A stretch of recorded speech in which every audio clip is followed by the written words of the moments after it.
Aqua poopers. All All right, right. we going.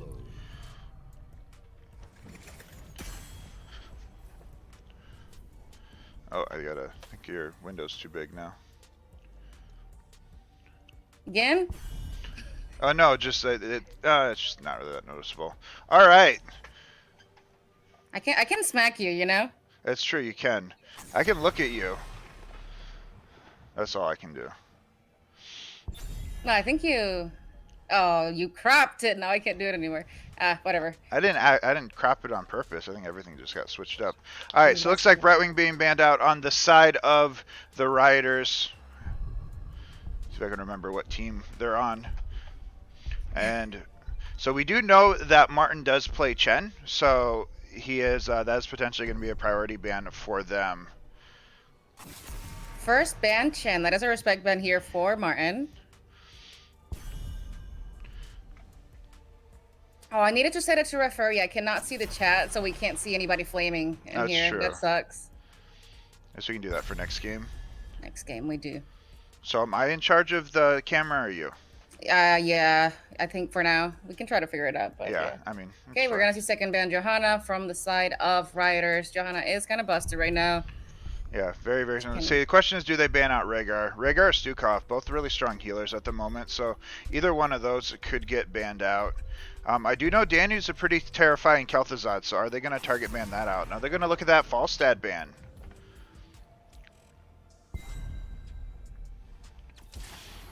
We're going to see a first pick Stukov here from Danu. Danu is a very good Stukov. He used to be a Stukov main before he was cool, so that's kind of scary. And a Dahaka Rhaegar from Ahelia and Starchild. Yeah, so the thing we got to think about here is this team, Hot Street Forge, very much for the unconventional comps when it comes to the tanks. So are we going to be looking at a main tank Dahaka, or are we going to be looking at a double bruiser comp? Oh my god, I am floating and I have a black bar above my head. Nice. All right, let me see if I can crop you.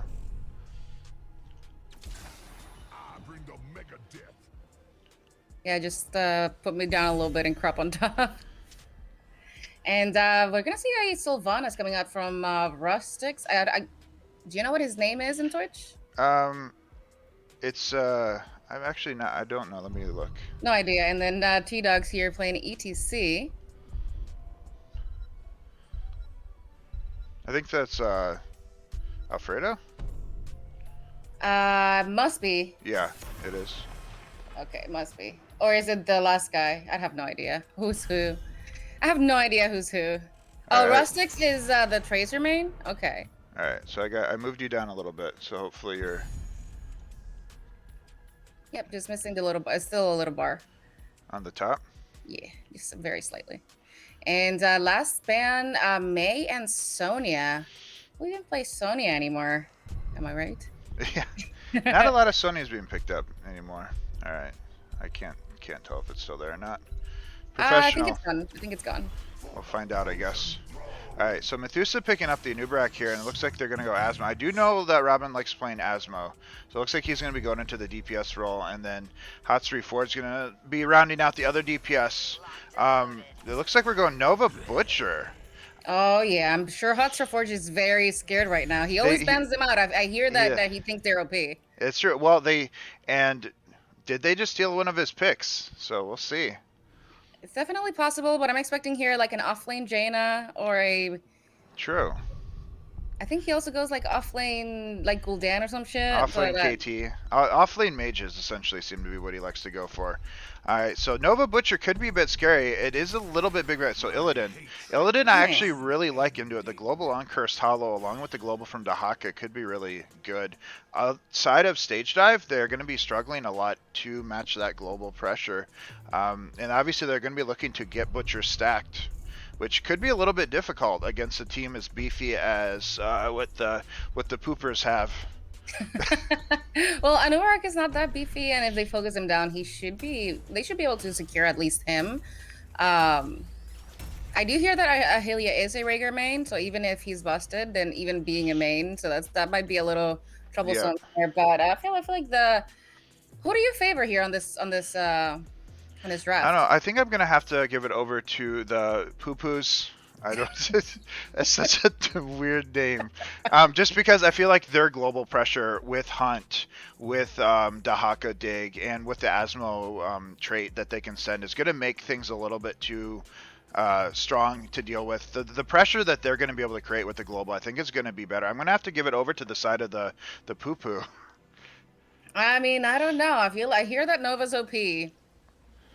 That's true. Nova Butcher. If Butcher can get stacked here, we are going to be.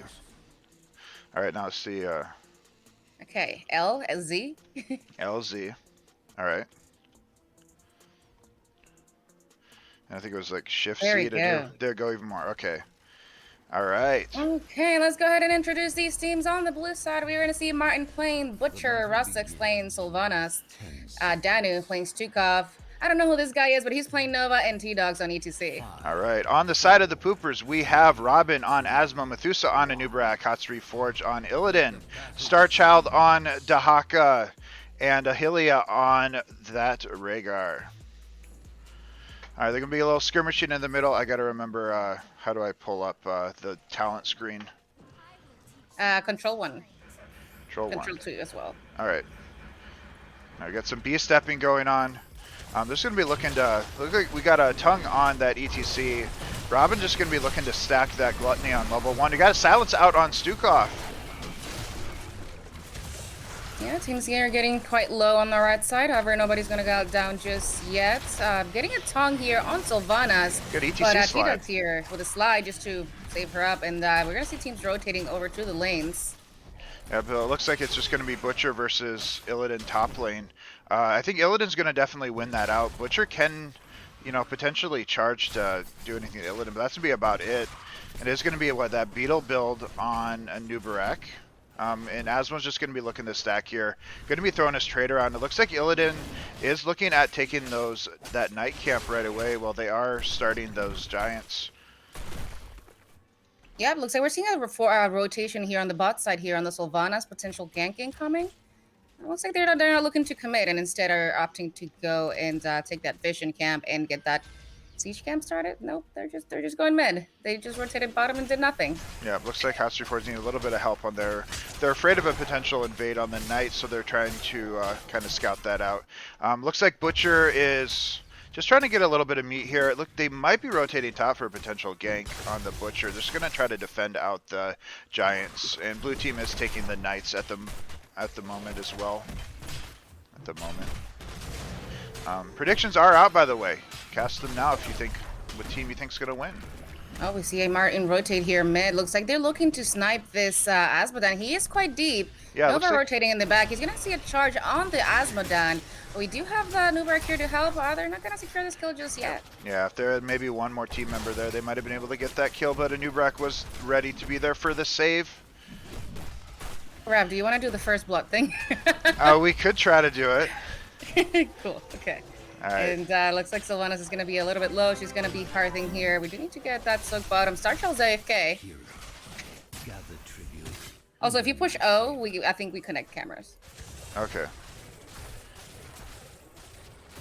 Is it moving for you? It is, yes. Perfect. Awesome. All right. We still have the Asmodan here mid. He is quite deep. Like, I want to see a gank on this guy. But it doesn't look like we're going to see it just yet. The team's a little behind, so unfortunately they're not going to be able to secure this kill. But it looks like they're going to have time here to clear this camp and rotate to objective potentially. Looks like Butcher, they might have a gank on the Nubrak here. They did miss that silence, but that's going to be a Nubrak potentially going down first. First blood. I mean, you didn't give me a chance. You had to say it's got to be. That's true. Oh, you're right. Oh, we're going to see might Martin be a counter kill on the Butcher, though. It looks like he is going. Oh, he's gonna be picked up here by Hatsuri Forge on the Illidan, and he's gonna go ahead and switch his focus over to Sylvanas. He should be able to secure his kill, even if it's on their tower. And she's gonna go down as well. Illidan being able to evade here. Missed tongue by the Dahaka. Is Hatsuri Forge gonna go down as well? He took a few tower shots, but it looks like he is gonna be safe. B-stepping his way out. Happening. All right, looks like red team should be able to pick up that first tribute. Okay, in the meantime, we do have map probably everywhere on the side of the poo-poos. We do have a siege camp still pushing bot, and Asmodan just slowly sieging mid. Against Nova. nonetheless. Yeah, we do have a Butcher with 34 meat right now, so he is going to be stacking a little bit slower. It's going to be something that I predicted. It's going to be a little bit hard for him to stack. They're very much going to be relying on kills, and I don't know if he's actually going to be able to get those against here. Like I said, their team is very beefy, and with evasion on Illidan, there's not really an easy target to farm meat on. I think they might be looking at level 10, but you know, you're looking at the global pressure, so Yeah. I think it's going to be hard for Butcher to get sacked. He is charging in on the Rhaegar here. Nubrak is going to protect. Is that Rhaegar going to fall? That is going to be Nova picking up that kill on the Rhaegar. A little bit of meat for the Butcher. Yep, it looks like Methuselah is also going to go down here. More meat for the Butcher. However, this might cost them the objective, so they might just as well choose to siege here, bot lane. Dahaka's already in position, while Illidan just sieges away on top 4. But that doesn't matter. We have the action down here. Asmodan getting silenced. Yeah, the Asmo might be dropping too. Here. Yeah, so Asmo is looking at, he is at 120 stacks of Gluttony, so he is pumping up the damage quite a bit. It looks like they might just be trading top fort for bot fort. 2 tributes on the side of the red team, so they're going to be looking at Curse Point next. And they are going to be approaching level 10 before the blue team as well. They are potentially not actually going to get this fort bot lane. Red team was able to rotate in. They do not, but I mean, top is still standing. It's a little bit about quarter HP at this point. I don't think the riders are going to be able to make it in time for a defense. I don't think they're also going to have 10, but this is on the side of the riders, so they do have a good defensive position here to potentially get this cap. I accidentally unlocked the camera, and Did you push O again? I did, but I don't know if it's working now. I think it was 1EEO or something. Let's see. Just got a sneaky bush gank here. Oh, we're gonna see a charge onto the boss. This is a little. Oh, I guess they do see that the Blues are also doing their boss on the top side. So we're just gonna see a boss trade here. Nobody going for the cap just yet. Maybe we should be sending somebody to do it before the other team gets 10 and just runs you down, perhaps? Yeah, I think that they're going to just trade bosses and then give the blue team the tribute. Yeah, they do have a better fast boss rate, surprisingly. With Butcher without stacks and a Nova getting the boss by quite a few seconds. We have a big tank off lane camp there over here. Did you die? What? I just couldn't hear you. I thought you died. Oh, no. I was trying to look at figure out the camera. There's another button I need to hit, I think. But I don't remember what Let me is. look it up. Just keep talking and I'll... Alright. So Butcher is going to be clearing off top lane, and it looks like red team is just going to be clearing the bot boss. Next tribute is coming up. Red team is significantly closer to this tribute than the blue team. It is Curse Point, and red team is posturing for it. So I think that the blue team might be looking at a curse here, and they might just be opting to give it and just defend the curse. What was that? 1-1-EO. Alright, we're good. You back? Yep. Awesome, All right, wonderful. We do have the poo-poos here capping the curse. Looking for, it looks like they're just going to give it and defend. Dano here is a little deep considering they don't have active forts at the moment, but Reforge is not going to commit to the kill. See a Thusa going around here. There's going to be ETC sliding through there. Again, it looks like a bot lane is going to be their priority lane. Illidan being a little bit aggressive here, but there's not much they can do about it at the moment. Butcher at 128 meat, so he is getting there. Asmo's starting to really pump out the damage. They are just going to be sieging that bot keep with the Giants. There are Giants pushing top lane, Knights pushing mid lane, Dahaka defending those out, but he does have Dig. Butcher is charging into the Nubrak, but he's going to get cleansed and cocooned. Mind Control missed, it looked like. Hatsuri Forge getting really low here, but he's going to pop Metamorphosis.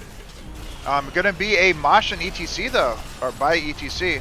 Yep, we're going to see a charge here on the Rhaegar, which is so far living, but we did see an Illidan going down here. Oh, Lano the Slaughter here on a Nubarak, So and blue he should be going down here as well. He is a very squishy tank, especially against auto attackers. Yeah, but Stukov gets dunked out by... Stukov. He took an Asmodan dunk and then got finished off by Stukov. So it is going to be a 1-for-2 trade here into there. Nova almost dropped to the dunk as well. Dahaka barely misses the tongue on that Butcher. He would have died if he hit it. 132 meat on that Butcher. He is getting there. Dahaka is very deep now. Is Starchild going to go down? It looks like he is actually going to go down to that Butcher. Mind Control out by Sylvanas, and that is going to be a little bit more meat for the Butcher. Starchild just overstaying a little bit here. Yeah, it's gonna be another kill for the side of the. They're gonna scale pretty good here, and a fully stacked and even more butcher might be a Yep. little scary. I mean, you can't complain about your KDA starter. You literally just fed. Very true. And I do want to point out, Asmo is very much going for that split push build, it looks like, with Demonic Invasion at level 10. He did go Gluttony at 1 for the extra team fight damage, but a bit of a hybrid build by Robin. We got Metamorphosis on, so we do not have the global hunt, but we obviously do still have global Dahaka. And then with Mosh, there is no stage dive, so Dahaka is going to be looking to create that global pressure. It is going to be normal E-build on that Stuk off. Yeah, but you have 4-man rotation here from the side of Poo-Poo's onto the bottom lane here. I'm not sure what they're trying to accomplish, potentially trying to snipe that key, but it is full HP. Yeah, I I feel think like not that's what the not where they goal here really is. want to be. But the one thing to keep in mind, if they can pull the members of the blue team down, Dahaka could dig top lane, create pressure that way. But as I do not think that they should be down here right now. They're looking for a fight that they don't really need to look for. They should just be playing for level 16. I think that it's a little bit too aggressive to be this far out on the map, especially against a Butcher who is almost stacked. I guess maybe they just wanted to drop that Demonic Invasion, and they do have some tools to poke out that keep a little bit, but I think it's just very, very risky into a Butcher to try to do that. And it does look like they are backing up. That is so funny. They just escort the Asmodan all the way down Yeah. here to take how much? Um, 500 HP of that keep? yeah, maybe like 20% of the keep. I guess it wasn't all, maybe they were looking for a pick beyond that. I don't think it was worth it. I think you were better off just soaking for 16, using your global pressure to try to get a bit of an experience advantage. Tribute is going to be in a neutral spawn location. They're going to be sending those Knights and the Giants on the left side. Knights are going to be pushing in the middle. Blue team is going to have a little bit of map pressure, but it looks like red team is more postured for this upcoming Tribute. Blue team likely has to give it. They're going to be taking boss bot lane though, so it's going to be a quick boss for the Tribute, which it is 0 of 3 for red team, so this is a pretty safe bet if they can get away with it. Red team looks like it's just going to trade their boss top lane, so top for bot boss is going to be the call here. That is absolutely the correct play. They did not have 16 to contest that top objective, and their race, as I mentioned before, surprisingly is quicker. They can potentially get some push here and then turn back to defend their own keep. But it looks like they instead are going to go ahead and clear mid and potentially get a brawl here going. Yeah, I think they're just looking to get Butcher stacked. He's 5 meat away, so clearing this wave will get Butcher his 200 meat that he needs to complete his quest, and that's going to make him significantly more. 199. 199, unlucky. Yeah, unlucky indeed. They're going to be looking for a fight here. There is going to be a minion wave behind it. He will be able to get his 200 meat. It looks like they might be looking for a bush gank here, coming in with boss bot lane. They don't have Dahaka, but he likely does have dig to dig in, so they're going to be looking for a fight here. Who's going to be their target? Likely Rhaegar. ETC gets stunned by the boss, so Butcher charges in. It's going to be a precision strike out of Nova. It looks like they're disengaging. This is not the fight that they thought they were going to get. Asmo dunks out. ETC is trying to use Mosh to salvage this, but this is Stukov is down. ETC dies. This could be game. Yeah, people riders, more like people throwers. Just defend the boss, guys. We're gonna see the Haka here chasing the Butcher. They're gonna lock him down, and he's gonna go down as well, just leaving a Nova. Yeah, this looks like this is going to be game number 1 going over to the side of the Poopers. GG, well played.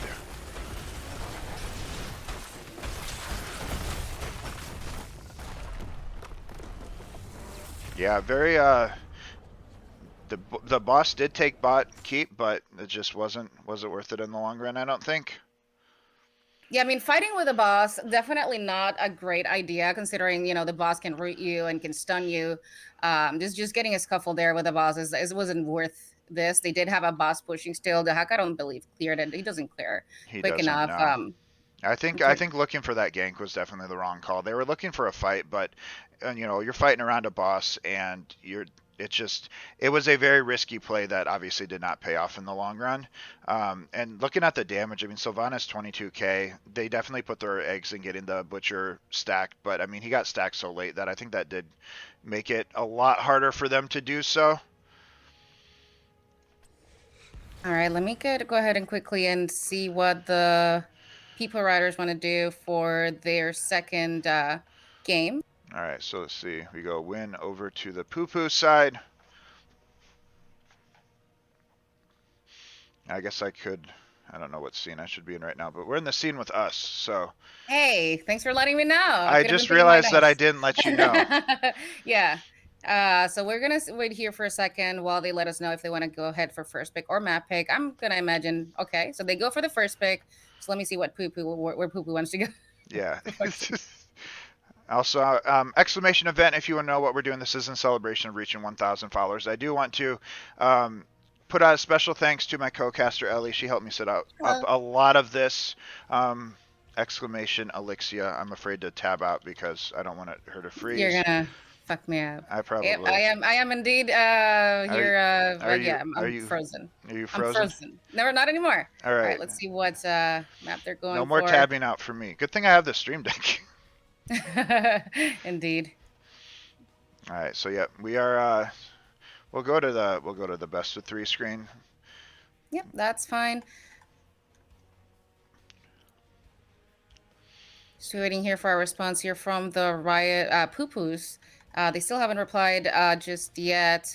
Just as a quick summary, the side of the writers did ban Battlefield of Eternity and Towers of Doom, and poo-poos banned Sky Temple and Garden of Terror.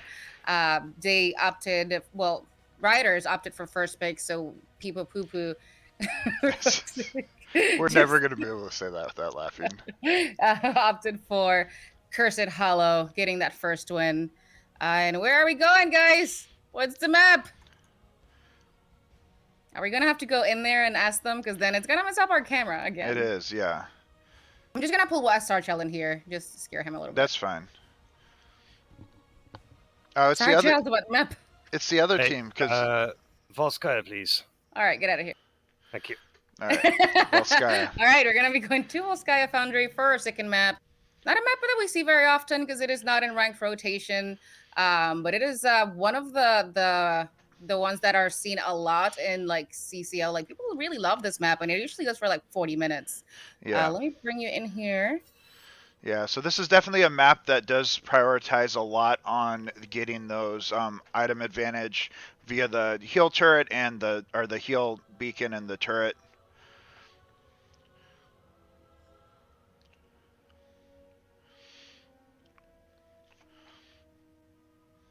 Okay, let me set up everything. We got first pick for the riders. Once again, this guy goes on the other side. Let me make us referees so we can see the flames happening. I was able to see all in chat game, but not in draft for some reason. Yeah. Letting Towers of Doom. I mean, Towers of Doom sucks, guys. Get over it. Hey, Towers of Doom is an amazing comeback map. Not as much of a comeback map as Praxis, but yeah, of course, the ultimate comeback map. Yeah, ultimate comeback map, just like the picking Tracer to race on BOE, which is also banned out. All right, so we're just getting teams set up right here, getting into the lobby, and then we'll be getting into the draft very, very shortly. Just a reminder, Volskaya has been picked up here, and like she said, it is not one that you see in the ranked rotation right now. They opted to put in Warhead instead. So this is not a map that a lot of these players are going to be really experienced with, but it is a map that recently, with the new well changes, the map has kind of shifted to how it's been played. A lot of times the Protector goes for that third spawn where it goes bot lane, just to try to soften it up for I believe it's the third spawn location. It is apparently shown via pro plays and stuff that bot lane is going to be the easiest lane to go through. So a lot of teams in a lot of the games I've watched do like to prioritize bot lane, especially with those well changes as well. No pun intended, I guess. All right, looks like we have everybody here on the lobby. I'm going to say that everybody is ready. All right. Shin Stars, thank you very. Oh, Shin Stars with the Prime. Welcome to the pizza party. Thank you, thank you. I appreciate it. All right, looks like both teams are ready, so we're going to go ahead and get started on Volskaya Foundry. All right. All right, we're into the draft. Showing us in draft. Damn it! Why didn't you tell me before I drank my coffee? You were putting it down when you switched over. Here, I'll drink something on No, stream I too. saw it. I saw it. I saw it. Wait, what do you want me to update the title to? Did it not let you update it?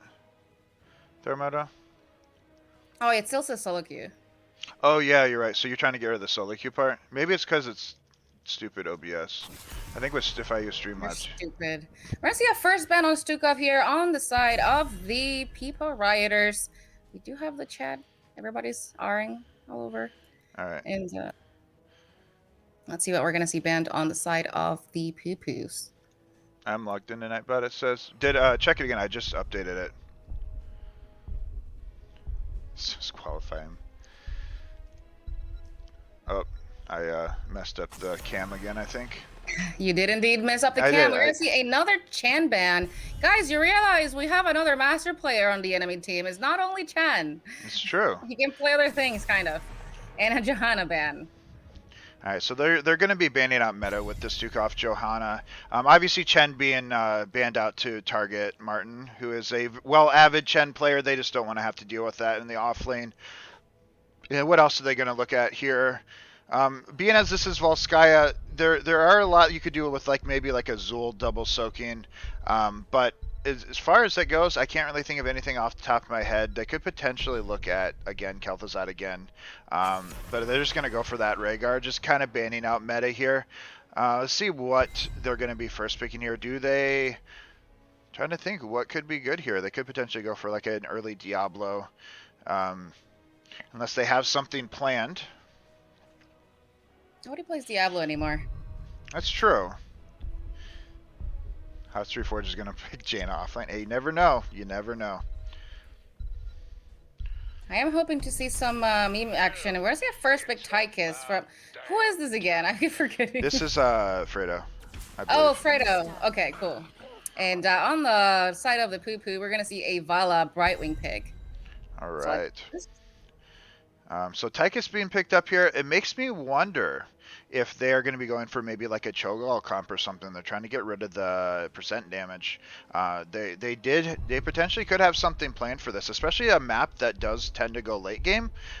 You could pick up a character like Cho'Gall that is a very big late game hero, and you could go to other late game heroes as well. But that is something to keep in mind. They're going to be going for that Murid and Sonya, so probably not Cho'Gall. They're going to be looking for their heal and another form of damage. I tend to say a mage, but double assassin or double sustain, double auto attackers have kind of picked up in popularity. Sad time to be a mage player right now. Yeah, mages suck, guys. Don't play mages. Don't even bother. They haven't been made up for a year. Buff mages, please, Blizzard, if you're watching. All right, and last ban from the side of the Poo-Poo is going to be Anduin. It looks like they're going for that healer choke, but little do they know that Danu does love him some Lucio. True, and there's always, especially with you could bust out Lily. You never know. I see some people play Lily. The AA. I am hoping to see some spicy Kel'Thuzad though. That is true. Kel'Thuzad could potentially be picked up here. That is an Uberak ban, which is very good into Kel'Thuzad because he does have that dive. Oh, we're gonna go for a double support. It looks like it's a Starchill is gonna be picking up Tyrande. I wonder if this is an off-lane Tyrande. It could be. I mean, Robin is known for his Artanis, but I think we are going to get that Kel'Thuzad. It would fit very well into their comp. Though Brightwing does have a cleanse, but we are going to get it. And then we're going to get that white main healing. And a Kel'Thuzad from Danu. I don't know what number it was, but he was number something on the best KTZs of EU. Okay, well, I mean, that would have been right behind me, I'm sure, back when I played Kel'Thuzad. I don't remember the number, but it was pretty up there. And our last pick, Mal'Ganis. Nice. All right. So we're going to be looking at. I mean, a double support definitely is something to be wary of. It is going to be a hyper carry Vala with double support. If they can lock down a singular target with a polymorph, with a lunar flare, obviously Mal'Ganis stunning him out, sleeping as well. I feel like Kel'Thuzad is going to be that target. Whitemane does have a cleanse she can pick up at level 7, but this Kel'Thuzad needs to be careful. All right. Yeah, they do have a Mal'Ganis main tank, which is notorious for being kind of shit into a lot of CC. They do have Root and several stuns plus a Tychus. I feel like he might be having a hard time here with them Mal'Ganis. Yeah. So are you gonna give who you gonna give the edge to this game? I feel like this one goes to the Rioters. Yeah, I have to agree with you there. I feel like the Kel'Thuzad, knowing how good Danu is on that Kel'Thuzad, I think I do have to give it over to the side of the Rioters as well. We'll see if they can even up this game 1-1. Okay, and just to see these teams here, we're gonna go and see Martin playing Sonya, Danu on Kel'Thuzad, T-Dugs on Muradin, Fredo on Tychus, and Rust on Whitemane. All right, and on the red side, we're going to have Methusa playing that Mal'Ganis, Robin playing Artanis, Starchild playing Tyrande, Hylia playing Brightwing, Hot3 Forge on that Vala. Starchild wants me to tell you guys about Amazon Prime. If you have an Amazon account, you can link it up to your Twitch account. Get yourself a free subscription. Use it on anybody. I mean, obviously I'm biased. Use it on me. Use it on Ellie. Ellie deserves a lot after what she did. Use it on Ellie. Just use it. All right, so we're just going to have a little bit of skirmishing here. Vala is going into that auto attack build, which is very common when you are the hyper carry. We'll have to see. Looks like we're going to get amateur opponent on Artanis. He's going to be looking to take those turret camps, looking to take those heal camps. I do know he likes to be very aggressive and take the enemy side, so look for that. It's going to be Kel'Thuzad stacking here onto the Brightwing. He's just going to be looking to get that early little bit of skirmishing going on here. Artanis is already just sieging top lane a little bit. With that amateur opponent, he can do a decent amount of damage to the structures. He's backing up because they are going to be rotating top. Yep, and we're going to see the Sonya going here to the bot lane, just get that soak going while Brightwing, looks like it might be off lane Brightwing here. Yeah, that's going to be a little bit rough for Hylia to have to deal with. Brightwing doesn't exactly do the most amount of damage, and will die to the minion waves as I have done before, so... I mean, it is a global, so having Brightwing offlane is honestly not the worst idea because they can always get 4v5s anywhere. We're gonna see Artanis immediately going for the siege camp, which in my opinion is a little bit early. You typically want to time that with the first objective, which starts at 2:30 and actually spawns at 3 minutes if I recall correctly. Yeah. And just go for the turret instead. But it looks like they just have both camps already. Gonna see the team here just have a little skirmish, getting more stacks on that Kel'Thuzad. He's already at 5. Yeah, he's stacking pretty well here. It looks like Muradin is going into that default dwarf launch or whatever at level 1, or dwarf block at level 1. Don't see anything out of the ordinary here. The one advantage Brightwing had laning against Sonya was polymorphing the spin, but it does look like Artanis rotated bot to the Sonya. They are going to be taking that heal camp very, very early. You know, a little bit risky since they did not have vision on them. Obviously, they were on that camp on the left, but they were able to take that heal camp and get a bit of that item advantage, which is pretty nice. I mean, it's not like they needed more healing. They already have double healer on That's this true. comp. And But more I mean, of a they want denial, all the but- heals. Yeah, hey, All get the all the heals. things. Starchild being a real nuisance with that owl. He's sniped 2 of them twice now, and that's, you know, not too bad. It is a white main. She isn't burning that much mana yet, but it is a bit of vision. It looks like it'll be a gank on the Artanis mid lane. He's very, very deep. I don't think he's getting out of here. That is going to I mean, this be guy is straight up fading. first He's just blood. there. What is that? First blood. You missed the Forgot. first blood thing. Dang, I'm sorry. I forgot already. I even talked really slow too, so you could. I know. You gotta do a, it's gonna be. It's gonna be yeah. Hey, First, hey, it's gonna be first blood. It's gonna be. All right, that is Artanis. He did get a little bit greedy there with that aggressive mid lane, but he's gonna be back here. Vala is sitting on 14 stacks of the auto attack quest. That looks like they are gonna be looking at potentially ganking that Vala here. They're just trying to see if there's any cheeky rotations. I'm gonna go ahead and zoom Yeah, in. oh, they might be looking at this Brightwing, who's going to be rotating a little bit unsafe here. They're going to jump on that Brightwing. There's going to be a minigun going on. There's going to be a stun off of the Murd, and Brightwing goes down. Unfortunately, as Brightwing dies, she takes the chain with her, so Danu here is not gonna get any combos going. However, they're gonna be able to jump out safely. Martin rotating here to take this fight. They're gonna be focusing Mal'Ganis here, which is gonna struggle again with that CC, as I mentioned before. Like, he just doesn't really do a lot when he's just getting pulled back and forth. Was I too loud there? I think it might have. It must have been me. Oh, maybe. Someone said they can hear audio, your audio return. Oh, that's not good. It's always me. I'm sorry. I'm gonna lower my volume a little bit then. I say I could potentially turn you down as well if you I already need. did it. Okay. Okay, we're gonna see this side here of the People Riders taking that turret camp, and the People Poo-Poos are gonna be doing the same. We currently are 3-0 on kills. Wait, what's the command to relock the camera? 1-1-EO, if I recall correctly. Yes. We're gonna see an invade here on the side of the Poo-Poos from a 5-man Rioters, and they are gonna go ahead and steal that turret. Alright. Yeah, there's going to be a turret steal. Both blue turrets have been down. Methuselah's a little bit deep here, but he is going to get out. They did drop that heal turret, so that's a lot of items that got used over that camp. That is going to be the first objective, being up 82% on the side of the blue team. Very little bit. I don't know if that's later. I feel like the objective's been up for a while.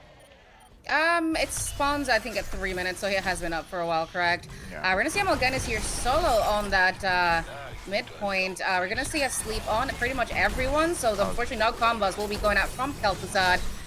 Both turrets fighting each other at the moment, while everybody shows up to the objective. Methuselah's being really aggressive on that Sonya, getting that sleep. It looks like Murden getting a little bit low here. That's going to be White Mane dropping. They're all really low. Are they going to get a kill on that Sonya? Is there going to be a little owl snipe coming out potentially? He's looking for it. He did get it, but Sonya got enough health back to survive. Yep, that's gonna be a kill on the White Mane for the first kill from the Poo-Poos. We're gonna see a Vala here chasing Martin. He's gonna be able to spin away just fine. In the meantime, we're gonna see the side of the Rioters just getting the siege camp, which is definitely the correct place, so they can just go ahead and move back into the point potentially. They have plenty of time at the moment. It is worth noting Kel'Thuzad is at 13 stacks right now, so almost to that halfway point where he does get that spike that he can use to solo combo people. But he slowed down a little bit on the stacking. You generally want to be stacked by, I always say, level 10 or at least 8 minutes. But Kel'Thuzad is getting zoned out right here. He did get a little bit deep, though. That Kel'Thuzad going to be dropping to the Bright Wing. I mean, he did walk in face first into the whole enemy team. He did. So, I mean, it's a Kel'Thuzad. It's a main tank Kel'Thuzad here that we're seeing. They could have definitely contested that. Artanis was top lane, but now we're just going to see the objective go over to the side of the Poo-Poos. All right, so let's see what they can do here. Odin being popped on Tychus, just trying to defend out here. Mid lane, generally not the lane you see it in. A lot of times it's not uncommon to just have one player in the protector, at least early game. All right, it looks like they're not going to get a whole lot of value off of this protector. It is being cleared off pretty early. It is still an early game protector. That is true. That is something to keep in mind. Danu is playing Kel'Thuzad all the way from North America on the Europe server, so maybe he just lagged out and just stepped on the point. I'm gonna give him the benefit of the doubt. That's true. NA lag. Looks like they just left the little robot here just to do nothing, but that's fine. Yeah, Maybe stalling the next one. We're gonna see a rotate here on the Sonya, but it's just a Vala. I think she should be okay, and if anything, she does have leap. That's true, yep. It is leap available, but that Sonya is going to be fine. Vala reaching the first 25%, 100 stacks, yeah, of her quest. So it's 33. I think it's 250. I'm not sure. So 2/3. Yeah, 2/3. Here, a spicy Kel'Thuzad gank on the He does have spike now, so he a little bit far away from that. I would have been a little bit worried if he did get that spike, because I would have pulled Artanis within the swap range, and he might have been able to kill him. I would have been a little bit worried if he had gotten that off. He would have been close enough to his gate, I think, but it might have been a bit risky. Looks like they are just going to send their camp. You got to expect them potentially to look at that heal camp as well. And just kind of posture for next objective. About even XP on both sides. 3 kills to 2. So it's anybody's game at this time. Kel'Thuzad really just needs to work on getting those 30 sacks, and then he'll be a terror as long as they're not too far behind. We're going to see a 3-man rotate here on the bot lane. I don't think they're going to be able to find anything, but almost. Oh, it looks like red team's rotating down. There's going to be a 5v3 potentially if they can get that gank on here. Mal'Ganis coming in really cheeky if he gets that sleep on the Kel'Thuzad, but he did barely get away with that. Oh, here comes a potential swap though. He's gonna be able to step out from that big Mal'Ganis engage. You know, he's very notorious for being great at engaging Tychus, he's mounted. He's chilling. Oh, He's no worries. that swap though. That thing almost look like it touched the tail of the mount. Yeah, we're gonna see the red team here moving into the support camp. I'm not sure that the blue team will smell this out. Looks like they're just not responding to it. Instead, just opting for the soaks. And Martin's a little deep here, but he looks like I think he's gonna be fine. Yeah, he does have leap to get out if he wants to, but again, I think they're doing a pretty good job of just trying to deny those Kel'Thuzad stacks by not really picking those 5-on-5 team fights when they don't have to, which seems pretty intentional. They might be looking for a gank on that Sonya. If that swap barely lands, she might have leap, but red team posturing really aggressively to look for a gank here. Sitting in that bush. Murden is a little bit out of position here. I mean, it is a Murden, obviously. He does have Avatar available. Looking for a fight here. That is going to be Kel'Thuzad ult going out. What's up getting pretty low on that Sonya. Heal Beacon is out. Teleport out on the Tyrande. Kel'Thuzad combo coming out. I mean, this is melee Kel'Thuzad we're looking at here. He's gonna get picked off potentially. You know, looks like he's gonna be able to walk out just okay, barely. Meanwhile, everybody else still fighting here. The Sonya and Tychus. The one thing to note here that did give Kel'Thuzad a lot of stacks. He's sitting at 23 now. That's 8 stacks from one skirmish that happened here, so it was good on them for not stacking him in sooner. That I think it was Brightwing almost actually died there, but double support unfortunately. Yeah, and honestly, whether he died or not, I think that was a very crucial fight for the Kel'Thuzad to get stacked, because even if he went down, that did get him 23 stacks and getting him closer to finishing that quest. They're not really that far behind, and given the fact that this is a late game map, I'm still not really too worried for the blue team yet, but they're getting almost picked off a couple times. That's the only real concern. They're red team's slightly closer to level 16 here. Yep, that's definitely a win for the blue side for sure. Getting those stacks. Daniel eating that owl though. Yeah, he almost died. He has like 4 HP. Man, Starchild just pegging people, these owls. Oh, there's gonna be a spike. Oh, that's too far away though. That's definitely too far away, so he's gonna be able to leave just fine. We have the Brightwing bot lane just getting that 16 pressure.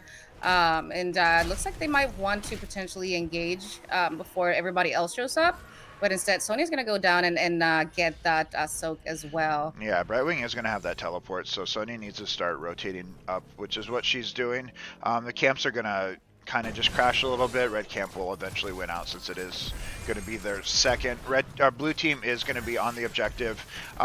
They're going to hit 16 about the same time, but blue team's slightly behind, so they're going to need to back out, get that 16. I think they do have plenty of time to clear this wave coming in and then push in with level 16. Be looking to get Kel'Thuzad stacked here should be top priority. If they can do that, they should be able to do it off this fight. Vala being a little bit aggressive here. Yeah, we have the tank position very, all the way in the back, so they might have been able to secure that Vala without. Yeah, I think he might have been doing that to try to get a sleep, but I don't know if that was the play. There's going to be a leap on the Sonya onto the backline. Vala in trouble here. Brightwing does teleport onto Vala, but now Danu and Brightwing, Methusa harassing the backline right now. Oh, he did get a 4-man sleep there. Murden being chunked out a little bit. He does leap out. Danu's getting really low. Methusa's just being a terror in the backline here. Looks like it can be a swap on Artanis onto the Tychus. It looks like Fredo's going down. Oh, Danu is about to, he's 1 stack away. Very, very close, but Methusa I think is going to go down here. 1 more stack and Kel'Thuzad, it looks like this Vala might be the target here. Danu is stacked now, it is worth noting. Red team is starting to fall here. Murden coming in really aggressively with the dwarf thingy. Oh, we're gonna see another combo on the Tyrande Artanis, and that's gonna be a 4-4-2. Definitely a win here for the side of the Riders. We're gonna see Hoss Reforged or somebody be stepping here. Oh, he does have the spike though, but he ducked behind the wall. He's not gonna be able to secure that Vala, and he's gonna beast step himself away. Yeah. All right. So it looks like blue team is going to be getting the objective here. Very good fight for the blue team. Getting Kel'Thuzad stacked there was really huge, and obviously the 4 kills as well. It looked scary for a second. Methusa was doing a really good job sustaining in the back line. They just couldn't actually step up to kill any of the red team because he was doing such a good job in the back there. He did eventually fall, and it did get Kel'Thuzad sacked though. So it looks like they are backing up. I'm very surprised they didn't they didn't hard press for that a little bit longer. I guess they still had to wait for Murda in the res. Yeah, Meriden unfortunately is still spawning, but he is should be able to make it back in time for another objective fight. It looks like we're gonna see another 5v5. Everybody's up. Let's see how this turns out. He's looking for a sleep here on Mal'Ganis.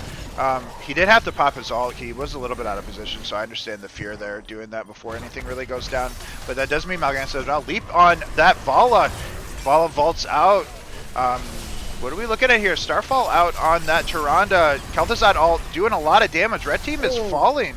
Our time's getting very, very low here. It looks like he should be the focus, and he's going to go down. Methusa here, very, very low. He is going to go down as well to that Tychus. Brightwing is in an awful position here at the moment. She's going to try to run away, but unfortunately... Oh, she's going to does have that blink heal. That's why you don't take Emerald Wind, folks. That's all I have to say about that. That's why I like blink heal. All right, so we're going to see objective going over here to the People Riders. See, that should be going potentially bot. Yeah, I would say I would like them to potentially take the wall. The wall's on the way down, but I believe bot lane should be their focus. Next objective we know will spawn bot lane, so you want to get that fort if you can. Obviously you can't snipe the well like you used to be able to. Putting both damage in there is a bit questionable in my opinion.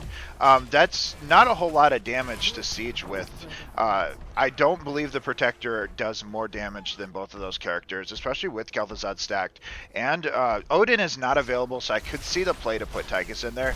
I do not like Kel'Thuzad in here. I feel like you would want to put in potentially the Sonya or even the Muradin as well. But prioritizing bot lane should be the call right now because the next objective will be bot. If you can drop that fort, that will eliminate their well. They still have the wall there. They might have spent too much time getting top fort, so they likely might not get it. Depends if they get a fight here. Swap out on that white main. Robin getting that swap in there. There's going to be Kel'Thuzad. This is the issue with both of the damage being in there, though. They have really no way of killing anything. That is true. However, I can see them putting them in there for safety purposes. However, they don't want this fight. They're so close to 20. They definitely do not want this fight here. White Man is going to go down here, and looks like she's going to live if, oh, fortunately, Muradin here is going to go down, but Kel'Thuzad, not for free. The second Kel'Thuzad comes out, he gets an immediate kill. That was the issue I saw with having damage in it. Like, they just had no damage for that fight. They're able to live for a little bit, but just with your damage in there, how do you kill anything? Yeah, that is the fight that the Poo-Poos wanted. They did lose Vala for it, but getting 2 kills and getting closer to 20 is definitely worth it in my opinion, especially since they could defend that bottom fort. Both teams going to be here securing the fortification camp. Looks like Starchild and... Oh, we don't have a DPS, so that's why Starchild's doing it. Never mind. True. But yeah, so it is worth noting, I think that's the first death on Vala. So that is only going to be 1 stack of that Gambit talent going down, but Vala is looking at 237 stacks, so very, very well stacked right now. We can go ahead and look at damage meters right now. Kel'Thuzad is sitting at 44k. Vala's at over 100. Oh wait, no, I'm looking at that wrong. Vala, no, Artanis is... No, I know how to read. Vala's 83k. I know how to read. I've never done this sign. There's going to be an Artana swapping in there. He might be dropping to the Kel'Thuzad combo. Oh, but Kel'Thuzad gets CC. Doesn't even get a chance to drop his turret. Yeah, they did not want to be there. Sonya was still respawning. They just wanted to... I mean, it's just a heal camp. Just let him have it. Not getting... But he might have... Does he have Phylactery at the moment? Let's see. He... Did not. He actually took the armor talent, which is actually my go-to talent. I can see the play for that because it does give you a slow. It does give you a little bit more armor against that Vala, and it does give you a slow with Mal'Ganis on you to potentially get away. Because not only does it give you armor, it does slow everybody around you when you activate it. It's on a pretty short cooldown. It's on a 40-second cooldown. Oh, I lagged for a second when I did that. Let's not do that again. Alright, but it looks like they are just going to try to siege out that top fort. They do have 2 turrets to the 0 on the side of the blue team. I almost pinged retreat here for the blue team. Yeah. But honestly, I mean, losing top is not the end of the world. That just evens out the pressure in the top lane. In my opinion, red team might have wanted to just try to siege bot since objective is going to be bot next. But taking 2 forts, potentially not too bad. Maybe we want to see an engagement here from the blue side under the fort. but the red team's just gonna step away instead. Alright, so there's going to be... That camp is pushing top lane. I don't know how much of that camp is actually left. But that might be something to note. There's There's nothing. just this one little guy. Yeah, I'd say the camps alone don't do a This ton. guy can't do anything. This guy, he's about to get killed by a minion. Oh no, the catapult got him. Alright, so red team is in a very good position here. Starchild just being a nuisance with those owls, always showing them where they're at, and they're rotating as 5, so they know where every single one of them are at. Blue team is potentially going to be able to get a fight here if they rotate onto the point. Wisely, Methusa is backing out. You know, he doesn't want to get caught out while they are taking that turret. They do have plenty of time to really posture up. As far as level 20s go, we have that level 20 strafe upgraded swarm alt on Methusa, and it is going to be double suppression pulse on Artanis. And we do have area crater on Sonya. Oh, interesting. The red team does have a lot more items, having 3 turrets and 1 healing against the 1 turret from the blue team. They're gonna trade forts here. Red team opting to get that the rest of that mid fort while the blue team gets that bot fort. However, I don't think they want to give keep here. I don't think they want to give keep. No, they do not. Yeah, they do not want to give keep.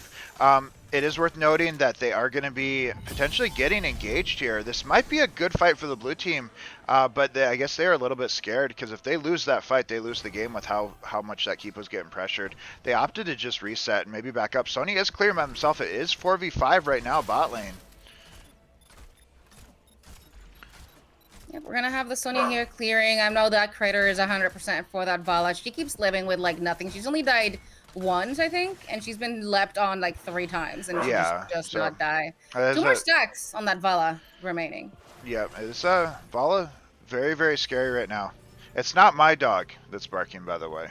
Oh, it's my dog, guys. Sorry. Oh, we're gonna see I leap on that Vala. She's gonna get the Brightwing Z. Oh, that is. Oh, actually, again, it's interrupted, so she is not going to get healed by Brightwing. However, Methusa's being a nuisance in the backline. I'm actually surprised how well this is going for the... I thought that was such a good leap, but they turned it so well. That double support just too strong.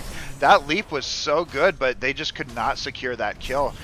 That was a bloodbath, and it went so wrong. Even though the Brightwing could not Z on the Vala, it's like she just does not die. And we're gonna see a rotation here from the Poo-Poos to the mid keep, going for that end, which they should do. White Mane, unfortunately, is not gonna be able to defend this, so this should be GG. Yeah, it does. It looks like that Vala pick double support just too strong to go against. Kel'Thuzad did get stacked, but that fight, very high risk, but it almost looked like it worked out. But it looks like this is going to be a 2-0 for the side of the Poo-Poos. GG. Well played.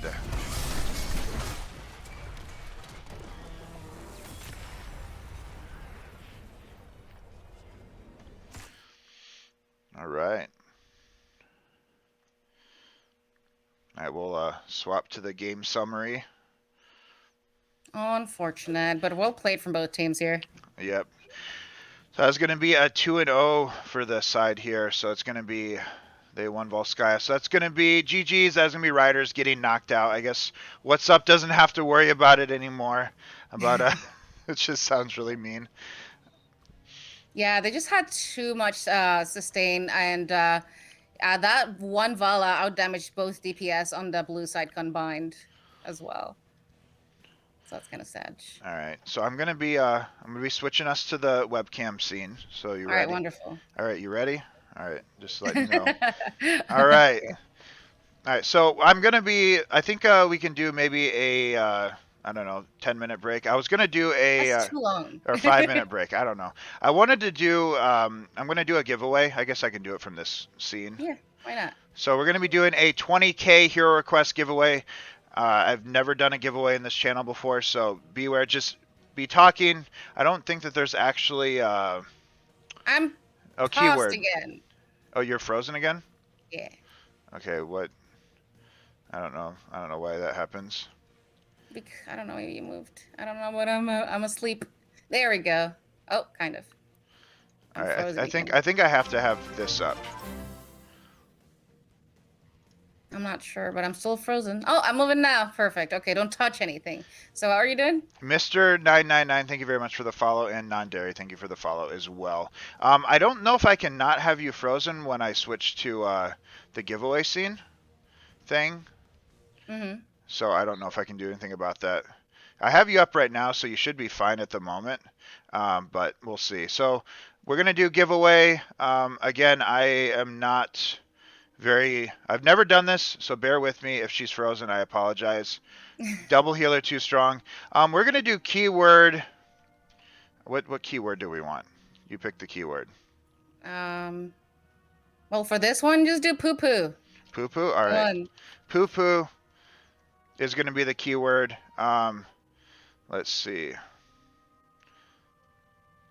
We're going to do random keyword poo poo. No luck. All right, let's try it. Let's try it this way. All right, so keyword is going to be Poo-poo. poo poo. I'll type it out. That's how you spell it. So everyone, if you guys are listening, we're going to do a giveaway for a free 20k Hero Quest redemption. I'm going to give you guys a little bit of time. Just type out that if you want to participate in it. Everyone, mods, casters, everyone is more than welcome. Type that out. I gotta find something to write on so I can write down the winner. I'm going to be doing a roll. Hopefully I do it correctly. So everyone, if you would like to participate, type it out. Andreas, don't do exclamation. I don't know if it's going to take it if there is or isn't. I'm big enterer. That's fine. All right, yeah, Still you're big. frozen. You're big frozen. I'm just going to pull up your window. Wonderful. I don't This know. is why you need a third screen, by the way. This is why you Maybe. need a third screen. This could be why I need a third screen. I don't know. All right, so, all right, everyone, is everyone in who wants to be in? Poo poo in chat if you would like to enter the giveaway. And then we'll do 5 minutes while we get the other teams ready. We'll just do that. Yep. I mean, you can just start changing the names now if you want, I guess, Okay. and the logos and all that. All right. All right. So, oh yeah, we got to change the logos too. Yeah, put jailers on the left. All right. So jailers, and what was the other team name? Curtsies. Oh God, I don't think I spelled that right. Nope. Third screen. Yes, a third screen. Dude, I have 3 screens. I look like I'm in a spaceship. It's wonderful. Yeah. All right. So we're gonna go ahead and roll this now. Good luck, everybody. All right. There you go. Arek, say something so I can know you're here. Why is your chat so tiny? Like, you have a chat on screen and it's like I know. I didn't know it was gonna be that tiny. You can make it bigger, I think. Probably. All right. Congratulations, Arek. So that's going to give you a free 20k Hero Request redemption. Wait, what? Who the heck is Arak I have underscore? no idea. I have no idea. I've seen the name before. Before. Make sure that I you're. thought it was Alfrag, that one. Sorry. No. Go ahead. I just keep cutting you off. No, you're good. You're good.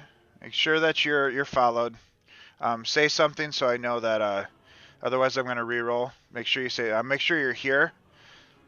Yep, you gotta be here to claim your prize. So just say here or something. All right. Oh, there you are. Nice.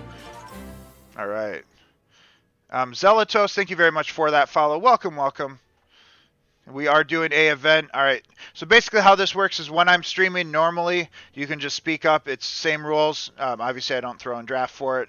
No Vikings because screw that hero. But so we're after each series, we're going to do a giveaway. So let's go ahead and we'll get the brackets going. Again. What? I want to move. All right, I got you. Raph. I got you. I'm always frozen. I don't. It's because to switch screens, I can't. I have to have the pop up open. So now you're fine. All right. Anyway, I'm going to switch to the bracket. We're going to put up a 5-minute thingy, and we're going to get the other team situated. So, 5-minute break. We will be right back. Once I figure out what button it is. There we go. Nice.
All right, I'm unmuted.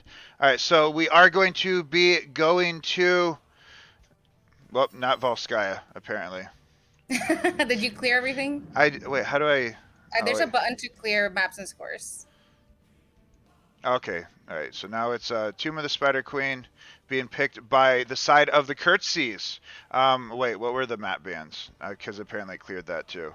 It was Garden of They Terror and banned Curse. the side of the jailers banned Cursed, Hollow, and Garden of Terror, and then the side of the Curtsies banned BOE And and Volskaya. Volskaya. Yep, I think I got it.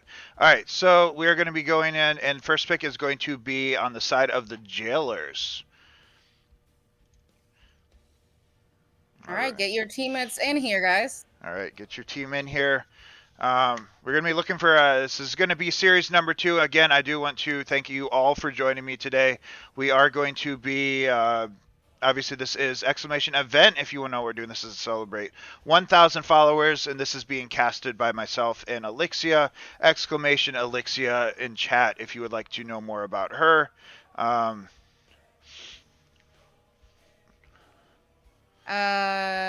Who's the fifth on the other side? Who does not belong on the left side? I have no idea. Who's not belong? Jailers is Don Supermonk. Who's Supermonk? He's not in here. Yeah. See, he was talking earlier. Oh, Nikimoto goes on the other side. I don't care. We can add Robin as an observer if you want. I don't really care since he's streaming it. Although that's not really going to be a, I guess it's not going to give him any sort of advantage.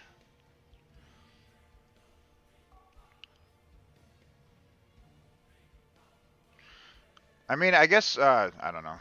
You can just stream from mine, I guess. What?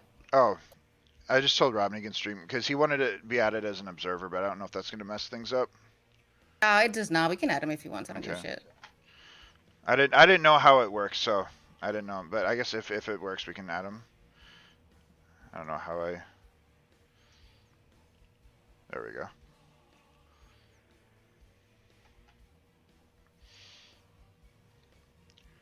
All right. All right, we good to go then, it looks like. Okay, just waiting for those readies. All right, we got ready from the people curtsies.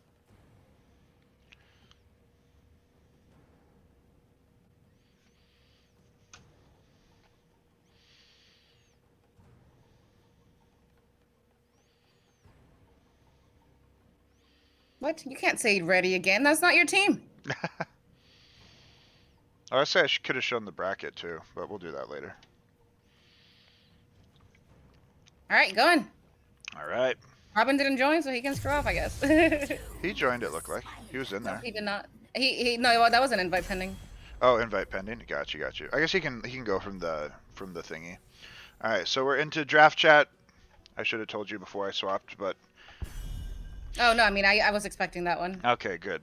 All right, so Tomb of the Spider Queen. Obviously, I'm going to be expecting maybe an Alarak ban. I don't foresee them letting Alarak through. Similar to the Chen from last game, I really don't see them letting Alarak through this draft. Even with 180 ping, Alpharak is pretty terrifying on that hero, as I can attest to personally. So, Oh, you misspelled jailers. did I? Yeah, it's with an O, not an E. Okay. And you also misspelled curtsies. It's curtsies, not curties. Wait, with an O? Okay. No, curtsies. Well, you missing the S before the I. And then an O on jailers. There you go. And we're gonna see a first ban on Johanna from the side of the jailers. To be expected. She's very, very strong at the moment. I don't think that's right either. After the T, there goes an S. After the T. Okay, and we're gonna see, obviously, as expected, the Alarak ban against Alfrak. He did get to Grandmaster playing that hero, so we don't want to see that here. Yeah, understandably so. Yeah, not surprised at all to see that being banned out. Look at these try-hard bans. So Johanna being banned out, obviously, like I said, is going to be a pretty meta pick. And Johanna very strong on this map. This is a very wave clear heavy map, so they're going to be looking at banning out, potentially wave clear related heroes. Adriax, thank you very much for that sub. Welcome to the pizza party. Yeah, We are doing a Rhaegar, Stukov bands. They are both very strong healers at the moment. And we're going to see first pick for the Jailers and see what they decide to first pick here. Yeah. So, yeah. I expect maybe a form of wave clear, or I guess they're just going to grab their healer early. We're going to see a first pick Anduin coming out from Control. And a Brightwing from Shuey. Exclamation Both event solid picks. Adriax, if you want to know what's going on. Yeah, so Brightwing, like you said, being picked up here from Shuey. And, yeah, I just repeated what you said. Agreed. Agreed. I'm an insane caster. Okay, I gotta just remember the first blood. And First a Garage coming up from Peppy. All right, so IQ will be super happy about that. Spark, thank you very much for that follow. Welcome, welcome. So they are picking up their tank and the healer. It leaves them a lot of availability to flex into their damage and their off lane as well. And we'll see if there's anything special being shown here. Obviously, the Anduin does have that light bomb. Eric, thank you very much for that sub. Welcome to the pizza party. It looks like it's going to be Chromium and Nubrak being picked up here. Yep, Don does play Nobrak quite often. He does tend to go to have that little bit of Nubrak syndrome sometimes, so hopefully that won't be an issue. I imagine that he's also maybe trying to get some bugs in there to mitigate some of those throws potentially. That could work out a little bit for them, but in Tomb there's a lot of minions anyway, so I don't think it's necessary. But that is one of his tank picks. We're going to see his little Jin ban, which is quite interesting. Does anybody play that hero? I don't know of anyone playing that hero. The only thing is Zul'jin could potentially get stacked pretty easily on this map. There are a lot of close quarters fightings, which does give Zul'jin a big opportunity to get stacked. Unless they know something we don't, I don't know of a Zul'jin player. I mean, Garrosh is very weak to poke, so that's probably hopefully why they're doing that. And we're going to see a Cassia ban. Don't sure who plays Cassia outside of maybe Thermoto, but I haven't seen him play in a while, so Yeah, I have Thermoto no does idea play why we're Cassia. banning Cassia here. I'm wondering if they're planning something. Maybe they are looking at some form of auto attacker. Like Vala is still available, so you could be banning out Vala. But yeah.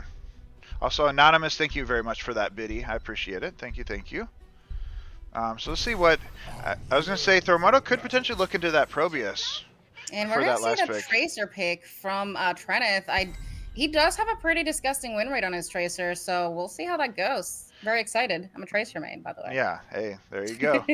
I very much think that Thermoto might be going into that Probius. It is pretty good on this map. It does give you an awful lot of wave clear, and I do know Thermoto especially is really good on that hero.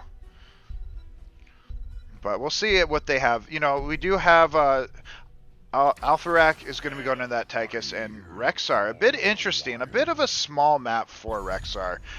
He tends to struggle a lot when it comes to actually team fighting, so I think it might be a situation where once you kill Misha, he's essentially a watered down Zul'jin. So a bit of a worrisome pick, but we'll see. He does have the ability to stun, follow up with a new Brack, potentially light bomb, giving Tychus a lot of time to minigun a potential Garrosh or even an Imperius.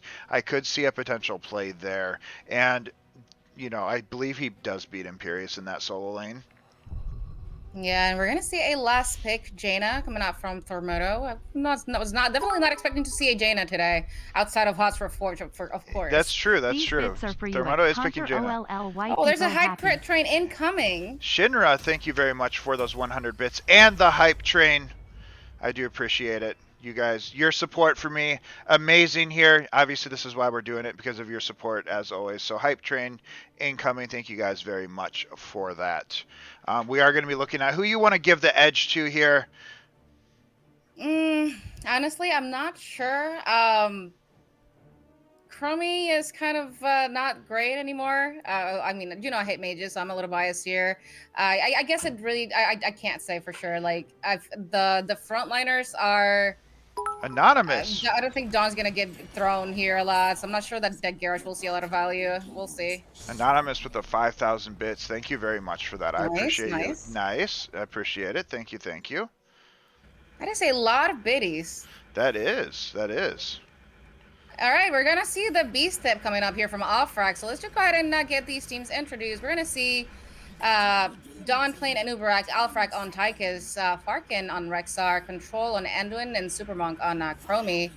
All right, on the And side. Farkin is bot. Farkin. Okay, anyways, Wrong. to the red side. It is going to be Shui on that Brightwing. Peppy Hair on that Garrosh. Trenith playing, moving too quickly, Tracer.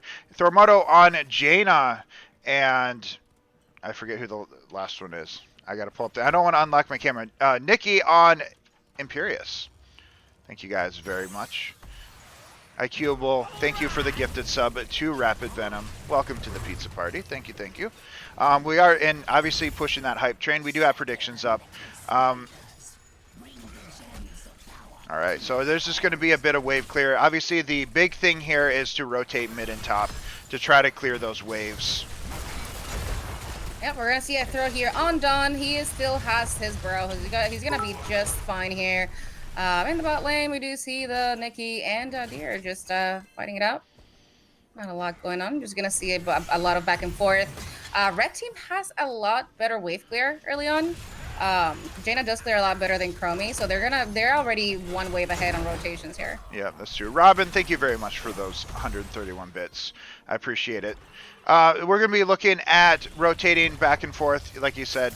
It is just going to be solo laner spot, just getting as many gems as possible, potentially looking for that Garrosh throw.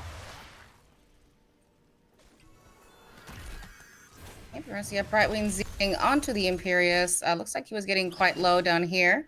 Now he's full. Wonderful. All right, keeping up with the rotations once again. Curtsy still ahead on the wave clear. All right, I'm going to look at talents here as well. It looks like it's going to be that Globe Quest on Jaina. Normal build on Brightwing. I don't know if that's the normal level one, the melee for Tracer, but you would know more than I would. Depends the comp. I think that looks fine here. The 1-2 punch is fine here. Yeah, and it's going to be that Q on that Anduin. Q build on Chromie is a little bit iffy here. It's very hard to land Qs with a minion wave around, but we'll see if that Chromie can get themselves stacked. Well, he does have 8 stacks already, so that's not he's looking too at bad. 12. No, he's getting stacked. Yeah, he did snipe Trenith here. He almost died here from 1 or 2 Qs. So the Tracer has like 3 health. Yeah. She's gonna try to get that turn in. She's not going to do it. That's a little bit dangerous right now. Yeah, Tracer not a lot of health, so very dangerous. Anubrak very deep though. Dawn very likely could have got thrown if that Garrosh had throw up. Tracer rotating bot for that Rexar gank. Unfortunately, she's not going to get it. She does not have the bomb available, so there's not a lot that was going to happen there. Let's see what's going on here. Nothing. Just trying to hear padding damage. Yeah, looks like it's just going to be back to just normal rotations mid and top, just clearing waves. If they can get a potential pick, they probably will, but it looks like they're just going to be trying to get themselves, close to a turn-in if they can. Yep, they are almost there on the side of the Curtsies. They only need like 5 more gems at the moment, so they are slightly ahead. They're at the moment. They're like I said, they do have a lot better wave there early on. We're gonna see some zoning here for the turn-ins. Trenith does get his in. We're gonna see a burrow in from Dawn. I would have liked to see a throw because he's just burrowed in. Yeah, that would have been a good opportunity to throw. Like I said, I always call it a Nubrak syndrome. So you gotta always, especially versus Garrosh, you gotta be careful. You don't want to use your E and then not be able to get out. Yep. Imperia's on the bot lane, getting it a little bit low. We're gonna see just everybody here turning in. It looks like everybody's gonna get it in. The first wave Weaver phase is going over to the red team. We're gonna see a throw on Chromie, immediately getting jumped by Tracer, and she's gonna be able to secure that kill. That is going to be First blood. Yeah, we almost did it. We might have, because I have a little bit of delay, because I'm on your true. comp, so it might have been even. We'll see. Was it even, guys? Yeah, was it even, you guys? Again, thank you guys very much for the hype train. I wasn't able to see it when predictions were up, but I do appreciate all of your guys' support. But yeah, we're looking at potentially what am I saying here? Words are hard. Web Weavers are coming in. Anubrak does, if he doesn't quite make it over the wall, that is. That burrow. But with the wait, where did Tracer go? Did she get thrown in or what? I think she might have recalled out. No, Maybe I she think got she too. got thrown in because she recalled after. So I think that Okay. Peppy was just trying to secure that kill. But unfortunately, that throw just made it so that she couldn't go bot and snipe that Anubrak. Mid just was left unattended. So this is going to be going down for sure. And bottom pretty much cleared. So that's good. We do get a fort off of this. Yeah, first Typically, we don't objective. see more than just like a couple walls. But this is a lot more value than you typically see. Yeah, first fort of the game is going to be going over to the red team. We do see Trinith here, just behind the fort. He's I trying think to it's get a dead Rexar as well. That's going to be Rexar, and he's gonna 19 go down gems. 19 gems. This is why we micro turn in, boys. Yeah, that's why I like micro turn-ins. Oh, that's a big impale on that Chromie. But instead, he might go down to tower. Oh. That's a dead Imperious to the tower shots. Unfortunately, Brightwing went in to get those gems and gets looped by Chromie. Yeah, you got to watch out for that time loop. Chromie does get her ultimate at level 8, and time loop is going to be the pickup here. Definitely got punished for it, though. Garrosh is getting a little bit low. Does he knew not to walk backwards. So Garrosh is going to barely survive there. Blue team is looking to turn in, though. They're going to be looking to get some counter pressure. They almost lost bot for it. It's hanging on by a thread, but it looks like blue team is going to get their turn in. Can they even up the value here? Red team's slightly ahead. Tracer obviously going to be able to get away from that Anubrak charge.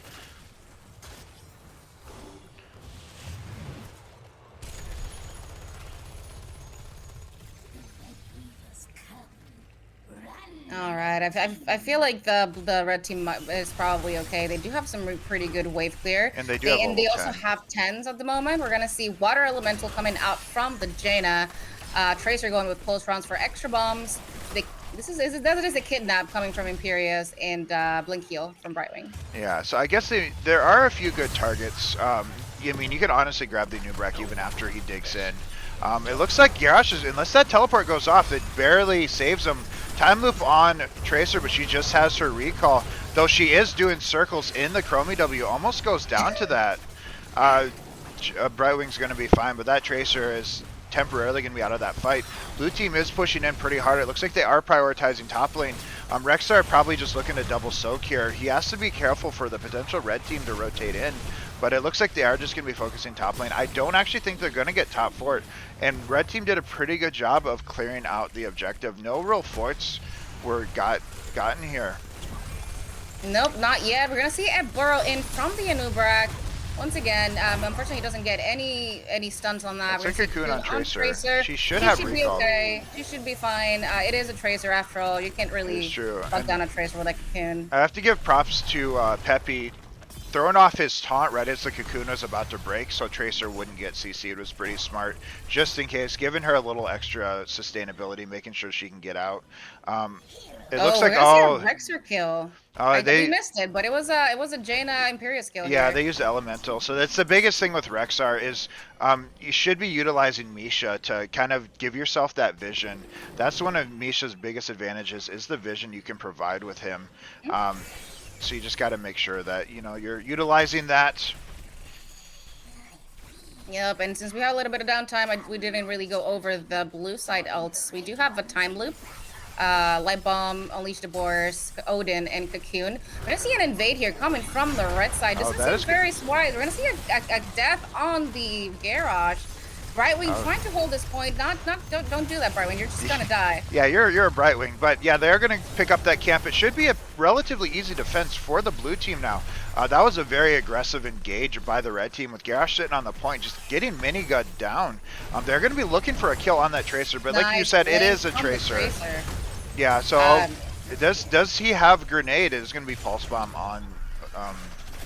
I don't know if that's. I don't know what I was talking about.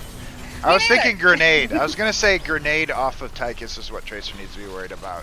Yeah, I mean, nobody's getting any kills. However, this does benefit the red team a lot because they're just keeping the blue team busy while they get all the structures without actually putting any effort. I don't think they secured top just yet. They didn't really push with it, but that's still a lot more than we were expecting. Yep. There's going to be a Q. Oh, he didn't actually go through the wall. I thought he didn't. Yeah, I thought he went through the wall too. That's going to be, and Imperius is pretty deep, but he does have vision on them. They keep hard engaging on that Tracer, which is not the best target. Honestly, if I'm a Nubrak, I'm probably looking at that Jaina. That's really going to be your best target as opposed to the Tracer. I know the Tracer doesn't have a lot of health, but Jaina is going to be a lot easier and a lot less mobile to try to lock down. So I think that's a big mistake that they're making, is just trying to lock down that Tracer. No lock and loaded. Wait, well, he is just starting to practice Tracer on EU, so maybe he just doesn't have the timing down just yet. It could be. We're gonna see an invade coming from the blue side, and then hard engage on the Jaina, and she's just gonna drop quite quickly. Yeah, so you know, the reload talent, very good when you're an early Tracer, which is why I pick it. Alright, we're gonna see the blue team just hard pushing bot with Odin, with the camp. I don't think they're gonna get much here, but they're gonna see a kidnap on the Titan. Are they gonna throw him? We see that followed by a throw. We do indeed see it fall, but the Imperius is gonna fall to the Chromie. We have a taunted Odin inside under the fort, but unfortunately he's gonna survive. And Peppy here, Garrosh going down as well. Instead. Yeah, I saw what they were going for. They went for the kidnap. They went for the throw.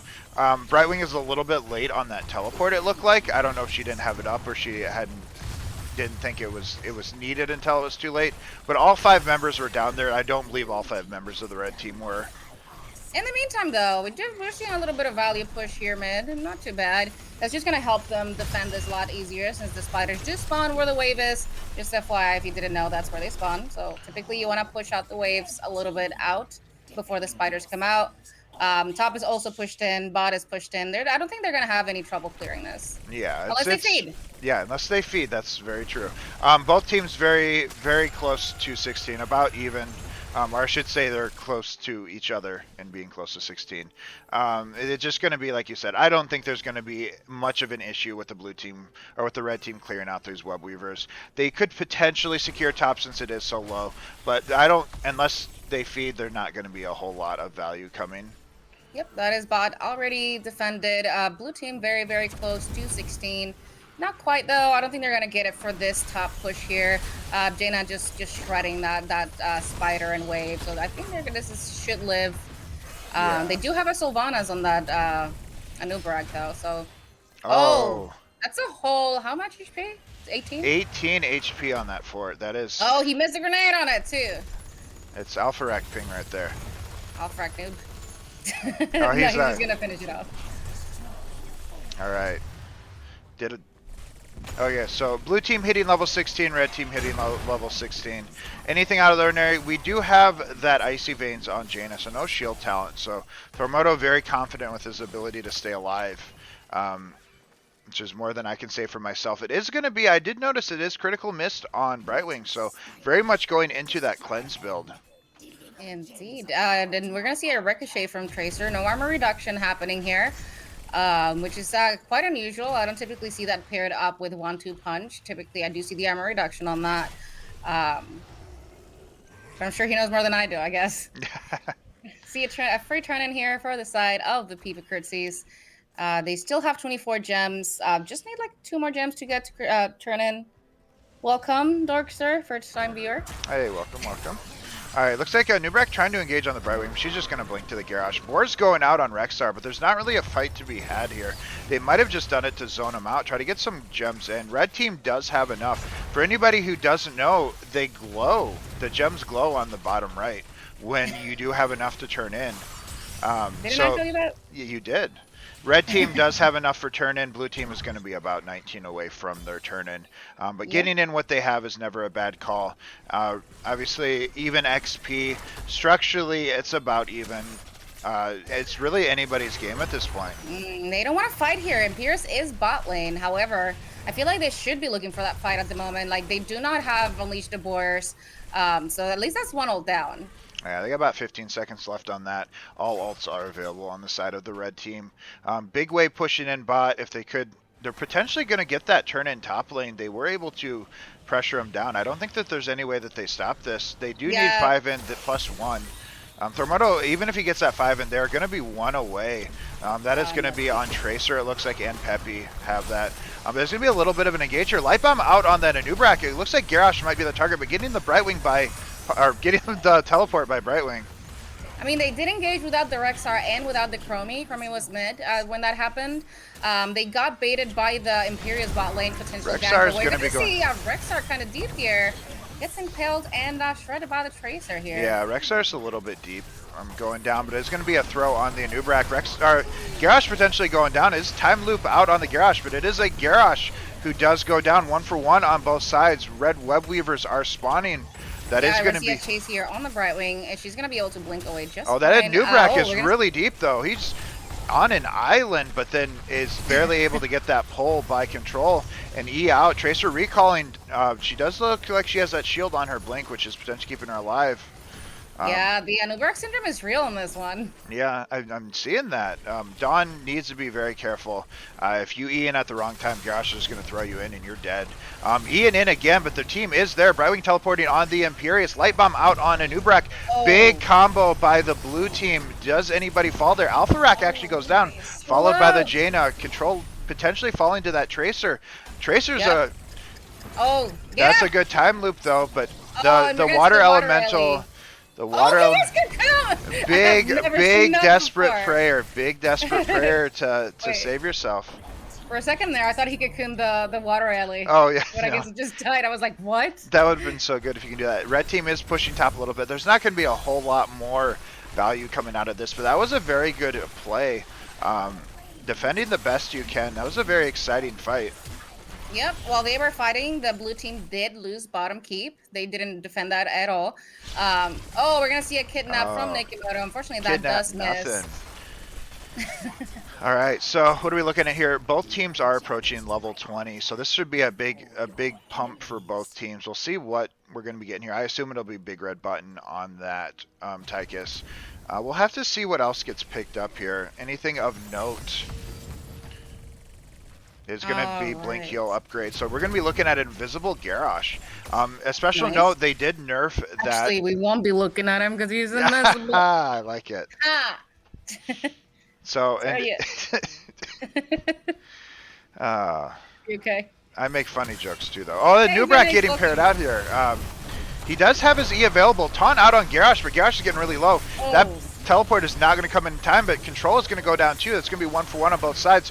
Chromie going down. Red team looking to farm here. Imperious finally lands that kidnap on Nubrak, followed by the polymorph on that Brightwing.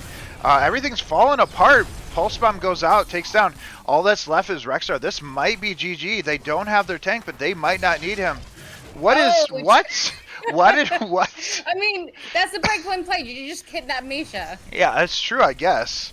I think that they just go through bot lane and they just look for look to end the game. Tracer unfortunately is not going to secure that Misha kill. Yeah. She did go deep for that one, but unfortunately it's not going to happen. I mean, there's a small chance without Garrosh they're going to be able to defend here, but I don't really see it happening. I think this is going to be game number 1. Going over to the side of the Curtsies. Yep, that was the best case scenario that only Garrosh dies here. We're going to see an engage back on the Garrosh. Just hit the core, guys. Yeah, just hit the core. GG, well played.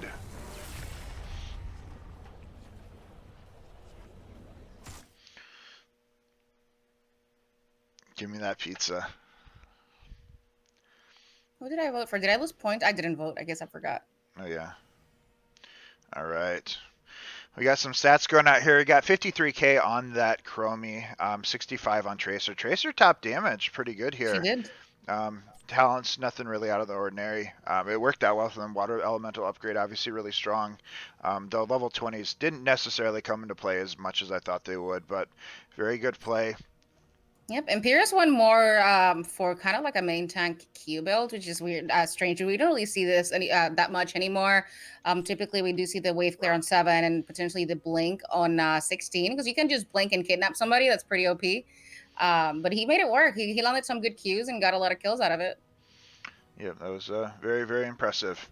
All right, I'm going to be switching scenes to webcam. Wonderful. Hopefully I'm not frozen this time. No, I made sure that you were good before. All right, so again, I do want to remind everyone, thank you all for joining me very much today. We are doing a little tournament exclamation event to celebrate reaching 1,000 followers. I would like to thank my very special co-host, Elixia, exclamation Elixia, check her out. Amazing streamer, amazing individual. Basically is running this tournament for me, um, which is very true. So go ahead and use that command. I don't want to, if I can't do it myself because she'll freeze if I tab out. So, but yeah, that is a very special thanks to her for that, and I do appreciate everyone stopping by, helping me with that hype train. We had bits, we had subs, we had everything. I do appreciate all of your guys' support today. All right, we're going to be trying to get into figuring out what the next map is going to be. Oh, looks like Jailers have chosen to go to Dragonshire. They do not want the first pick.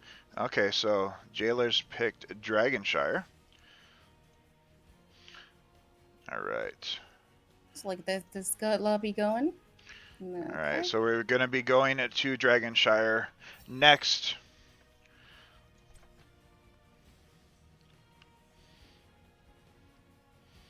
And while we're getting this in here, I'm going to run to the bathroom. So this is a good time. So I will be right back. Again, thank you guys for joining us today. You all are amazing. Mic off.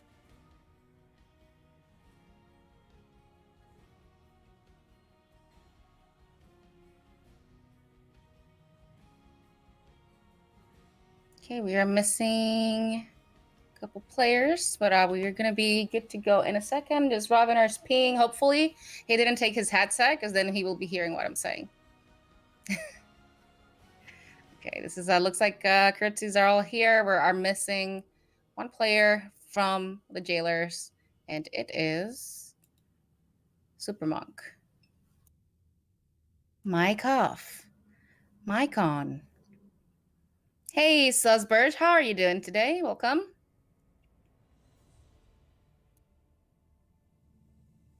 The real winner is Macro. Yeah, I know. Nikki really smurfed on those cues. Hey, Spongy, what's up? Mic on. All right. Mic off. All right, so is everyone ready? Oh, okay. Let me do the tournament draft. First pick goes over to the curtsies. I think you guys switch captain to Peppy. Oh, I mean, it doesn't really matter, but sure.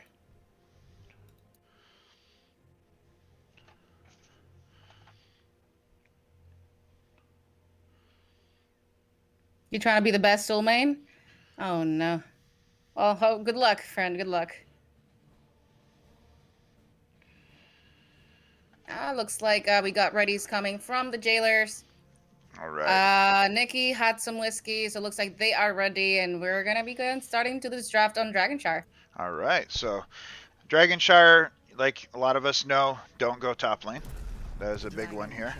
Yep, especially if you pick an offlaner, you do not go top. It's true, yes. Off lane, solo lane does not go top. All right, so we'll see what they ban out here. Are they gonna? I'm assuming we're gonna see an Alarak ban. I don't foresee Alpharak being able to play that character today. So we'll see what we can do here. They're gonna be banning out Johanna. Pretty standard ban here. Johanna really strong. Too strong. Too strong. And we'll see again. Wait. Okay, this is not. What happened?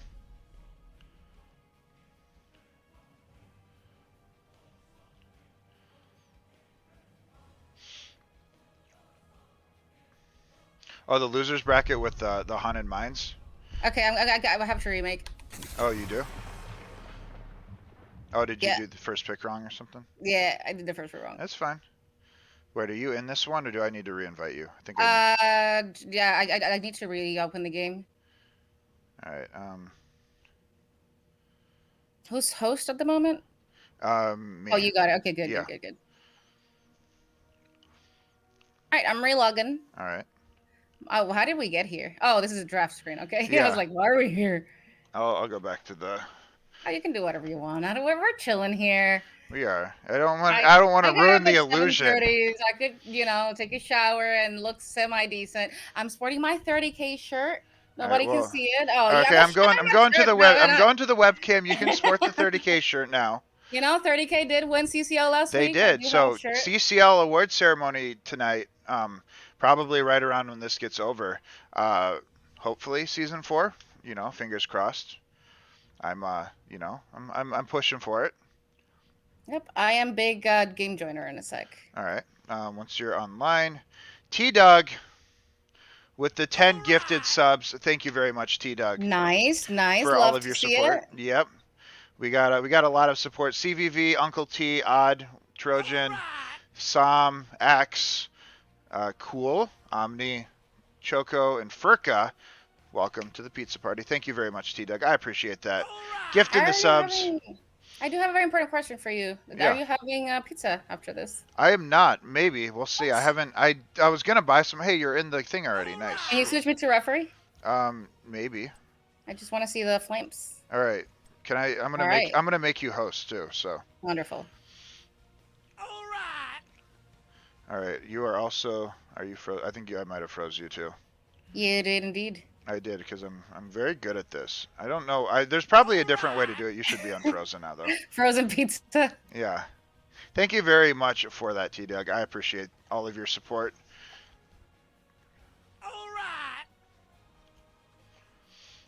Okay, just waiting for that ready from the side of the currencies. Looks like they are good. Draft looks good. Wonderful. We're gonna be restarting. I goofed. Hey, it happens. It happens. Happens to the best of us. And I am the best. Yeah. All right, we're going into that. All right.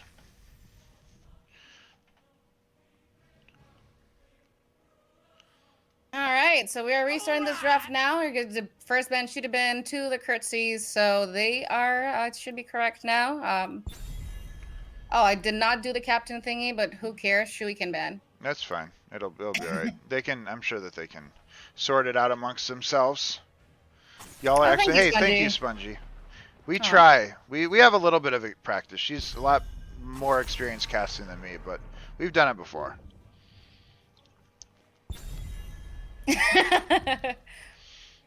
Wrong captain. Yes, exclamation Alexia. This is my wonderful co-caster. Make sure you guys do go check her out. Give her a follow. I believe you're streaming tomorrow.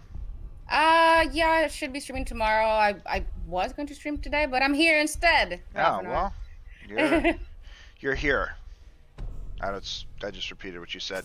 But obviously the Alarak ban being banned out along with the Johanna makes sense. Just like before, Garrosh being banned out. Garrosh does have a decent amount of point control on here. Yep, that one's for IQable. There you go. You can screen cap this. Screen cap it IQable so you can put it on your meme list. Exactly.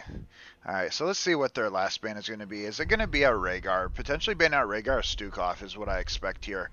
Those are both very strong healers at the moment. Let Alak through? Probably not. They're gonna see a Stukov ban. They're gonna opt to let the Rhaegar through. Yeah, so are they gonna get that Rhaegar? Yep, and Rhaegar is gonna be picked up first pick, which is completely understandable. It was gonna be Stukov or Rhaegar being picked up here. And then obviously we'll see what are they gonna opt for the grab their solo lane early, or just look for maybe the tank and their healer just so they don't get healer choked depending on what their healer pool is.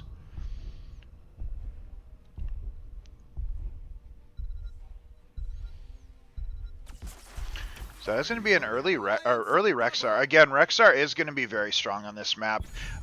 Being as the solo lane is a lot more important than it arguably would have been in the last game. The Rexar pick here can be pretty good. He does let you, obviously, hold that top lane pretty well, but he is going to have to watch out for that Tracer. He did get ganked a couple times, and obviously Tracer is going to be looking to do that again this game. So utilizing Misha for vision is going to be the optimal way here. Obviously ETC being picked up on the side of the red team as well. Yeah, this is actually pretty scary if they go for that bloodlust with the Tracer just running everybody down. Tracer bloodlust strong? I never really thought about it. I guess she auto attacks quickly. What? Especially if you take that 50% quicker reload, then that's going to be. Listen, no, that's a shit talent. If this man has learned how to locked and loaded on ping, we should be seeing. I don't think you can lock it. Does bloodlust make that reload quicker? It does not, but you get more damage overall with it. True. Okay, so I'm very surprised that they banned out the Uther here since they already have a tank and they already have a Rhaegar. I mean, obviously they don't need a healer unless they're gonna look at double support with Uther. I don't really see a reason to ban out the Uther unless something is planned that the Uther was going to counter. A very weird ban. We'll have to see how they fill out this draft, but maybe they're going to be looking at like Abbott Illidan or something. I'm trying to think of what could round it out. I do know Alpharak does like to play Abathur, so that is potentially what they're going to be looking at for their comp. So they might be looking at Falstad though. Interesting. Yeah, we're going to see another Chromie. All right, and they're going to be rounding it out with, they need obviously their solo laner and another form of damage.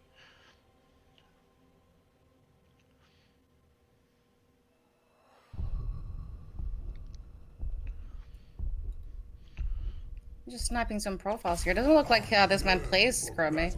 Actually, I'm looking at the wrong guy. Never mind. We're going to see another Imperius coming out here from Nikimoto and a Li Ming from Tormato. Are we going to see an Orbing, though? We got to commit to the meme with that glass cannon Orbing. Yeah, glass cannon Orbing. All right, so they're going to be looking at, they need a tank. So are they going to go for a conventional tank? Are we looking at a meme tank here? Dawn could go into that Anubrak again. It could work. Chromie does have decent follow-up. Obviously, so does Falstad. Or what other tanks would be available? Diablo. It is going to be the Anubrak. I know Dawn really likes the Anubrak. He does. He also plays a good Garrosh, which is probably why he got banned. He has like 70% Garrosh win rate, which is kind of ridiculous. Yeah, so they might have scouted that out because I didn't even know that. So that's pretty good. I do want pizza after the stream now, though, now that you mention it. Just completely out of the blue. Just remembering what you said before. All right, what are we looking at here? So we are going to be, who are you going to give the edge to this game, do you think? I think since we got Alfred here on Falstad, I think he might be able to make some good plays. We don't have any type of like AoE cleanses happening here, so if he gets some good gusts, I think I will gonna give it over to the jailers. Yeah, I have to agree with that. I like the. I'm insane screen switcher. All right, wonderful. I was in the process. I also have to give it over to the side of the jailers as well. I think that the Falstad pick is gonna really help push them over.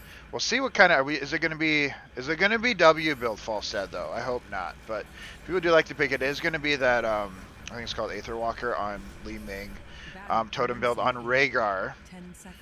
All right, you want to introduce the team, though? Yes, we're getting ahead of ourselves. We're going to see on the side of the blue side is People Jailers, Alfrak playing Falstad, Farkin playing Rexar, Control and Anduin again, and Dawn, Nubarak, and Supermonk on Chromie. All right, and on the side of the red team, we're going to have Shui on Rhaegar, Thormoto on that Li Ming, Treneth on Tracer, Pepier on ETC, and Nico Moto on Imperius, who is going to the wrong lane. And I mean, at least he's going off lane. Let's give him that. Imperius does not go off lane. Yeah, it's true. I've heard that there's some Storm Leaguer out there who told me Imperius doesn't like to be in the off lane. So it does look like he is going there. Tracer's going up there. Again, Rexar has to be very, very careful with that Tracer gank. I would like to see Misha in a bush around here to potentially scout for that gank, because that is how that Tracer is going to be looking to roam. That is a pulse bomb on nothing, though. That is a big misser. Yeah, it is going to be that W build on Falstad, which is an interesting play. Oh, is it? Yeah, I can see W build going on for Tracer, but you don't need that W level 1. You just take the shield at 4, and that is quite a bit of shielding. Obviously, you do go into that range at 7, which can help you. It's a very, very tricky play. Obviously, going for that Nubrak there wasn't really going to work. Predictions are up thanks to IQ Vault, so go ahead and cast your votes. Who do you think is going to win? Obviously, Ellie and I both giving it to the Jailers, but we'll have to see what happens here. Yeah, I do want to say W build, I don't think it counters Tracer at all. Like, she can just recoil out of it and it does nothing. Well, he will just have to be very, I guess, patient with it. And then after she recoils, then he can get a snipe on that. But she can still blink away. So I don't expect it doing a lot. I think he's just memeing it. That's kind of what I think too. So, and again, the W shield on 4 is really the only thing you need.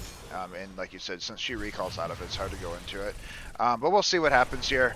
It is going to be an invade. Yeah, an invade on the side of the red team. Shui very deep in there. Anubrak looking for that engage. Misses the E. Q is down and now as well. ETC slides in. Knowing that Anubrak has no abilities, ETC feels pretty safe sliding in there. There's going to be Pulse Bomb out on Control, but that's going to be a lot of Chromie damage. Red team does steal the camp, but ETC is really low. A Nubrak, false set, everything's really low. It looks like it's going to be a successful steal. Well played from the side of the Curtsies here with that invade. No, they didn't lose any players. In the top side, we are seeing Imperius actually holding his own just fine against a Rexar, which is not something you see very often. He misses the Q, unfortunately, otherwise, but here's a Tracer for the gank coming to kill that Rexar, and Alfred trying to help. Unfortunately, he's a little bit late here. Yeah. So he's not going to be able to do a lot. So we're going to see a cap coming on the top side. And we'll see if they can secure the first Dragon Knight. Oh, we forgot the first blood. Oh, first blood. Did I do it? Yes. Alright, so that's going to be a very early Dragon Knight. So it is a 3-minute Dragon Knight. The most you could likely expect to get with this is a wall. Now, you always want to position the Dragon Knight in a way where you don't have to get hit by both towers. Now, let's see if this Dragon Knight can do that effectively. So it is going to be, again, early Dragon Knight. There are no towers here, so very well played. They're going to siege into the bot fort. He is indeed in a position where he doesn't get hit by two It's towers true. at the Very same time. well played. Again, it is going to get shredded pretty quickly. It's already at 60% health and falling pretty quickly. And it is honestly going to be easy stacks for Falstad with his W. So I'd be looking to boop away Falstad, if anything, which is exactly what's happening. Eating it into the tower a little bit quicker. He does have a whole 7 stack, so he's getting there. Yeah, so we'll see. The level 7 is really what helps you get it, because you get those extra ticks and you get that extra range. So until you get that level 7, that is really when it gets easier to stack. Until then, you're way too close. Is Trinith Master? I don't remember. I don't think so. I think Trinith is about like high plat or diamond or something. Yeah, I believe so. There's gonna be Q out, and then a random E by Dawn. I don't know what that was. But ETC getting really low. Yeah, Tracer doesn't give a shit. She's just still in there. I'm actually kind of surprised that they let Tracer through again now that I think about it, after how much of a terror Tracer was last game. Agreed. Got nothing to say about it. We're gonna see a potential gank here on mid. But it's just actually just Dawn sitting here. Yeah, Nubrak kind of just holding vision right here, watching for rotations. Not a whole lot going on inside of the blue team. Red team looks like they're going to be looking at those bot knights. They could potentially look at the Giants as well and push with double camp. But Nubrak is going to scout this out. But do they try to engage here?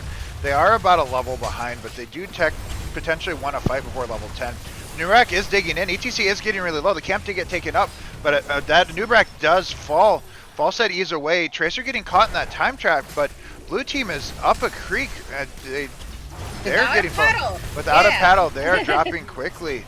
We're gonna see a double kill coming on the Li Ming. Once that camp is capped, you kind of gotta leave, because then you just don't do anything.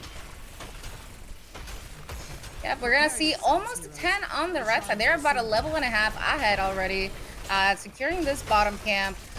And I don't know. I mean, the blue side's gonna have to do some cheeky plays. We're gonna see a gank here potentially on the. That was a very good play by Alpha Rack. Nice stun. It should be a dead Imperius. From the Farkin here, they get that secure that kill. Fortunately, it doesn't do too much just yet. We're gonna see a camp steal coming from the side of the Curtsies. Yeah, red team does have level 10 now. It was a very good gank by the side of Falstad, and that's, I think, going to be how they counteract that, because Tracer's looking to pressure that Rexar. Falstad needs to do the same thing to Imperius. They're going to be taking that camp on the right side. Rhaegar's going to take that. They could potentially look to engage, but that would be pretty risky. It looks like a Nubrak, or Anduin was maybe rotating top lane. I almost wanted to ping danger, because this Rexar needs to back up, because Tracer's not going to be alone there. And as predicted, Thormedo comes in with a wave of force. That was a Q potentially over the wall that missed. We've all been there, so I can't really complain. But it is going to be, blue team has both channels, but they're going to lose one. That's going to be a pull out by Control. Yeah, they still don't have 10, so they really don't want to be engaging here. They also do not have a Rexar. We're going to see a mosh pit, solo mosh pit on the Sanubrak. He is going to get cleaned up by the Li Ming. And we're going to see a Control here getting chased down by Tracer. Unfortunately, there's not a lot he can do, so he's just going to die again. Yeah, Falset is really aggressive on Thormoto. It's going to be a gust. They did hit level 10. That was very good play. Just testing out the Tracer and getting that Li Ming kill. I don't know that he kills Tracer too, though. Go over the wall and kill her. Yeah, once that W is up again, you potentially would have been able to. But that was, it's going to be a DK being picked up on the side of the red team. But that was a very good pick by Falset on Thormoto. Getting that pick does ensure that they can't do too much here. They might get the fort, but they could potentially push it out here. False set is likely expected to rotate mid. Gust is down for 30 seconds still. That's Boar's out to defend. I guess this fort is going to fall. False set's going to be looking to try to just farm some W stacks. He does have 22 stacks, which is pretty low. I mean, it does get thingies at 30. It does, yes. I forget what thingies it gets, but I remember it's still not very good. So. It's a cooldown reduction, 2 seconds. Oh, yes. All right. That is going to be Chromie getting picked up. She does use her timeout. Can she get out, though? Oh, no, it's going to be a kidnapped. Does Control have a pull, though? Oh, that's a Gust. A little bit too late on that. It would not have pushed away the Dragonite, though. Very good kidnap by Imperious. Thormoto just kind of pegging him out a little bit with the Q and the W, and they get that fort, but I don't see much more beyond this. Very good play by the red team. 2-level lead. Blue team needs a push for level 13. Potentially look for a loop here. Yeah, we got a very deep Rexar here. Looks like the team is looking to make a rotation on him. It looks like he does notice, and he backs out. So they're not gonna get that pick at the moment. Meanwhile, they're still looking for it. He is very, very deep right now, as is the whole red team. It looks like they're just trying to be aggressive towards that camp. This might be the play blue team needs. I know that they don't have level 13, but if they are looking for a pick, that is going to be Cocoon out. This is potentially a 5v4 right now if they're looking for a fight. It looks like Donna's a little bit scared to dig in there, which I get. They're actually just going for Li Ming. That was actually a really good play. I didn't really think about that. Pop the Li Ming. That's going to get you closer to 13. It is a 5v4 right now. Very good play. It does things. I was looking at it as a 5v4, not a kill the Cocoon target, but... Well, we do typically want to kill the Cocoon target, but the red team does not care. They're still looking to invade this this siege camp without Tracer. It does not look like the blue team even has a clue about it, though, because I guess they're not expecting it. Blue team looking to get a kill on this Tracer. Can she get away? They don't even see her, so of course she gets away. Blue team not really taking the best advantage of the advantage that they were given with that Li Ming kill. They kind of just let their camp get stolen, and I think they were looking for a rotation. It is going to be Tracer getting away because it is a Tracer. They are taking bot camp. Red team did a very good job of minimizing their losses with this Li Ming kill. They really did. Like they got a teammate down, and they still get all the camps on the map. Yeah, very good play by them. It is going to be a new bracket. Burning his E. That's going to be a mosh pit out. Very good light bomb by Control. Gus pushing him out. Tracer is caught in the Cocoon. I don't really think they get a kill here, though. It is a Tracer after all. They do have damage mitigation coming from the Rhaegar. So not a lot's going to happen here. We're going to see that Control just getting picked off by the Tracer once again, unfortunately. Oh, almost getting the pick there on Li Ming. They're going to be pushing with this camp. That blue team kind of needs a fight. That's actually potentially that is going to be a good ancestral out. I was going to say that Imperious goes down otherwise. It is going to be level 16, 3-level lead. Do they defend this keep? Anduin is rezzing soon. Boris is the only cooldown available by the side of the blue team. Yeah, unfortunately they do not have 16, so this keep will go down. We don't have a Gust. We don't have any ults on either side except the Wave of Force. So that's like 20 seconds or something. Yeah. So it's not a big deal. We do see Falstad flying bot. Oh, they're gonna try to get the DK. Rexar needs to be on it right now. He's clearing that wave. Yo, click the thing. Click the thing. All right, so now they are going to be able to sneak it. Oh, the catapult almost interrupted, but he manages to secure it just in time. So best case here is going to be to get walls. Your goal right now should be to get level 16, and try not to get picked off, obviously. There's no mosh pit, 30 seconds on that. DK seems to be a little confused on what to do. Again, my play is to go for walls. Enemy team is just trying to get some pressure. They're not getting kills. Thormoto's really deep right now, but I don't think he's going to get picked off. Time loop is down. DK just working on getting some XP. I almost say never take it top, but you could almost take it top just to get the wall for the XP, but it looks like just taking mid fort is going to be the call here. It is going to be an almost 12-minute DK. Could potentially get the fort. The problem is he needs to get out or he's going to drop. He might. We're going to see the Tracer here harassing the Falstad. He's going to be able to drill away just fine. He does have we did get a kill on Imperious from the Chromie, which is very, very good for the side of the Jailers. They do need to do something and just to get back into this game. We almost get an Alpha kill, but Alpha is going to be able to just W away. He does have 29 stacks on that W, so he does have that CDR. 5 seconds left. This Rexar is going to be in a very bad position, which is exactly what I was worried about. There's going to be a mosh pit out on ETC, a 3-man mosh. This is looking very bad for the side of blue team. Good gust by Falstad disengaging. That Rexar needed to back out a lot quicker. He They just were needed looking. to go to his team, to be honest. Like, Falstad had Gus the entire time, and he could have helped it. But Yeah. he decided to go through the jungle here, and unfortunately, that cost him. See the people curtsies here, just stealing this siege camp once again. I don't think the blue side's gotten this camp at all. I don't think so either. So the one thing to know, blue team does have level 16. That is going to be Chromie getting like a timeout. Anubrak is trying to save. Does Chromie live here? Nice pull by Anderwind. Once Rexar's alive, they will have an even talent tier fight. Red team is taking the Knights, basically turning the map, painting the map red, as they like to say, and just doing a very good job of controlling everything. But it is worth noting, it is a 16 fight. This Rexar needs to be careful, though. Team is going to pick him off if they can. I mean, they can potentially, if they get too deep, they could potentially get a team fight going on the Bridge of Death for comeback potential. What's going on mid? We got a cocoon on the Tracer, but it is Tracer, and she's gonna go down. Actually, Yeah, that's actually pretty good chain CC here. They actually really needed that. That Tracer's been carrying them here. It's true. Can you recall if you're rooted? You can, unless you're silenced. Okay, so I was gonna say I saw the root go off, but I couldn't. I guess the stun might have followed it up. It may be possible that he had already used it potentially. That could be as well. All right, I tried they to are ping looking this for. end of that campaign. All right, there's Oh, gonna we're be a gonna light see bomb out. a There's gonna light be an bomb. ancestral potentially. Oh, that was actually the gust. Bad, I yeah. thought the gust saved him, but Yeah. he gusted him into that last Chromie W, and that finished him Yeah. off. That was really good. Well, he didn't really need to do that. I think they could have taken 2 kills instead of just 1 with the gust. True. Anubrak was completely healthy. That was not needed there. Yeah, oh, I agree. But that's going to be a potentially a free DK if they posture correctly. It doesn't look like they're going to be able to get it before Rhaegar reses, but that is a very good play.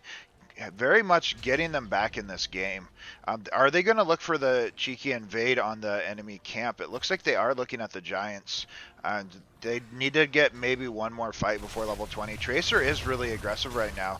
Cocoon is out right now and is going to be a loop. I think she's trying to burn recall. Here comes yeah. See, I assumed that that Cocoon was coming in because I think loop was being used to burn out the recall, and then I was expecting a Cocoon afterwards. But this Imperius is, I think, going to be the target here. That light bomb does land. Imperius should be going down here. They need to watch for the counter engage, but that is a very good play. This Imperius has been getting caught out a couple times now. We're looking at, what, 3 deaths on the Imperius, 3 deaths on the Rexar, so both their solo laners seem to be the target. It looks like they're going to be looking at bot camp.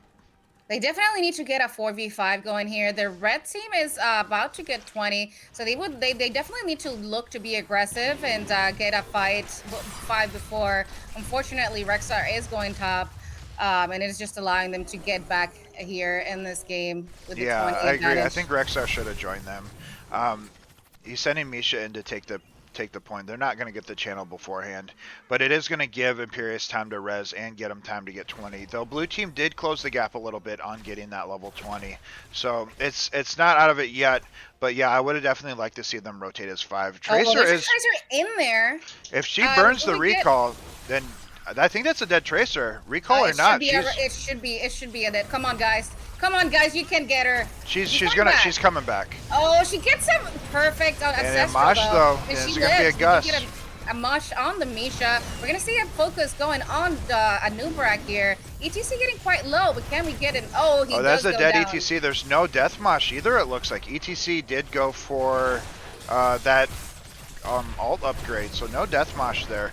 Good stun by Rexar. Now what can they do? Good stun by That's a great Anubrak. stun from Anubrak with Epicenter. Just got a 4-man stun. We get a Cocoon here on Tracer.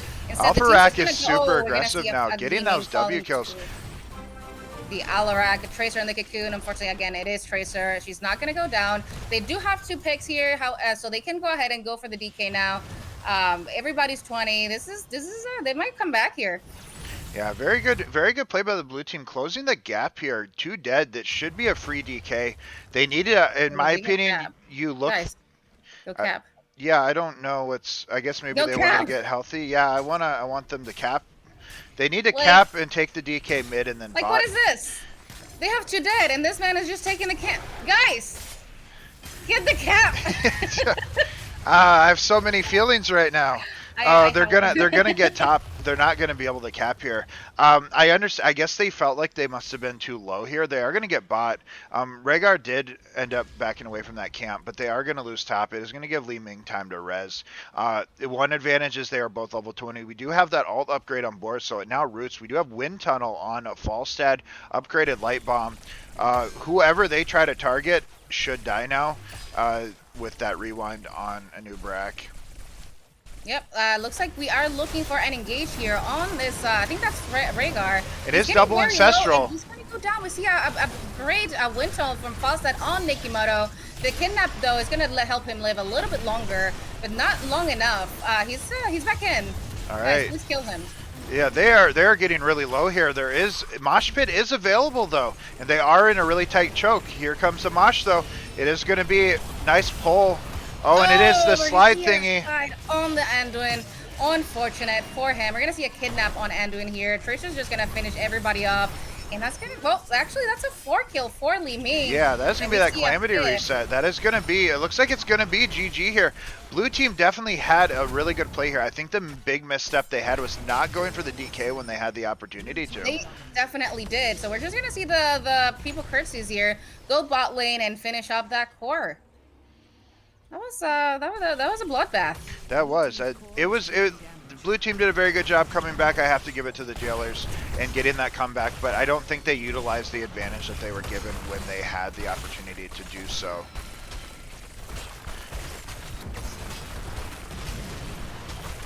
Big mushy slidey. I know, Yeah. what?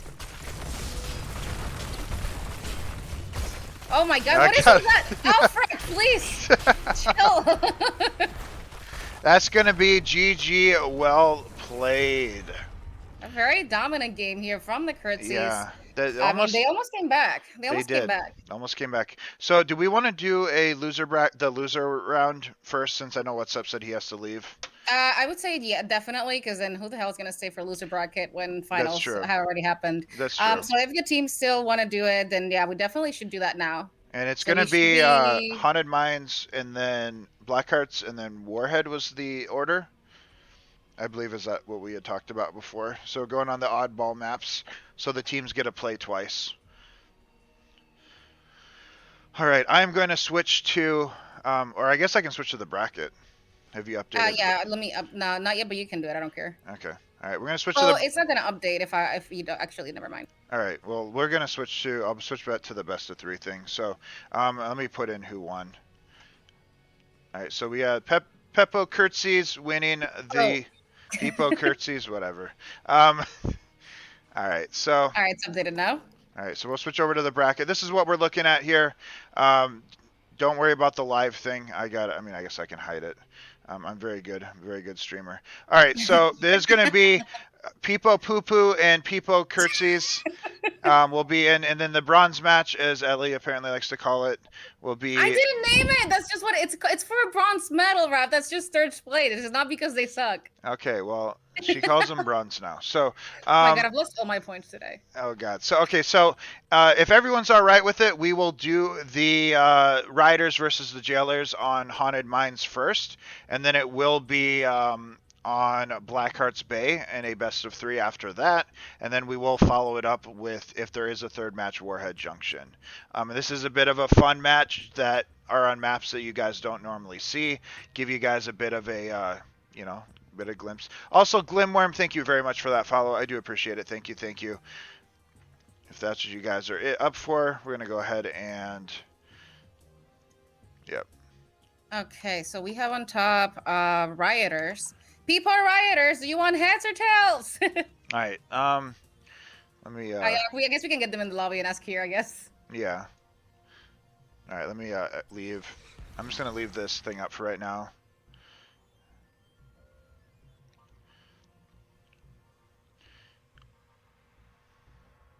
So which one is this? This is Riders versus Jailers. Okay, perfect. I think everybody's coming. Awesome. And then after this, we will do our riveting finals, our best of 5. There's going to be no mat bans, obviously, and the first one is going to be Haunted Mines, being picked by us. You're not in here. I'm not in here? I Get in here. I haven't got an invite yet.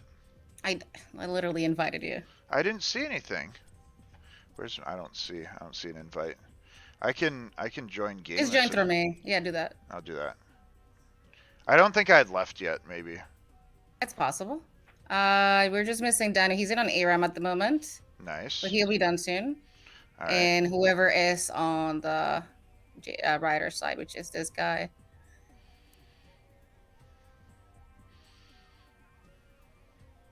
So we're missing Fredo and whoever the last guy is. Who do we have? It was Oh, T-Dogs. No stacks, no break. What's up, Peaches? Oh, he's here. All right, I see him. I think it's T-Dogs, right? Yeah. Or is it someone else? I believe it's T-Dog. Oh, okay. Wrong okay. team? Oh, is it not him? Oh, okay. Sure. Who is it? I'm bad at remembering things.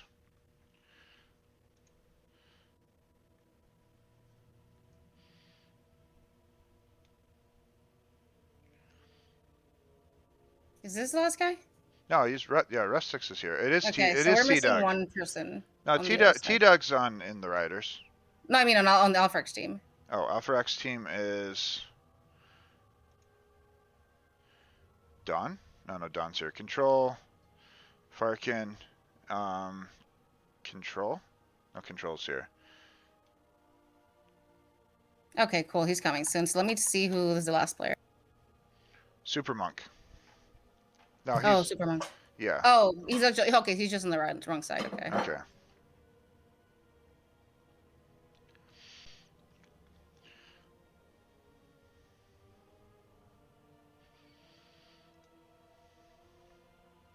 Please bring back Hots. Agreed. Please bring back Hots.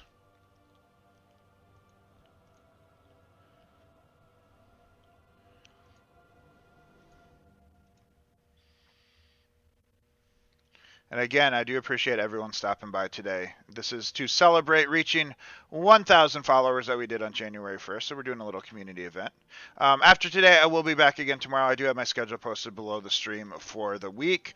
We will be back on regular Streamlabs tomorrow that I can use without everything breaking.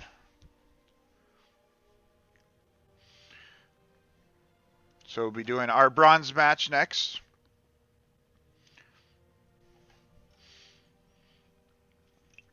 All right, so just waiting for this guy to join.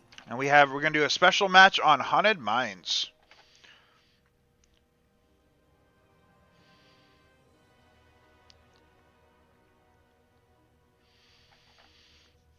All right, in the meantime, I will be right back then. All right.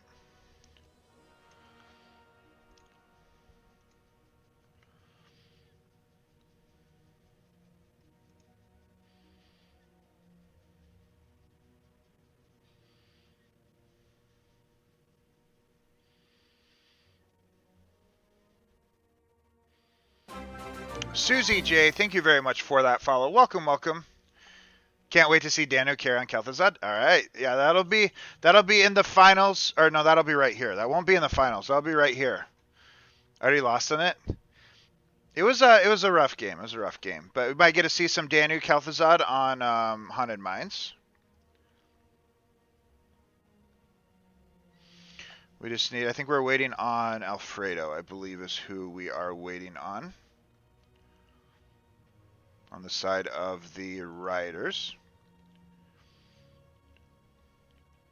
It says he's in game. Or he says he's, I guess, in the game, but I guess we wouldn't have been able to invite him if he wasn't.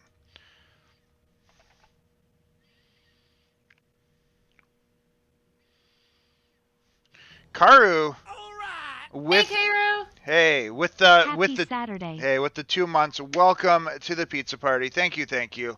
I do appreciate it. Can you get a cheeseburger? I want a cheeseburger and pizza. Okay, so what do we do if this guy doesn't show? Like, where is he? Says he's AFK. Let me see if he responds in Discord. We could potentially just sub in someone.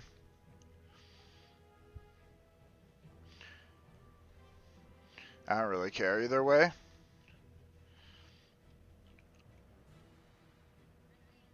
Did he go offline?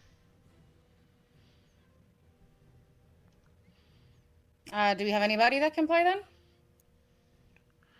What rank was he? I think he was plat-ish. Do you want in, Jimmy? This is Europe, Kara. But you might be too good for this, though.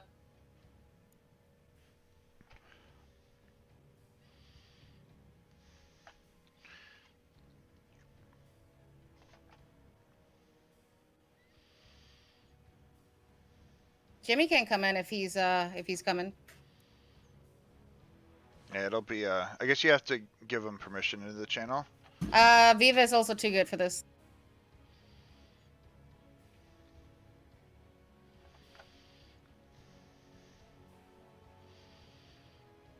Oh yeah, I need to do another giveaway. Alright, he's coming in. Alright, so we're going to do a quick giveaway since we did finish the last one. Very, very quickly, this is going to be a free 20k Hero Request Redemption. The keyword is going to be, who won last game? I have no idea. It was Curtsy. Oh my god, I got to spell that. Oh my god. Alright. I'm good at spelling words.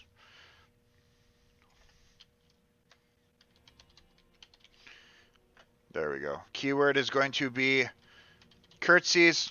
Spell that out in chat if you would like to participate in the giveaway. We're going to do that real quick, and you get a free 20k Hero Request Redemption that you can do in chat. So do it. We'll do this real quick. Obviously, the winning team will each get a free Hero Request Redemption, but make sure that you say it in chat. We're going to be giving these out. We'll give it a little bit, and then we will we'll roll it. So if anyone would like to participate, type that word out in chat, and we will roll real quick. And whoever the winner is will... But he leveled up. Rip Jimmy. There we go. Yeah, I kicked him from my party because I invited him to party on accident. I think he's in, though. I thought IQ will finish the predictions. All right, Yeah, so we're going to give it 10 seconds, and then I will roll. Put curtsies in chat if you would like to participate in the 20k Hero Request Redemption giveaway. What you're going to do there is you're just going to say it in chat when I'm streaming, and we'll redeem that for you. The same rules apply for what we use normally, because we are about to start this. So I'm going to go ahead and roll it out now. Methusa winning. Congratulations, Methusa. Nice, nice. I do appreciate that, Methusa. I didn't even get to get in. I didn't even get to do it. You're gonna get one anyway. All right, where the okay? Okay, looks like everybody's ready, so let's get started. All right, we're in here, hopping in.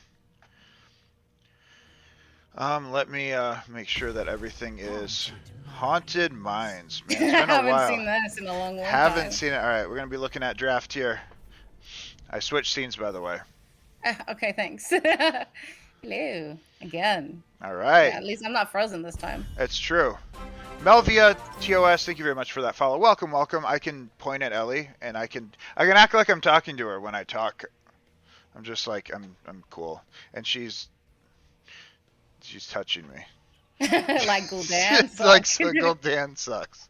Hey. Hey. Hey, Melville, welcome. Hey, what's up? What's up? Welcome, welcome. And I do want to exclamation. Oh, thank you. Yeah. Hey, thank you. Exclamation Elixia, if you want to know about my wonderful co-caster, go over and throw her a follow. She will be streaming again tomorrow, she said. So make sure you guys do go check her out. Again, very great. Help me set this up. Very much running this a lot of this. This is my tournament, guys. It says Raviment, but it's really my tournament. Yeah, she basically set up everything, helped me do the overlays, basically did it all. So This is going to be Sylvanas being banned out. Very, very strong on Haunted Mines. A lot of people might not even know about this map because it's not in any rotation that you can get outside of custom games. But it is a very push-heavy map where you go down and kill some skeletons. Obviously, Alpha Rack doesn't get to play anything fun. Nope. Now, I have gone into depth on ways that they could potentially make this map a little bit better. I don't think it's bad enough that it shouldn't be in quick match. I mean, they have Blackheart's Bay in there. You might as well put Haunted Mines in my opinion. But, you know, that's my opinion. So, banning out Brightwing, and which is a global, obviously, Alarak. And Banning Chen. out Chen, you know, neither of them get to play their characters that got them in the Master or GM. So, Yep. All do- the high heroes are open at the moment, they so are. the side of the jailers can get 2 of them if the side of the riders do not go Joe, and Yeah. they're gonna go Joe. Yep, so I'm expecting either Rhaegar or Stukov being picked up here. Potentially something Garrosh being very early Garrosh. You did say Dawn does like to play Garrosh, so He we'll see if we does. can get that picked up here. Oh, And- and we're gonna see an Abathur from Alfrak. Yeah, I do know he likes his Abathur, and this is a decent map for it, I would think at least. Just to patch it. Is bug though, I remember Vikings getting stuck in transition. I know that Deathwing struggles because he can't go between mines. Which they could fix that by just making it so you can click on him in the air.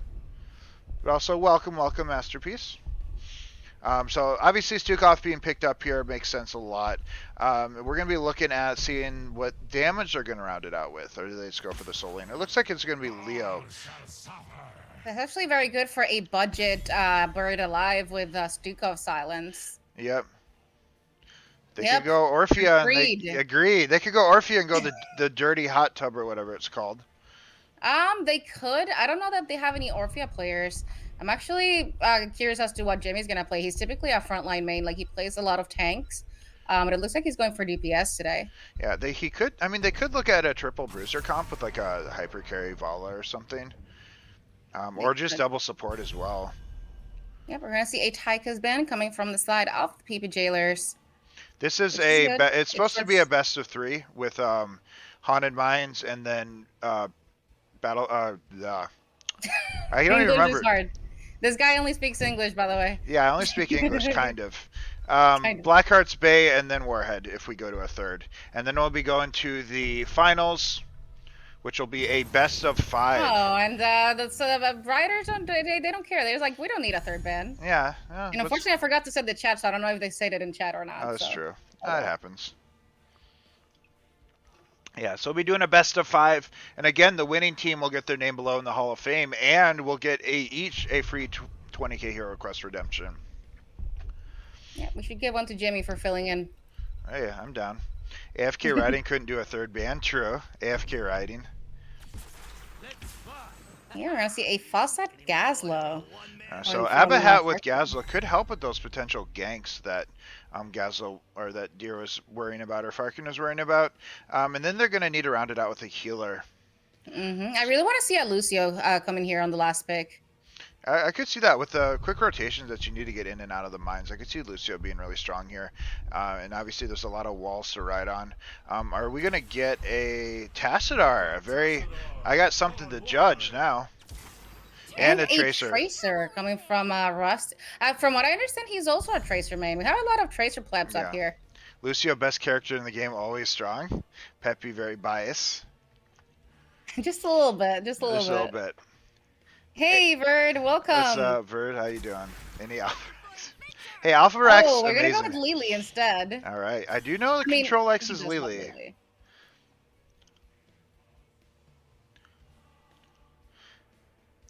It's just simp hard. He does simp for Lily, which is she's only 12. Control, please. All right. I mean, it's possible that they banned Rhaegar in chat, and we just didn't see it. Yeah. All right. So this is going to be Haunted Mines, which is a map you guys might not have seen too frequently. So after we do knock out this best of 3, we will be going into our finals. So we'll let's get into the end game. Drop the camera, and yeah, let's see what we got here. Yep. We might. Some people might not have seen this map ever at all. That's true. Yep. This is a very, very old map. One of the first maps. I know What's Up said he had to go, so we'll see if we get to them all or not. But Well, then he better get winning quickly. Yeah. All right, let's go ahead and quickly introduce these teams. On the side of the People Riders, we're going to see Martin playing Leoric, T-Dux playing Johanna, Danu on Stukov, Rustics on Tracer, and Jimmy on Tassadar. All right, and on the red side, we're going to have Alpha Rec on that Abathur control playing Lily, Supermonk on Falstad, Garrosh being played by Dawn, and Farkin playing that Gazlo. Happy birthday, Rav. If only it was my birthday. All right, so what do we got here for talents? Yeah, it's going to be that normal E build on Johanna, W build, or W being picked up on Tassadar, which is my go-to level 1 now. That mana you get after you get that level 7 talent, Psionic Echo, lets you stay in the fight basically forever. You don't really have to worry about losing mana with that level 1. Abathur going for that Mind build, and I've heard Alpharak talk about on his stream how he plays Abathur, and Mind build's actually going to be pretty scary for how he does it. The one thing to keep in mind is people aren't very experienced on this map, so rotations are going to be a little bit harder to know. Lily getting pressured a little bit here, but with that Abathur hat on Lily, it's going to be pretty safe. Yep, at least that Supermonk here isn't trolling with W Falstad. He did go Q. It's true. Oh, Yeah. we're gonna see a throw on the Tracer, but again, it's Tracer. You just don't simply throw a Tracer. Predictions are up, so you can go ahead and cast your votes if you would like to know who would win here, or if you'd like to predict who will win here. I mean, I have no points, so. Happy birthday. If it was my birthday's in May. I wish it was my birthday. That would be a pretty cool thing to do on my birthday, though. Maybe we do another tournament on my birthday in May. Do a 2-day event. J Park, thank you very much for that sub. Welcome to the pizza party. Thank you, thank you. Good old birthday memes. Oh, we got a slow silence on this Lily. She is not gonna die because Lily, you just don't kill. Oh, yeah. Yeah, it looks like we're getting a little mad here about the Abathur mines. On the top side, looks like Deer is handling himself fairly well against Martin. He does have that Abathur at Kuroshi with the Prime. Welcome to the pizza party. Thank you, thank you. I appreciate that. Yeah, the blue side is taking the siege camp. The sappers looks like the side of Jailers is looking to get an invade going. Daniel getting thrown in. He's just gonna silence everybody, and looks like Rustics might get a pick on the Garrosh, but it is a Garrosh, so. Oh, that Tassadar almost killed 2 of them with the Q. So that's a very, very good pressure by the blue team. We're going to be seeing the objective pop soon, where you do go into these mines and collect skeletons. And for anyone who doesn't know, there will be a giant golem in the middle of the map that you can actually see from the center of the map, which is... I wonder how we get down there as spectators. Do I just click on the... Oh, there we go. Never mind. Okay, hey, I didn't know, so I'm glad you know. But yeah, so mines are going to be opening shortly. There's going to be little skeletons around the inside of the mines that you pick up, and once they have all been killed, there will be 100 skeletons, and you will be able to get golems that push down your line. Look what happened. We have first blood. This map is new to you? Yeah. So this is a very interesting map. One of the first maps to ever be released. It's not in quick match, but it is a fan favorite for a lot who don't have to play it in rank probably. But yeah. Oh, in return, we did see a pick on the Gazlo. Martin is quite deep here. Dawn just going around trying to get that throw on him, but I think that'll be a dead. That's going to be a dead Leo. He just uses Wraithwalk. Throwing in Falstad. He missed his W, which wouldn't have mattered. But you don't. How do you miss up, dude? I'm kidding. Yeah. So the mines are open now. The biggest thing on this map, and one of the complaints about it is more. It's stronger to push than go in the mines depending on your team comp. So blue team is opting to go inside and collect these skeletons, which if you look down here on the bottom left, you're going to see that this number climbs up. Obviously there are going to be some to do, was it 1EE0? Yeah. 11E0, sorry. Oh, 11E0. Okay, I'm good at this. All right. I'm not, that's 0-0. Yeah, oh, yeah, sorry, I meant O when I said 0. Oh, looks like the red team is just making their way down here. Bigger goal, yes. They have older players. Meanwhile, oh, never mind, there's a Leoric coming down. Wall coming out from Tassadar. But Deer here getting a two-man stun. We get a throw on the Leoric. He is very low. He's going to go down to the Garrosh. And we get a stun on the Tracer, but we're looking here to get Danu. Danu just gets out. They're just going in and out. He goes in, he's like, nope, I'm out. Yeah, pretty much. He's like, I'm actually, never mind, guys. Jimmy here, unfortunately, is going to get caught by the stun, and he just goes down as well. We still have the boss. However, the blue team already collected most of those skellies, so I don't think it matters too much to get the Yeah, boss. so this is a situation where you're almost better off not taking the objective because the blue team has already got more skeletons, so you're essentially giving them a stronger objective. So you're in a situation where coming topside and just pushing might be a better call, which is one of the issues people have with this map, is that it just is better to do certain things sometimes. And obviously the golem does give you, I think it's maybe 35 or 40, I don't know the exact number. The objective is hella weak. It is. The objective is arguably weaker. Oh, we're gonna see it thrown down onto the tower. He's immediately deleted. Poor positioning, unfortunately. He didn't see that one coming. It's gonna be 1 kill to 5. There's still a little camp on the bottom left down there, which is why you haven't seen it. But you're about to see what this objective looks like. For anyone who hasn't seen it, you see these little things right here. This is where your golem is gonna spawn. And you're gonna eventually, obviously, it's gonna push down the lane. The bigger ones are obviously do more damage. They're similar. They look exactly like the golem on Curse Hollow, which is, I think. Wait, does it? Yeah, I think they're the exact same looking. Just different sizes. Yeah, it's been a while since we did this. And they burst out. And they look really cool. They look really cool. It's taking forever. Holy It does. Crap. It's well, they're building up similar to BOE. 3 days later, it comes out, so, and this is what it looks like. Yep. So it'll be bigger if it's 100 golem. It'll be pretty massive. They operate exactly like they do on Curse Hollow. They push down, they slam. But as you can see, you know, the golem will do its thing. Blue team does need to potentially be a little bit careful. Gazlo did get picked out, but Sukov is going to get picked off. He does get thrown and picked off by the team.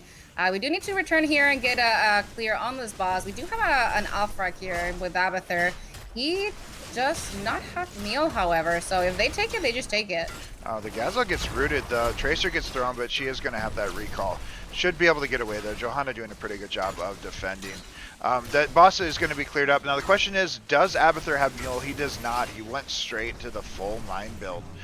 So there is going to be no mule. You said that? I did just say that. Meanwhile, Martin and Jimmy here getting this this camp over here. Yeah, so the Tassadar build, this level 7 is what's going to let him sustain mana. We'll see.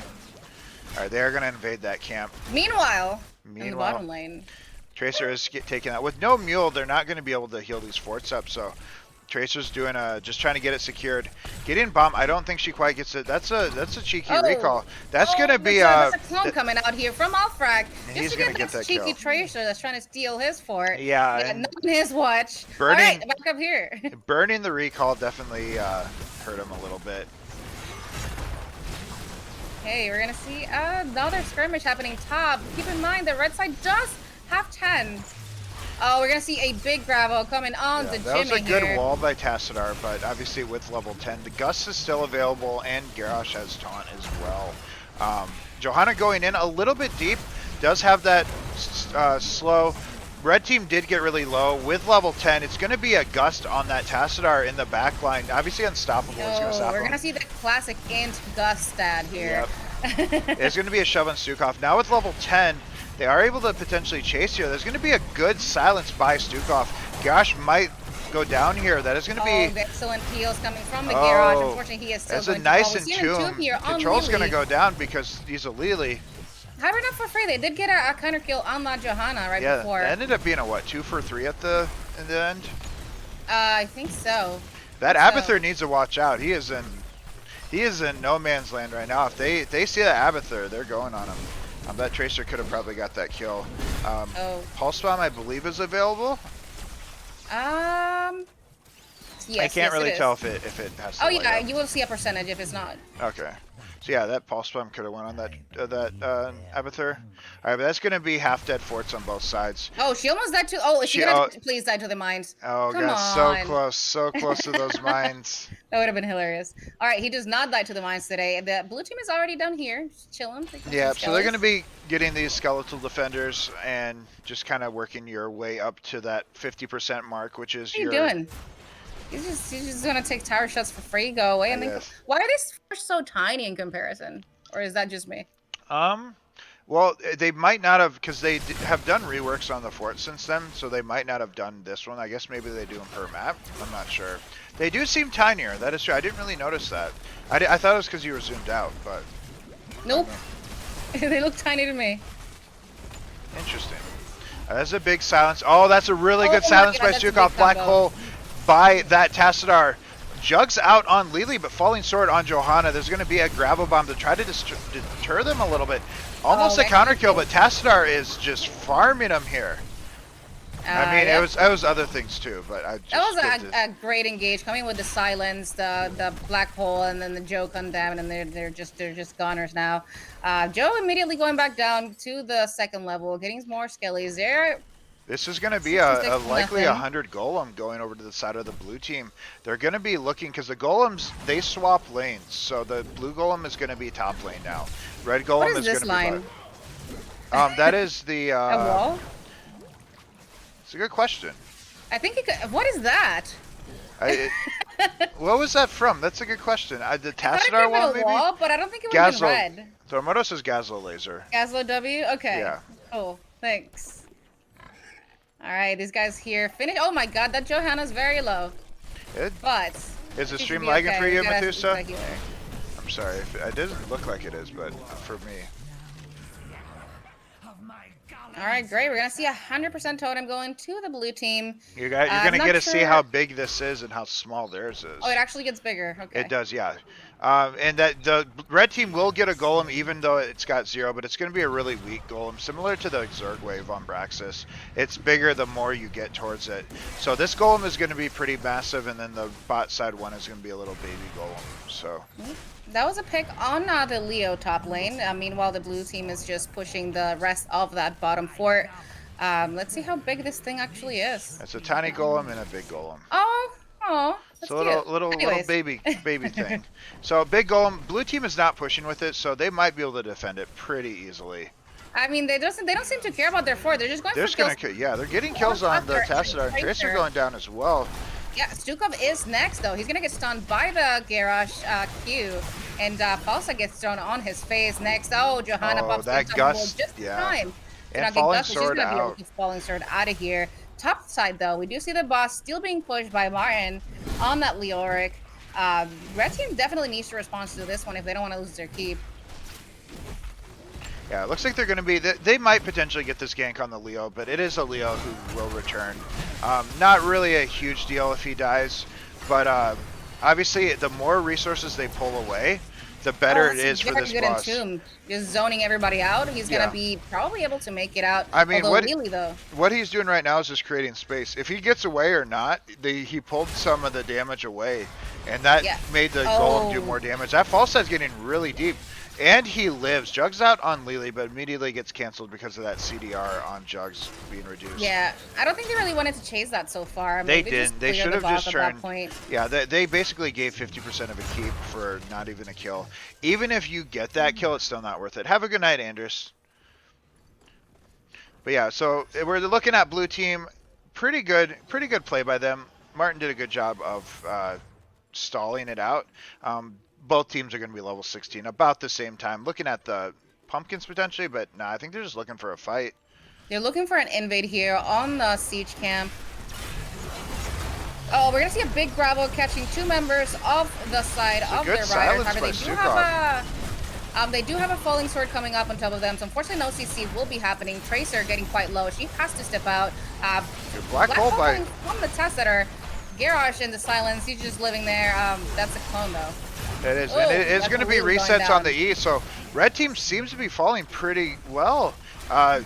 Danu getting that kill. Oh, I think Superman could have secured that kill, but he would have fallen for it, unfortunately. Yeah. I mean, the side of the jailers do have more kills. However, they are completely ignoring this objective, so unfortunately they're falling behind. Yeah, the biggest thing to think about here on the side of the blue team is when you're that low, there are those mines that are all over the place, and the last thing you want to do is have 2 HP and step on a mine. So I saw Danu kind of freeze there after he got that kill. I think kind of trying to figure out exactly where he should go. There is a mine trap right on there, That's funny. which is getting eaten up by the pumpkins. This Mr. Tassadar build. Can run into. Oh, he just ran into there all you of go. them. This Good job, Tassadar Dana. build, level 1 through 7 is what I like to go Black Hole as well. Oracle isn't a bad level 13. I prefer Shadow Walk, but people do like that vision. All right, we're looking at Don trying to get a throw happening here. He is not going to get it. He just gets slowed in a mountain. We're going to see it. Oh, he actually sees that one mine. I was hoping to get more mine happening here. More mine Rossex, in the shenanigans. meantime, just pushing bot. All right, are they going to choose to go down this time? It looks like they are. So let's It head looks over like there. they might be ganking going on. Yeah. Oh, that's going to be a go. Oh, that's a really Fortunately, good gust by energy Falstad. coming out. This is going to be a Black Hole act. This might turn on them, actually, though. It is, Tracer's not even there. They're winning a 4v5.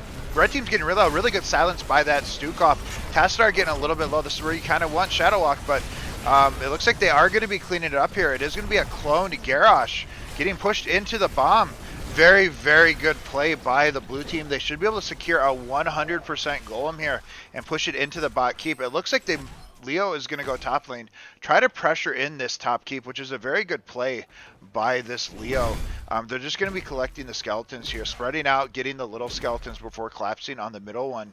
Is how the best way to play it here. Very good job by Leo. Yeah, Gust they were was also amazing. low, but unfortunately the gust just blew everybody out of that gravel. I think it would have gone like 4 or 5 people. Granted, they do have a Joe that could have nullified that, but oh, is that going to be the int gust coming up? It could be. No, he should be able to get this kill here. Yeah, it is a Leo. It is worthwhile. I mean, he's. Oh my God, kill him! There's no way he does. What? Why did what? Huge gust coming out. Huge from gust. Supermark. Huge reveal gust. I mean, don't you ever do the cheeky vision gust, Rev? I mean, I will now. I mean, you only see that here. It's true. Here on the 1K Raviment. I don't know. I said it like that. Huge fucking gust. All right, so they are going to be taking the Giants bot side. It is going to be a 100% golem pushing into bot lane. There's a couple things that they could do here. They could very much use that BOE strategy where you go opposite the objective and use it to secure an almost dead keep. Or you could, that's a really good entomb though. Garrosh throwing out the false stat. Garrosh has the unstoppable, should be fine. Bravo out hitting nobody. That is going to be a taunt on the Tracer. Recall coming out. Does she get away? She does. False set flying in. Oh, we have a clone though. He flies in and gets that Tracer kill. Alfric in the backline just harassing Stukov and T-Dogs. They're all focused on one clone. Guys, it's a clone, please. It's a clone. Yeah, very, very good play by Alpha Rack getting that distraction. Bot Golem is pushing in. Nice silence by Danu. A huge silence. Oh, he's getting those resets. Getting the plings. Getting those resets. Queen Lord coming through. Yeah, so we do have about maybe 80% health on that Golem. They need to back up and clear it, or it is going to take that keep. There is no mule to heal up these buildings, so this damage is permanent. There's going to be a fight by they're trying to get a fight on the blue team here. This is risky with that Golem in there. Red team is getting pretty low. If they wipe him here, they could just end the game. Taunt on the Stukov, gets a kill on him. Very good play there. But are they going to lose the keep because of it? Yep, especially without Falstad. Falstad was not there the whole time. We're going to see an entomb coming up on Gaslow. However, Don is going to be able to throw him into safety. In the meantime, this guy's still chunking away. He almost got a keep. Yeah, both keeps are at like 10 HP. So I think the best thing blue team should have done here was potentially just go top lane and secure top keep to get some sort of value. There's so many mines all over. He is very revealed. Please. Oh my God, use the gust reveal, friend. Gust reveal, so many mines. Does he walk into any mines though? Oh, he's flying in. Alpharak's looking for that cheeky fly. Does he? He's gonna interrupt him again. Yeah, stop backing. That falling sword for a clone though. It is alt for alt, but oh, they do not have 20. They don't really want to fight here. Just let the man go. It's fine. Do you say let them end? No, let the man go. I thought you said let them end. I was like, harsh. Oh my God! So they do the camp. Nobody steps on it. We got super wind tunnel with the wind tunnel. Not the worst one. Not the worst gust I've seen today. But it looks like they're not gonna get any fights going anytime soon. We're just gonna clear the camp that was stolen from them. Zoning tunnel. Alright, so it does look like they are potentially going to look at securing that top keep. The objective is not up yet. You can go into the tunnels anytime after they initially spawn. What is their play here? Are they going to come out on one of the ends? They might be looking for a flank here. They're looking to come out right here. Yeah, they might They be do looking have for vision alley. everywhere. They do. I have no idea what their play is. I don't know what they're doing. I don't think they know either. But I think that they're trying to catch someone coming into the tunnels and trying to potentially get a pick here. And Tomb is available. Oh, Catching that unfortunately, Lily misses both of immediately them. dropped it though. Good silence by Sukov. That's gonna be big Bravo grabo. coming here in the backline on Martin and Jimmy. Nobody down yet. We do see a wind tunnel just zoning players of the team. Martin getting very low. Tracer going down. Martin should be going down here as Gazlo's well. taking a camp. We are got Gazlo is indeed taking a camp while this is all happening. Gazlo, please. Oh, help the this team. We're gonna Tassadar is see gonna down walk into a Jimmy. mine. Dies to a mine. Did Leo die to a mine too, or did Gazlo? I saw I Tassadar think it's did. just a hat. I think it was just a hat. So we're Okay. gonna see control dropping very low. He's in the silence, but he is still gonna be able to get it out. Danu here running for his life, but he's gonna go down to the clone once again. We still have 3 players of the jailers coming out. But it looks like So Gazlo is taking the pumpkins. I almost think they're better off just pushing a little bit and then potentially sending a couple of them down. With 4 of them dead, they can potentially look at a keep here. They do need to worry about losing top keep though. Alpharat can hopefully defend that out. Yeah, you showed. Alright, so they're gonna have 2 pumpkins slamming into the towers. They have giants as well behind this. I'm gonna see a throw on Leo. He does have unstoppable, so he's gonna be able to get out just fine. It is a Leo, so they're going to be looking at that. The blue team is going to be rezzing, so if I'm red team, I want to back up here. Potentially start looking at going into the mines because you don't want to be caught out this deep this late in the game. Another team wipe, your keeps are dead. They're about to lose top keep potentially as well. Yeah, looks like we're looking for a potential gust flank coming here from Super Monk. He does get it off. Team Ish here kind of threw out, It's but not really far enough though to push them into a wall, which is really what they want. It's going to be a pretty big grabo here. This is actually a really good play by the red team. That gust did put him in position, but big silence by Stukov. All the time, everybody's just living on silence, up on silence. Sukov with the silence really strong here. Supermonk is most likely going to go down here. Now, if I'm blue team, I'm looking to end. Don't worry about the objective, just go core. You got 50 seconds on here. You got everybody but Tassadar alive. You should be able to end. If anything, Martin is just briefing everybody and goes down here. True, Bronzy's not ending. If anything, you potentially look at taking the camp and ending top lane for a little bit of extra siege.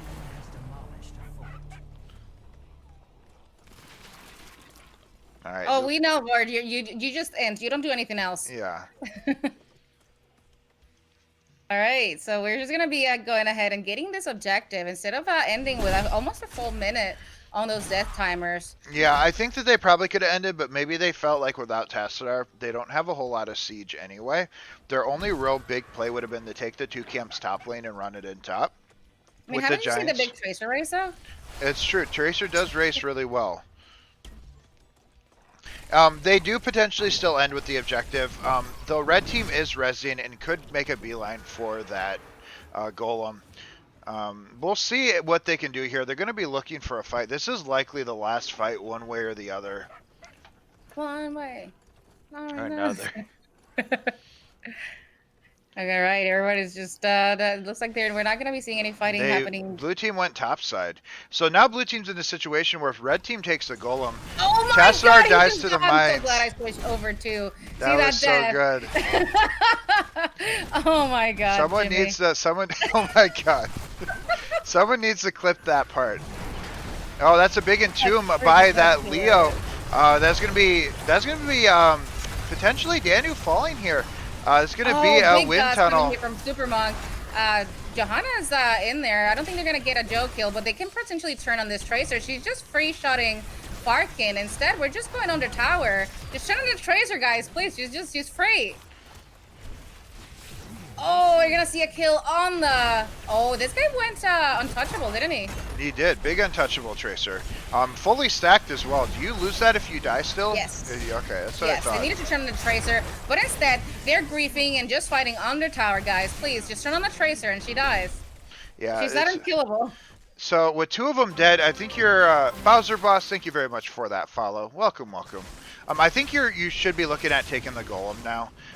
With 2 dead or 1 dead now, you're not really going to be able to end. I think with that Stukov being dead, even though they do have 3 dead themselves, I feel like taking the golem is going to be the safer play. That top keep is almost dead. 100% golem walks straight to core and ends. I think 25 minutes. I really should. We do have the blue side just clearing up this last golem, and they should be ending here in a second.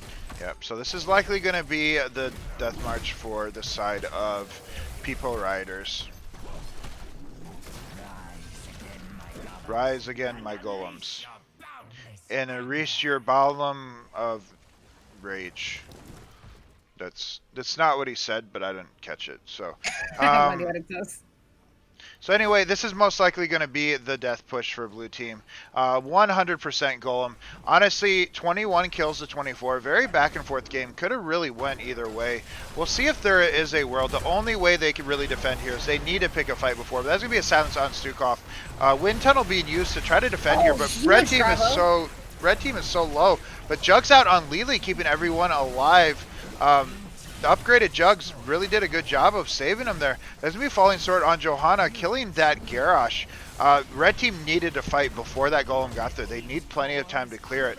But it looks like they're just going to go down themselves. Oh my god, Blizzard released a new map. Yeah, this is called Haunted Mines. You guys have never seen it. New map. Man, how I missed this game. Hey, welcome back, welcome back. Well, this is going to be GG. Haunted Mines going over to the side of People Rioters. GG, well played.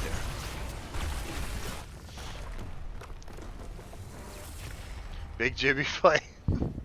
Thank you, Thormata. Nice. All right. All right. Very good. A lot of kills. 23 to 24. Talents normal. Tassadar build relatively what I take minus Oracle, but really good play other than walking into those mines, which feels bad. I've been there. Whoops. We're going to go over to, I guess we'll look at the bracket. I don't want to surprise you with the cam, but I'm going to go over to the cam now if you're okay with that. I don't really care. All right. Just making sure. Don't want to be like, haha. All right. All right, so we're looking at, next map is going to be Blackheart's Bay. We're looking at a best of 3 here, and it's going to be, you know, it's going to be fun. And then after we're done with this series, we're going to be looking at wrapping up this tournament with our best of 5, which is going to be Side La Goblin. Thank you very much for that follow. Welcome, welcome. Hope you're doing well today.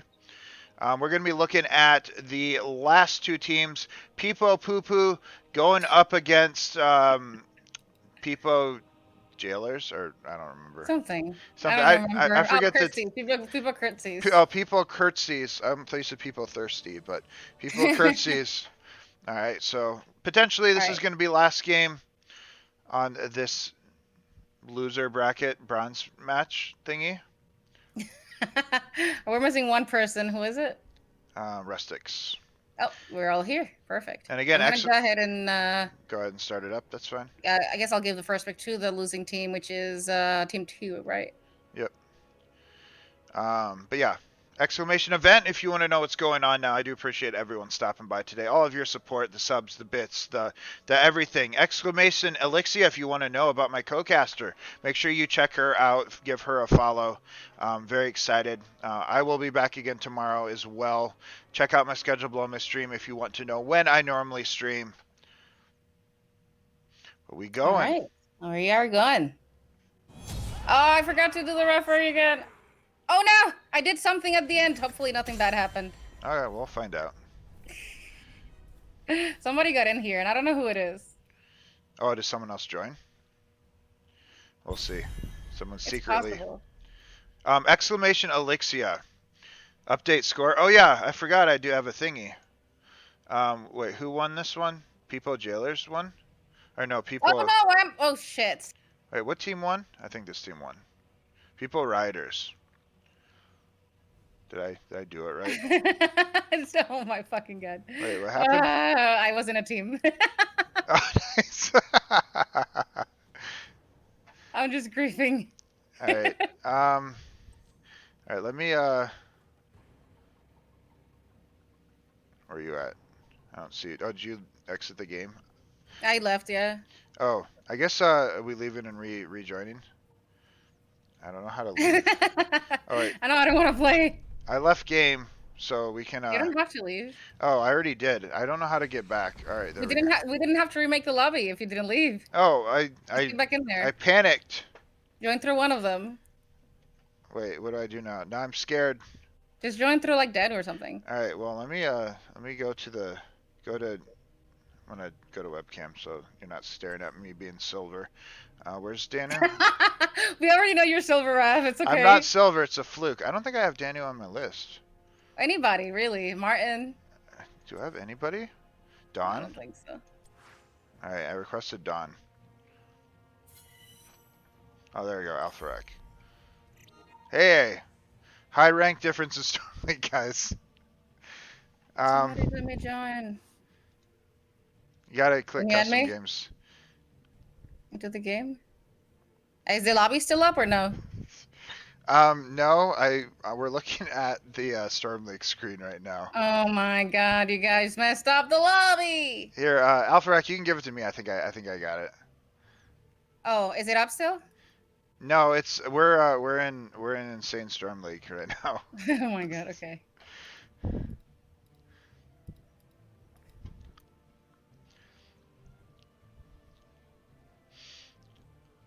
And Kirsty Poopa, how tired are you?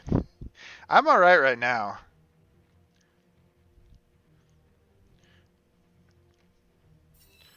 Alright, there we go.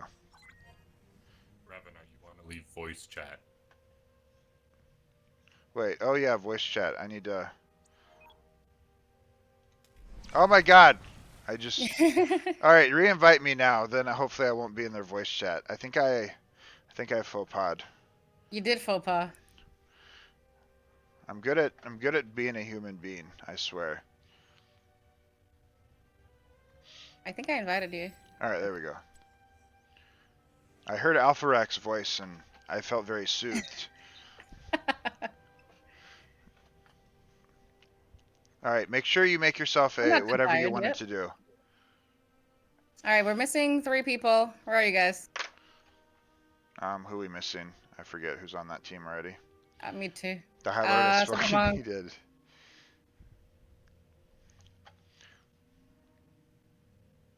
Oops!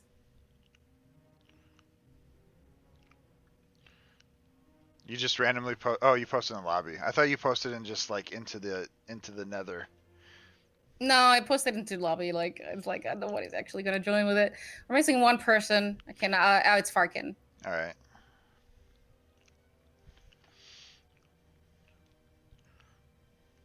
There we go. Alright, once again, let's go! Alright. We're ready. Let me not touch anything this time. Alright. Hey. Blackheart's Bay. We got 1 game up on the side of People Riders. We'll see if they can round out this series. Otherwise, we're going to be going to Warhead. And I think that'll be it for Martin, because I think this is going to be his last game anyway. So let's see if he can People win. Alright, so Johanna being banned out, pretty standard here. Now the biggest thing about Blackhearts are the top 2 lanes are very, very close together. It's not uncommon to go for a double soaking comp and just 4-manning bot with like maybe Azul or Leo. So I would expect them maybe to play into something like that. Obviously Brightwing for the global, it is a pretty big map. And obviously Johanna, normal ban.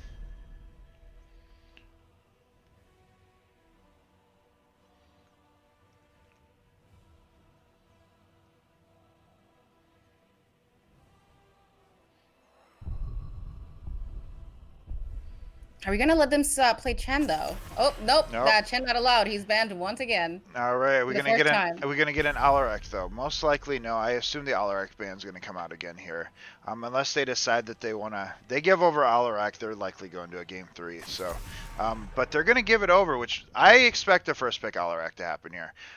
We'll see if it happens. Free Alarak 2022.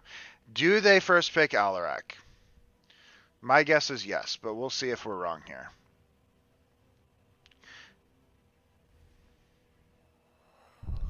So they're trying to ban out healers. I wonder if they have something planned where they don't want that.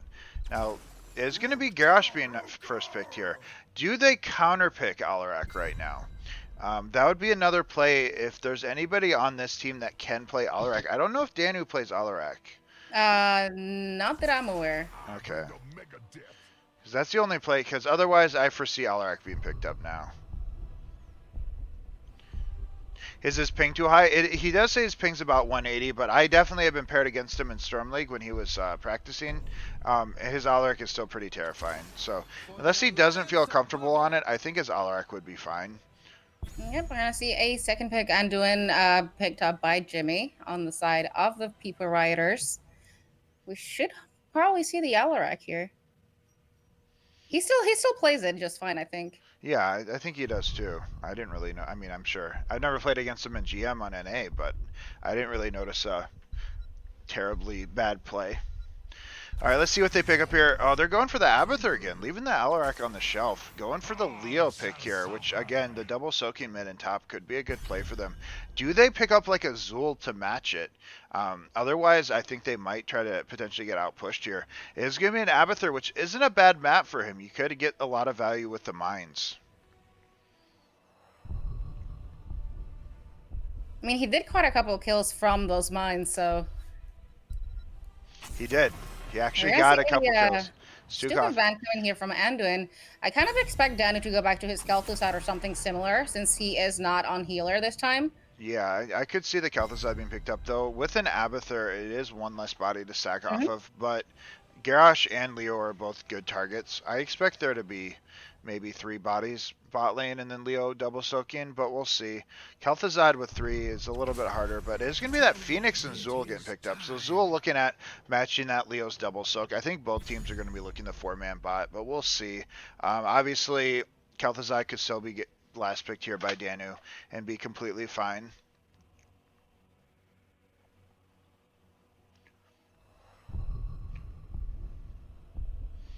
Watching the shit show unfold. Oh no. Hey, this is very high rank play. This is, you don't get... We only see reveal Gusts here. Yeah, exactly. Reveal Gus and high-ranking Haunted Mines and Blackheart's Bay gameplay. Solo damage Nazebo.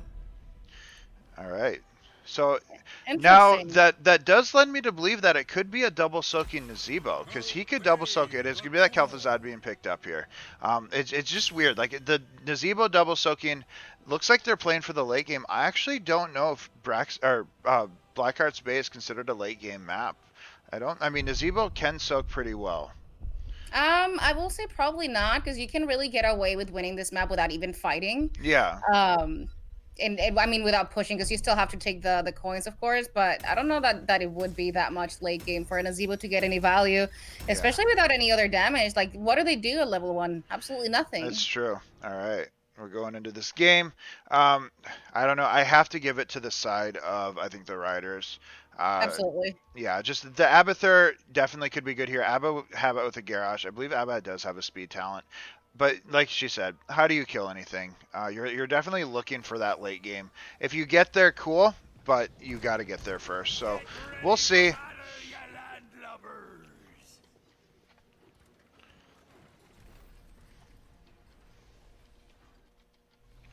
I mean, it is possible that they're just looking to win by getting structures instead.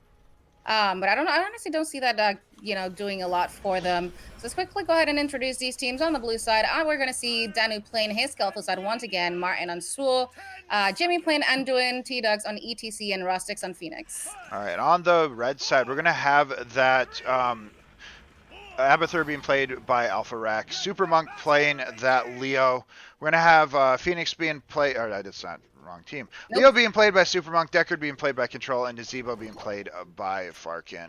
And Garrosh being played by Don, guys. You said Leo twice. Did I say? I said Leo twice. Yeah, Been you doing. did. I've been going a while. I'm very good caster. As predicted, they are going for that 4-man push bot lane. They will likely maybe get a turret if that.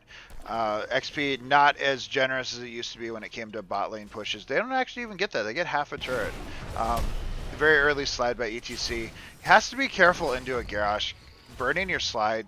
You're just wanting yourself to get thrown. Yeah, pretty much. They really don't want to step onto the right side. They're just going to get a throw here on the Phoenix from Garrosh. However, they do have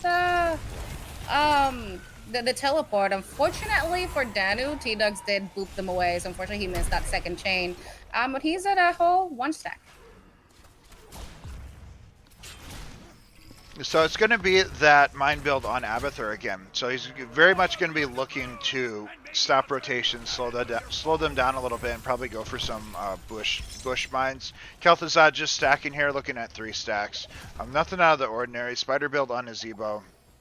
Since he is bot lane, I guess maybe it was a comfort pick. He's not going to be stacking very well. Yep, we do see pings on this Phoenix. Looks like we're trying to get a rotation and a throw on him, but instead Garrosh is going to get slid on. Root on the Garrosh and the Phoenix as well. Look at all the mines on the left side, though. Yep, we're just walking at Kel'Thuzad. Kel'Thuzad gets thrown in. He is fortunately going to live. We see another slide on Garrosh. That's going to be a Garrosh going down, though, and that's going to be first blood. You can't just randomly pause in the middle of first blood. I'm not going to know. That's true. Agreed. Agreed. Alright, so they're just going to be picking up the coins on the top side and bot side. 8 on the side of the red team and 2 on the side of the blue team.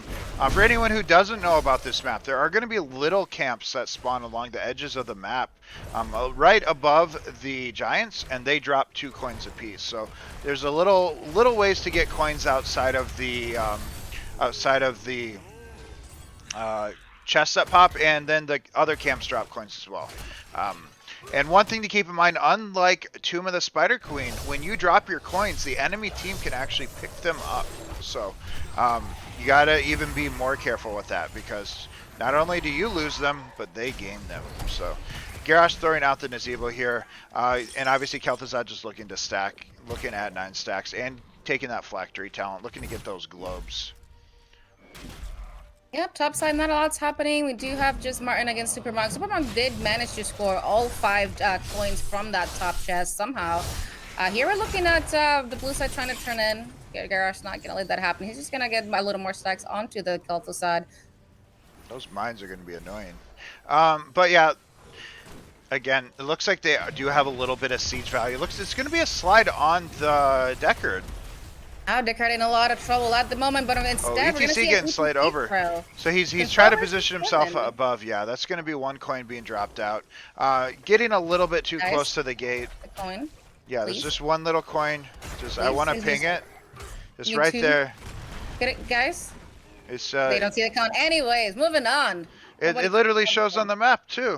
It really does. Someone pick up the coin. It's made of chocolate. I don't. Oh. Get the nope. The coin's still there. Bad predictions. How long will that coin be there? Oh, looks like Control's finally picking it up. Nice job, Control. You got this.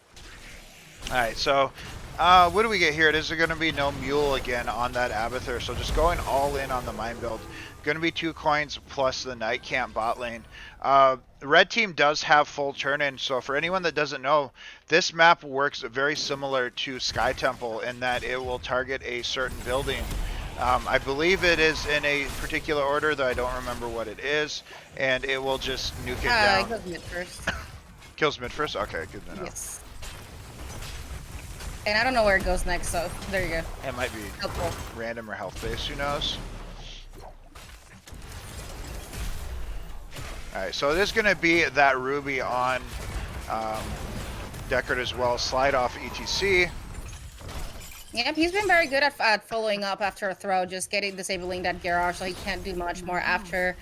He's been doing really well at that. We do see a lot of mines here, so I'm going to Oh, they're going to run into that. Oh. unfortunately. Oh, that's a very low I don't counter think he threat. realized that Q doesn't clear mines, but From who? he tried to Q the fog. Oh, yeah, he can't. If it I think pops, maybe he was just checking the bush. it could be. Yeah, that could be. If it 'Cause pops, I'm it sure he could do knows it. how Celtic works. Yeah. Oh my god, be careful, Danu. I'm scared for you. Yeah, very, very aggressive play. He is almost halfway stacked. He's going to have his spike soon. Red team's slightly ahead. Garrosh running at the false. Yeah, for what? He doesn't Phoenix. have a team. Done. Hello? Alright, so we're gonna see a turn in coming in from the red side. Those Okay, mines though are see going to make things very hard to stop him.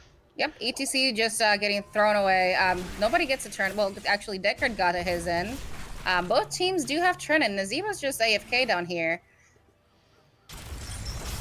Rotation coming in from the Leo on Super Monk. We're gonna see the Phoenix being focused and then thrown. I don't Does think he have a he does have a He teleport. does. He might still be down though. That's an entomb out on Leo, but it misses the Phoenix. Leo likely going in, going to get that kill on the Phoenix. Oh my god, that root was actually so clutch on Super Monk. He does not get to secure that kill.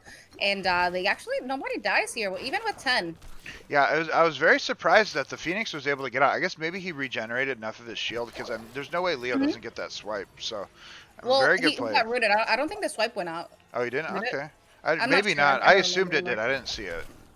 All right, that's going to be a first turn and coming from the Peakwood Jailers. Should be targeting this fort right here. And the rest of the team is just going to go bot lane and start getting some push going. 44 stacks on the Zebo. He's not Yeah. getting stacked very quickly. Yeah, don't really think he's looking at Violent Infection. He's going to get that spike on Nazebo. That is going to be a dead Nazebo. Very good play by the Kel'Thuzad. Not even being sacked yet. That's going to help them potentially get a little bit more of an advantage. Catching up in XP a little bit. It's going to be Decimate on Garrosh, so no taunt. I actually think he might have wanted it because every time he throws the Phoenix, he just teleports away. Yeah, I think If taunt's he's not, he definitely can a play just keep here. him in place. I mean, Decimate is still pretty good, and considering that they don't have that much damage, maybe the taunt just doesn't get a lot of value. That could be.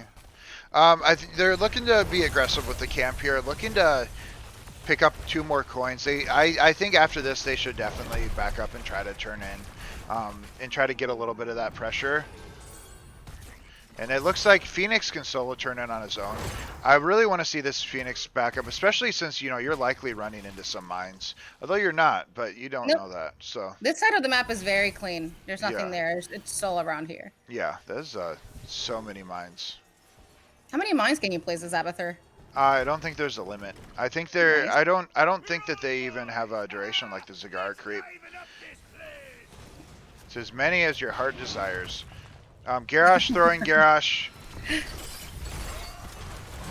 Oh, that is going to be a good Kel'Thuzad ult by Danu. That's going to be a good followed mosh up and a by the Kel'Thuzad mosh. ult. That's a clone plus a real Garrosh. Actually, the clone actually lived. All right, so they do they have a potential turn in beyond this? There's going to be a giant camp running bot lane. They are potentially looking at the Knights. They do not have a second turn in beyond this, but it is going to be just Phoenix creating a little bit of pressure here, and Danu just poking out with his ult as well. Almost. They got 10. They just need 2 more. This camp will give them the 2 more. They need to be looking at securing another turn in here. They have 2 forts down. And they do have exact turn in now. Only 2 coins on the side of the red team. Yeah, blue team is ahead on structures and kills, but they are somehow still behind on Garrosh XP. is going to look to interrupt here, which he's going to get 1, but unless the team rotates in. Oh, that is that's good right. play by the Anduin, Anduin, though. That Kel'Thuzad making the plays here, though. Phoenix, Kel'Thuzad's dead. Decimate going to start chasing him down. Light Bomb does nothing. Nice played on the Dawn here, not getting close to that. We're going to see him chasing down the Phoenix, though. Unfortunately, he is not going to get him. Blue team did lose a bunch of gems, didn't they? Or coins, They did not, actually. They didn't lose any gems. Nice. Coins. Coins, whatever. Yeah. So I guess Zool has 2. ETC and Phoenix were the ones that got away, and they're the ones holding them. Anduin tried to zone out, and he died for it. So Camp is pushing bot lane. I don't really expect it to get too much more value. Zool obviously just looking at double soaking as well as Leo. Only 2 coins. So red team can't really do a whole lot with this advantage. There's not even really too many camps for them to take. They could send their top knights. Abathur doing a decent job of defending here. The what? Oh, I hear a Oh. planet cracker. Oh, Oh, killing I the guess we Leo. got a root on this guy. Oh, nice. That was a really Nice good planet job from cracker. the Phoenix there. Good job paying attention. Although they do have comms, so we're gonna see a chain on the garage. He does have unstoppable, so no combos will be had on him.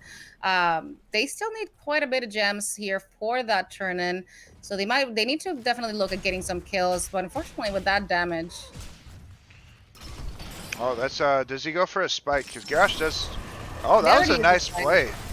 He's 3 stacks away from getting sacked. Anduin is gonna use his light bomb to root that Nazebo in place. Remember, Nazebo is a majority of their damage. Phoenix going out. There's Phoenix dodging the Deckard pods that are on the enemy team, so that explains why. I was like, what? I guess I can't see him from the Don enemy really perspective. wants that Kel'Thuzad kill. He's not gonna get it, unfortunately, but he is gonna get a throw on Martin. He's gonna go down for that, giving them 4 of their gems. Garrosh is living in their backline. Yeah, he's Like, a big he was liver. there. He had like 4 people on him the entire match, and he still did not die. Yeah, so Wasn't red team even looking how he at was. level 16 here. 1 stack of Decimate, which is unimportant. But they are looking at, red team does have their second turn in. Blue team has 16 in themselves. So they didn't even really get too many coins from the enemy team. I think they just farmed them themselves. We're going to see if they can secure this turn in. Kel'Thuzad getting a little bit too aggressive there for that combo. Did get himself stacked, but cost his life for it. He does have Phylactery, but I think he's better off just saving it for right now. There's really no point. You give the turn in and you just look to defend.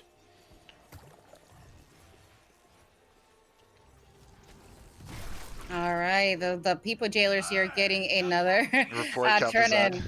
Yeah, he did indeed feed. I do agree with you, Jimmy. I'll report him after this. Yeah, I can report him as well.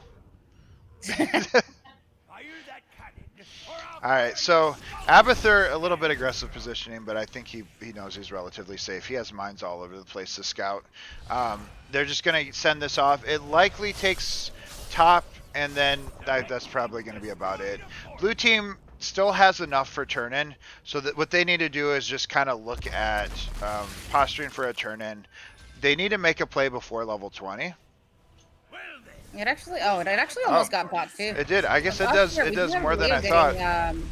That's going to be a planet cracker, not doing anything. Leo does not have his E, but he does have a hat by Abathur. He is going to potentially go down, though, so that's a very good kill by the blue team.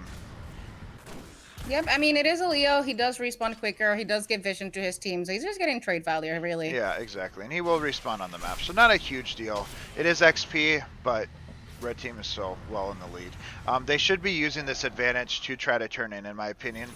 You need to catch yourself up a little bit. You are slightly behind on structures, and there's mines all over the place. Garrosh is going to be looking at, I believe he has Unstoppable. He throws in the clone, which is good. Garrosh is throwing in. Garrosh is plural. Garrosh battle here. Yeah. Who's the most Garrosh here? They're just It's going to be a mosh by ETC though. Sleep out by control. From control. Don Living. This man just does not die. So many potions. They're just getting all of the gems. Their ETC is still alive though. He does have the majority of them, so they need to get a kill on this man. Okay, Monk, please. There you go. There you go. Danny missing the combo. I don't think it would have mattered, but that's going to be a lot of gems going to the side of the red team. The red team is looking to pick up their first win here. Yep, I thought they wouldn't have any damage, but Don definitely did make the right call here by picking Decimate. He's just running at the Kel'Thuzad, not letting him do anything. Every single fight, he's just on Kel'Thuzad. Yeah, and that's the correct play. The play that they're potentially looking to go for. Stop saying gems, coins. I keep forgetting. Gems. But yeah, the play they're going for is the clone Garrosh. And it looks like with Don's throwing in the clone Garrosh and Garrosh is throwing in the Kel'Thuzad. That seems to be the combo they're going for. And then Don throws the Kel'Thuzad even further. So it's a pretty good little combo they got going for. So let's see what they can do here. They did just turn in the coins, and they aren't gonna quite get a keep. I don't believe blue team has 0 coins. Yep, they do have exact amount of coins for this next turn in, so they'll be fine.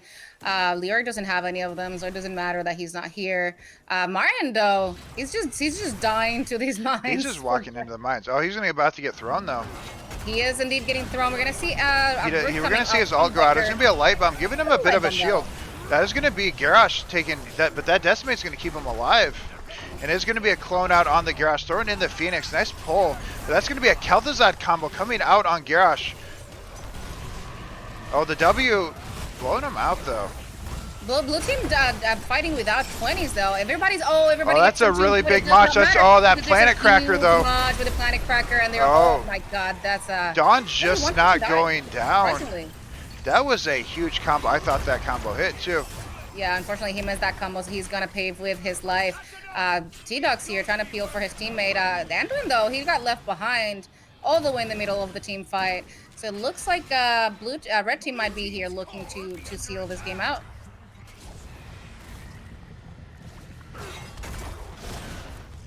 Never mind, but the 'cause core we're though. trolling. The core's OP though. Oh, they're getting caught in the core. It blows them around. Is that going to be the potions? I mean, though? it totally saved that Garrosh there. The core is actually trolling. Yeah. I think he would have died otherwise. He might have, yeah. All right. Well, it doesn't look like it's over yet. For some reason they're not able to end. If your core was Junkrat, pretty much. Yeah, it's true. I didn't even know what this core did. Apparently, it knocks you around. Yeah, it's the most fun one they got. All right, so there is still the Giants pushing bot lane. Don't expect them to get too much value. Blue team definitely needs to play for level 20, and they're just using that to try to delay. Red team only has 2 coins, so they don't have to worry about turning at the moment. Blue team picking up level 20 right now. We're looking at the what I don't even know what this is called. Shifting Malice on that. What do you mean? On Kel'Thuzad, Shifting Malice, the thing that throws you. I guess he's using that to get away from Garrosh, which is a pretty smart move. And it is going to be that tour bus on ETC. All right, the blue team is just here moving into the turn-in. Unfortunately, the with all those mines, yeah, they know where we are at any given point. Those mines are so annoying. They are. All right, so let's see. Looks like they're going to look at taking that bot camp. In the meantime, red team taking the top camp. I have seen that Star Child with the Giants trick with Garrosh. Do they try to pressure bot keep? They do have level 20. ETC is anchoring in that bush pretty well. And Leo's pushing up core. Yep, he is Giga deep, but he realizes that the enemy team is coming, so he's just gonna go ahead and step away. In the meantime, though, they're looking to get some gems up. Coins. Turned in. Not a huge booty bait, dude. What are you, a booty fan though? It's true. Oh, they're just eating all the mines, but they are cleared down. They did get healed up. Red team doesn't quite have enough coins to turn in fully. Camp is pushing in bot lane still. I expect it to be cleared out by Abathur. We'll see what sort of play they can make here. With both teams having level 20, boss is available, and with top fort being half dead, if they could get a wipe and take the boss, they could likely go for a keep or even the game depending. Yep, looks like we are looking here to steal camps on the blue side at the moment, potentially taking the siege camp as well. Bot keeps taking damage. Bot keeps going down on the red team side. Oh, we don't care about that. We're just pushing. It's true. Spike coming out from the Kel'Thuzad. Is he gonna? Oh, he snipes in his Evo. He gets in his Evo. He does not do the full combo, so he's gonna live here. Bot keep going down gives them a win condition if they can get the late game team fight win. That was kind of a big misplay by the red team. I think they're just looking for a full turn in, which they now have. Yep, they definitely need to get this fight going here and stop this turn in. They do potentially get 2 keeps, which is a toss here on Soul. Triple light bomb though. That's gonna be huge. Yeah, shield. he did not take the upgrade though that kills. Oh, now this is a pretty good mosh though. Yep, he does have that tour bus though, but he doesn't get any kills. Phoenix does drop. Where was the damage there? I feel like there was no damage. Unfortunately, Kel'Thuzad shifted Malice into the sleep, so he couldn't really Gotcha. get a lot done after. Gotcha. So we're gonna see. Kel'Thuzad did Kel'Thuzad use his killing red shit from though. core, though. He's just killing shit from core. He does not care. He's not there. Don't worry, I got you. I got global ult. He does. Easy clap. Is 3 kills to 2, so not the worst advantage. Now there's a Abathur almost could have got pressured out by Anduin here. Oh, there's a Jimmy here running from Super Monk. Oh, huge bait. That was good. And then a cheeky spray to celebrate that little victory. Garrosh press R, that's your damage. That's a He good does point. have a lot of damage mitigation with that Yeah, too. because he did That is take true. Decimate upgrade. It's 40% less damage, so that's actually pretty huge for them. Pretty impressive amount. So this is likely going to take both keeps here, I believe, especially if it targets top first, which it is. And I think the gates are down, so I'm assuming both keeps drop here, but not the core. Blue team likely has maybe one more fight here. Oh, this gate is still up, actually, so Yeah. it might not take the second port here. Oh, you're right, you're right.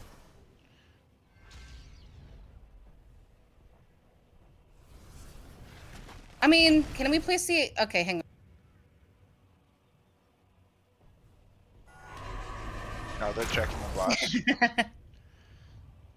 I just want them. I would just Can we want see a both of them boss to go up though? there. Yeah. We got a request from the casters.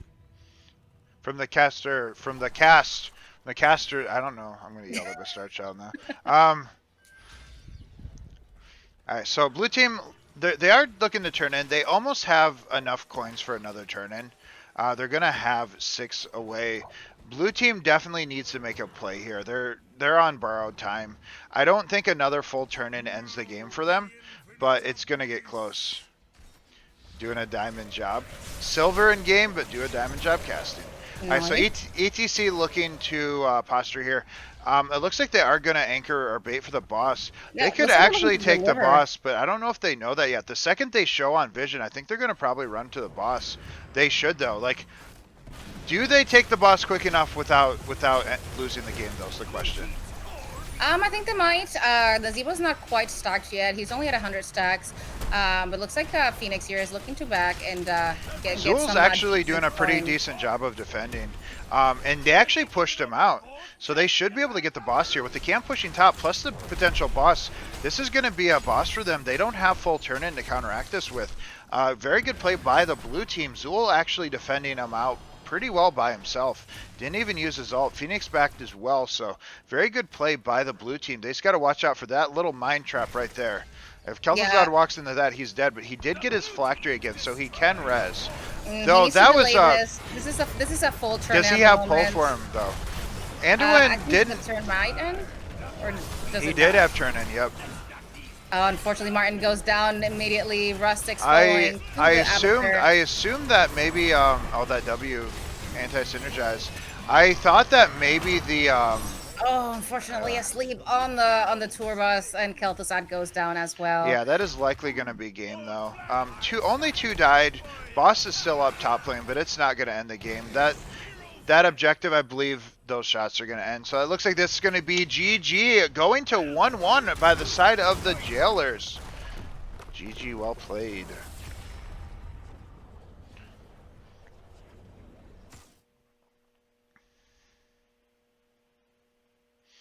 All right. That was a very good play by the team, getting a very good amount of pressure with the Abathur mines. Just making rotations very, very difficult. Well, the last one we can do either take them to Warhead or just do an era map to make it hurry up. True. Well, because I know that Martin kind of has to go, yeah. Yeah. You can do big era map. Or not. I'm he's fine with here? whatever. I'm fine with whatever. I don't care. It's up to you, everybody, I guess. ARAM can take forever. Finish this. All right, we're going to Five Head Junction. All right, sounds good. All right, I'm going to us. All right, we're going to go to Warhead Junction. What's up? Going to finish up. Robin, you said you wanted in OBS. I mean, I'm fine with whatever. Let me wait till I'm in here, and then I will throw out an invite to you. I guess I can click on it myself. I can be a big clicker.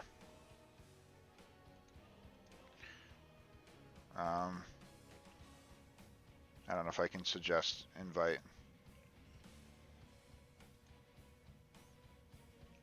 If you're in channel Raviment, you can just click the Warhead thing. Oh, there you are. That's why I couldn't invite you, because you're already in there. Casters, I was gonna do like a 5 or 10 minute break before the finals, if you guys wanted.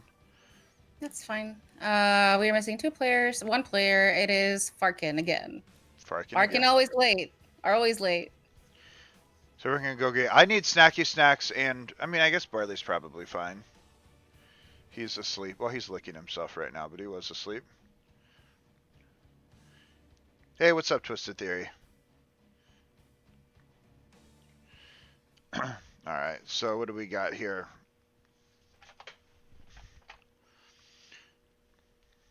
I can go to show you guys the bracket real quick. Oh, he's actually in here. Never mind. Is he? Yeah, so we got 2 games up, or it's 1-1 on the bronze side, and then for our best of 5, will be Peepo Poo Poo versus Peepo Curtsies. For fuck's sake. Indeed. Yeah. So we are missing the other guy with the weird name. Actually, no, it's Jimmy. It's Jimmy. All right, so we're going to be going to Warhead Junction for last game of the day for this. I can put in the thingy. And I guess I can go, we can show the best of 3 thing. Warhead Junction. We are 1-1 right now. Forgot it was a weekend, yep. We are getting some readies going. I'm also ready. 3 terrible maps. Well, let's go. Team 1 has first pick. All right, everything looks good. We're good. All right.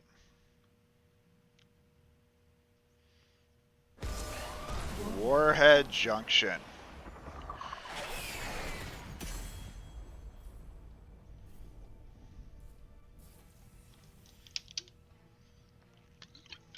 So this one's going to be for all the marbles. All the Blackheart Bay marbles.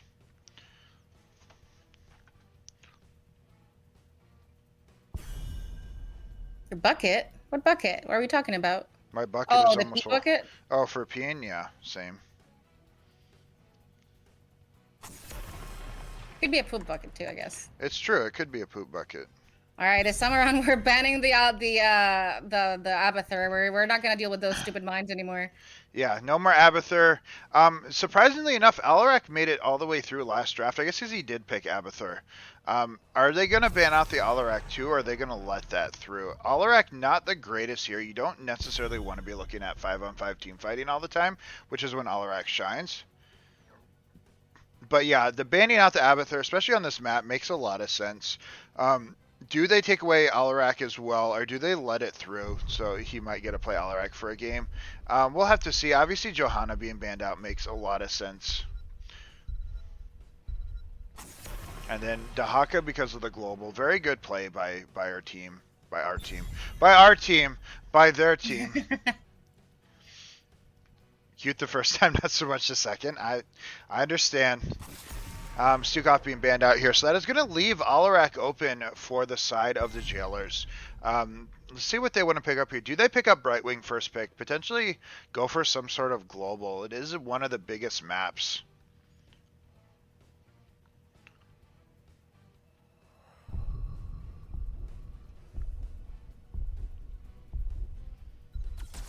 Yeah, we're gonna first pick Chen. Let's go. It's finally through. It's going to be Chen versus Alarak. Who take it? This could be interesting. If we get Chen versus Alarak, which one of them is better? I mean, I'm gonna have to say Chen because ping issues. True, that's true. But does he even go for it? Does he have something else up his sleeve? He's also played Tychus today, I believe. So he's, and obviously we know he can play Alarak. Do I pick Lily to have some fun with Uncle Chen? It's going to be Leo and Garrosh being picked up here. So very beefy front line. I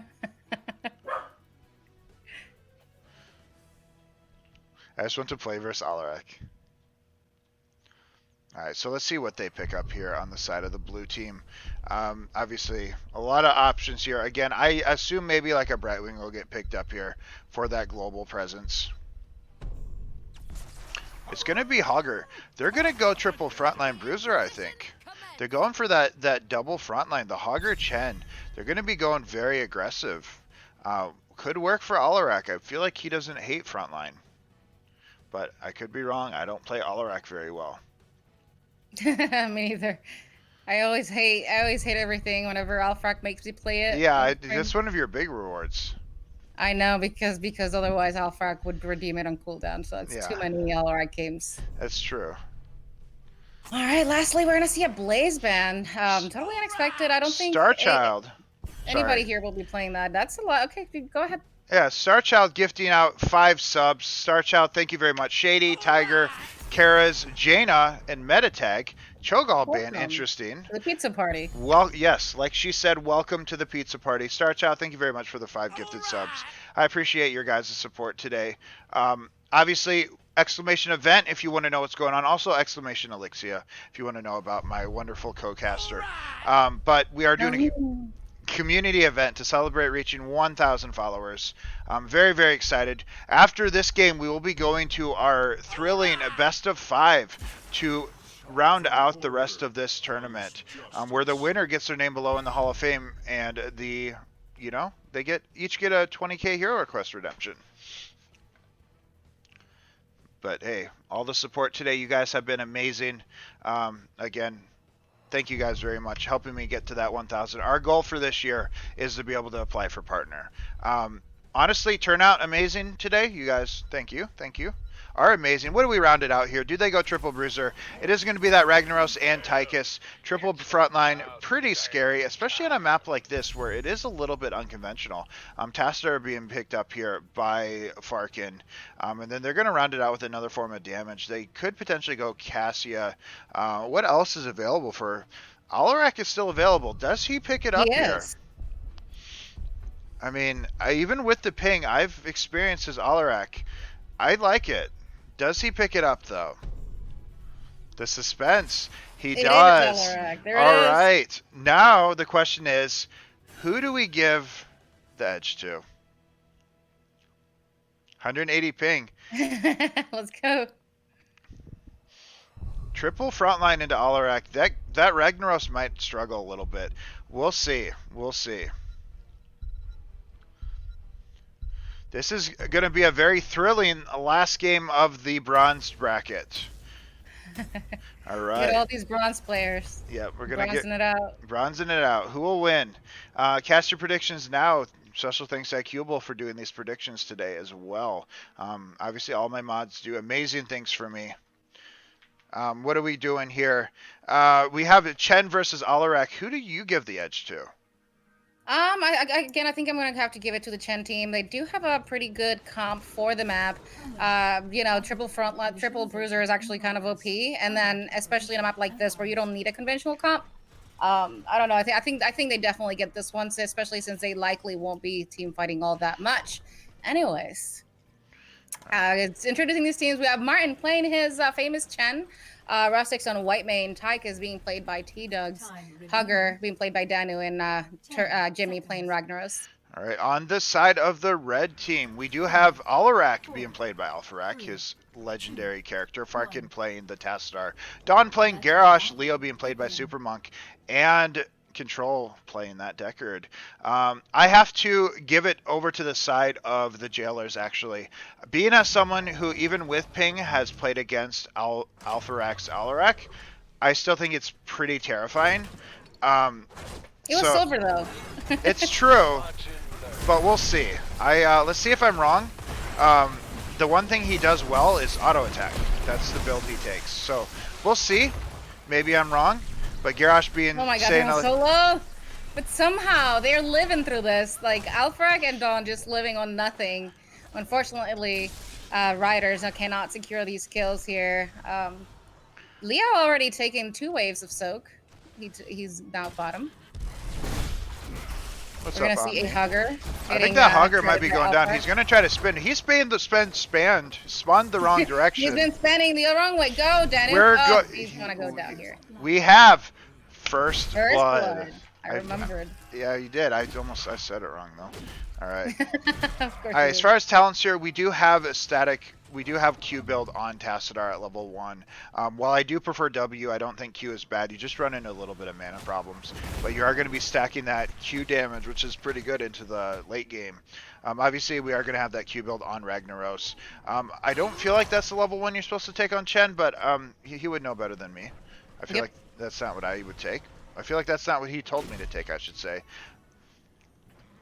And I assume Hatsuri Forge is very happy about this Hogger main tank. But we'll see. Chen bullying the Leo a little bit. Leo should be able to out-sustain versus the Chen. He really should. A lot going on. We do have the Hogger here dying to this camp. Fortunately, he does have a healer. And the bot lane, looking to gank Martin here. But with what damage done? Yeah. Yep, that's what I thought. Get out of here. Anyways, top lane. I think For the Garrosh being bullied by Alfrak. Yeah. This is Ragnaros, not Garrosh. Did I say Garrosh? It's You not did. Garrosh.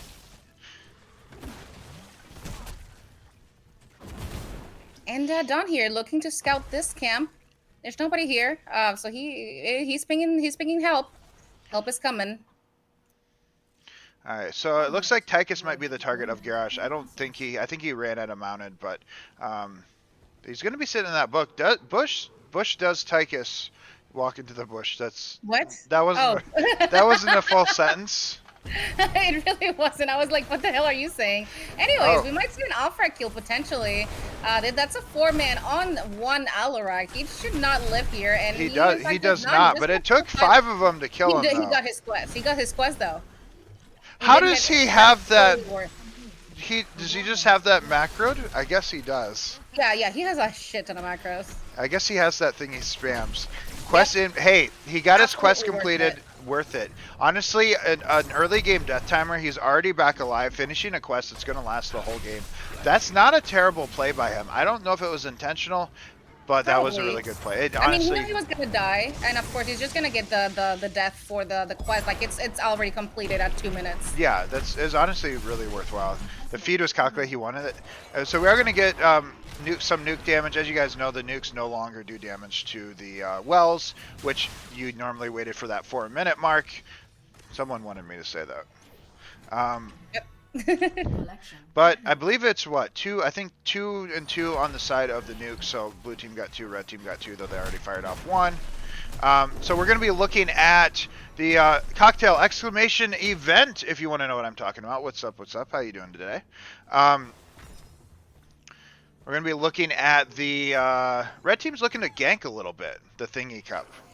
I think that's what, I guess, That's a big nuke mid from Garrosh. that is. So they're going to be looking to get that sort of value. Yep. Typically, guys, if you're listening, typically you want to get them top. This boss is hella strong. Yep. Don't waste the mid. Don't be like Don. Thank you. Yeah, you definitely want to be, yeah, like she said, because of how strong the boss is, you want to be doing that. Danu eating a bunch of damage. He is spinning away. Martin looking at potentially getting some pressure with that Chen. What ranks are the players here? They're pretty well balanced teams. Let's see. We're mostly looking at a couple of platinums, diamonds. We do have a grandmaster, and then a couple I think we have a gold and we have a bronze, I think. But they're mostly high rank players. Yeah, they were. So pretty competitive game. So blue team looks like they're pressuring top lane, which, as it was stated before, is that boss lane. They did get interrupted. Alpharak did interrupt that nuke. Now they do want to soften that up. Garrosh throwing over Danu, but he does have his spin to get away. Spin to win, boys. Garrosh getting awfully low. Are we able to finish him though? No. It looks like we do get a silence on most of the enemies here. So he is going to be able to survive and take a couple of those rubies. Martin though, he's gonna get thrown in, but he does have the kick, so he can get out. Yeah, he's going to do a little bit of damage. Cocktail, if you look at the announcement section on Discord, it lists who's on each team. But yeah, so we're going to be looking at them. It looks like Garrosh is chasing. Does he get a throw on the Chen? Not really the best target. He really did want the Ragnaros. That's going to be a pull by Alpharak. Good wall by Tassadar. Chen is going to be able to get away, it looks like. Throw on the Tassadar. Not really the target I would have thrown. I think that might have got the Tassadar killed. Control doing a really good job of keeping him alive, but that was, I get what he was going for there. It's like, listen, somebody's getting a kill here. Here you go. Yeah. All right, Chen pathing through the wrong side. He's gonna get silenced by the Alarak. Does he get is away? living though. So far, he kicks out. He's looking okay. Unfortunately, he Oh. does fall to the Alarak.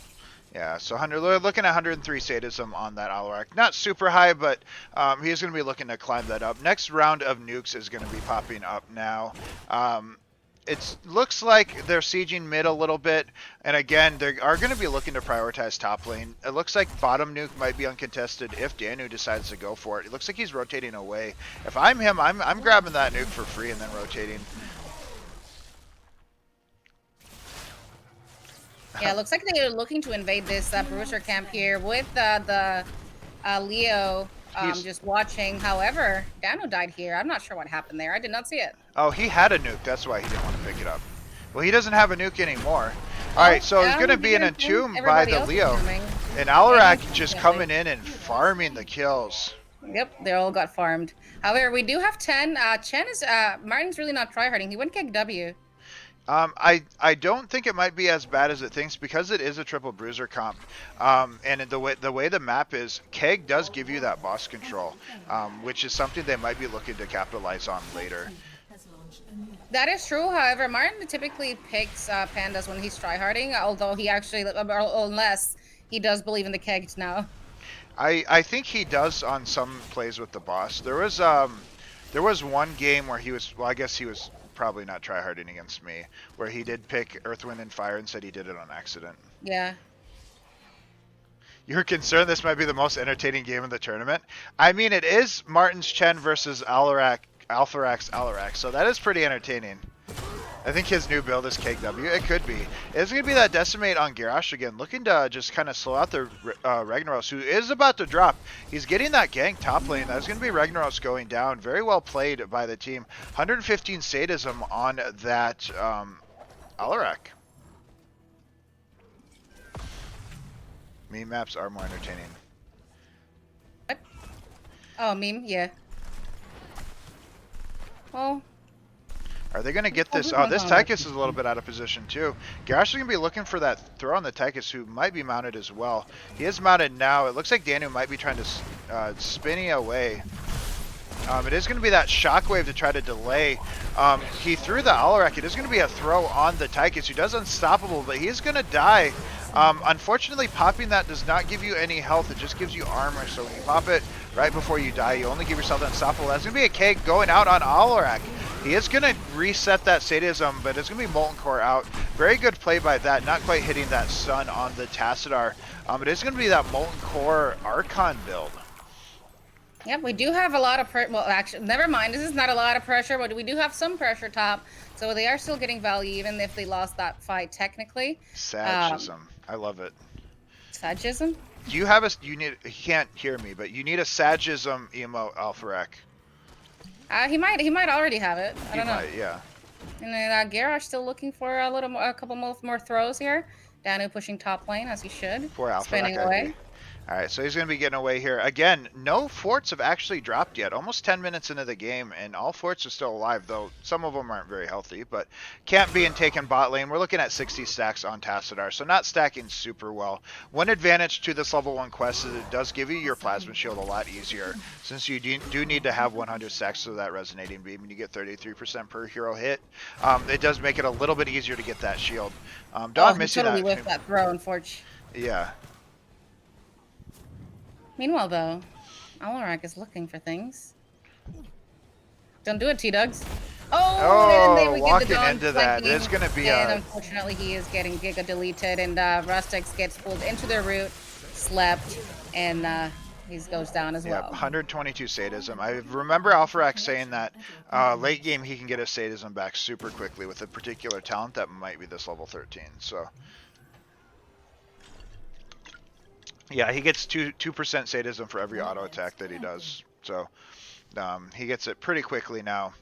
Throw it out for Alpha. Thank you. All right, so he's just looking to clear out these camps. Red team is kind of just migrating a little bit mid, maybe looking to secure that mid fort to try to get a little bit of value for clear. I was just thinking the same thing. All right, it looks like Chen might be looking to get that kill top lane on that Leo, but it is a Leo. They're gonna potentially get that top fort. Trying to save that nuke, but red team is rotating in. Yep, they do have 16 advantage here, so they definitely want to get out right now. Yeah, get before out while they everybody get shows out. up. Although that unfortunate Ragnaros is not going to be getting out, it looks like. There is no pull, there is no escape for that Rag. Danu just spun in without 16, down 4v5. That's not a good play for it. There's going to be a entomb out. I don't... Keg out, trying to... I think he's just trying to push away for his team. That was a very bad engage. Hogger spinning into them. Was not what they wanted to do. They just needed to give that Ragnaros death and just cut your losses at that point. This is a true fiesta, guys. It is. We're just straight up flaming here. Yeah, that's true. I love these guys. These are my. I don't dislike them. What? I don't know. I said words. You did indeed say words here. I mean, fortunately, everybody's back up, and Did you say unfortunately? no, I did say fortunately. Oh, you said unfortunately, I said, everyone's. Fortunate, yeah. Unfortunate. Okay, I guess that makes sense. All right, so it looks like red team is. Oh, this Rag is gonna walk right into this bush, and I feel so bad for him. That is unlucky. We've all been there. We've all been there. I don't dislike them. That is exactly what he said. That's not what I meant. I feel like Jimmy's not having a great time today. He's not. He decided to sub, and I do appreciate him doing that with Farkin being, or not Farkin, with Fredo being AFK. So special thanks to that. Alaric might be dying to the fort though. Nice. Chen getting that kill on there. That is resetting the Alaric stacks. It is 2 kills to 1, but Chen getting that kill on Alaric is pretty huge. As you guys know, Chen is a terror on, or Martin is a terror on Chen. He doesn't dislike us. I've been going, we're 6 hours and we still have our best of 5 left. I know, I'm hungry. Me too. Well, we're going to do a 10-minute break after this. Give everyone time to, well, give us time to stretch our legs, walk around, get everything set up. And then we're going to rock out this best of 5. I'm going to grab snacky snacks. Same. Maybe we best of 3. I mean, if you just lose all 3 games, easy. All right, so we're gonna see Martin here getting that nuke. Looks like he's gonna go uncontested. Never mind, they're going around, but they're not gonna get route. They're not gonna get anything. No, they're not. Meanwhile, in the middle, Rustics, free nuke, and in the bottom lane, more free nukes. All right, what do we? Chen though. Chen looking to bully that Leo. He should be okay. He's not going to get entombed in the bottom lane. Looks like Gary is once again looking. Alfrak just following. Very good. Oh, poor Oh, not again. Poor Jimmy. Dude, give this man a break. And now Rustic's getting thrown in on the white main. Oh, but red team seems to be falling here. They seem to be turning this. And we're going to see that Jimmy just running it in here, getting that chase on the Super Monk. Unfortunately, they're not going to be able to secure that kill. Danu are not able to get any CC going on anyone, but this is actually pretty good for them. That fort is very low. Yeah, I think they could potentially look to secure that fort. Top lane is pushing out a little bit.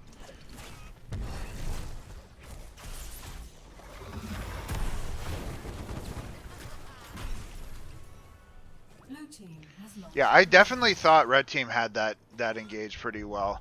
But Garrosh is going to be rezzing at 15. XP, relatively even now. Boss is still available top lane structurally, about the same. Fort's almost dead on all sides. That is going to be a keg out on control. It looks like that is going to be a dead Deckard. Alpharak with the play, getting that double kill on Chen and the white main. Oh my god.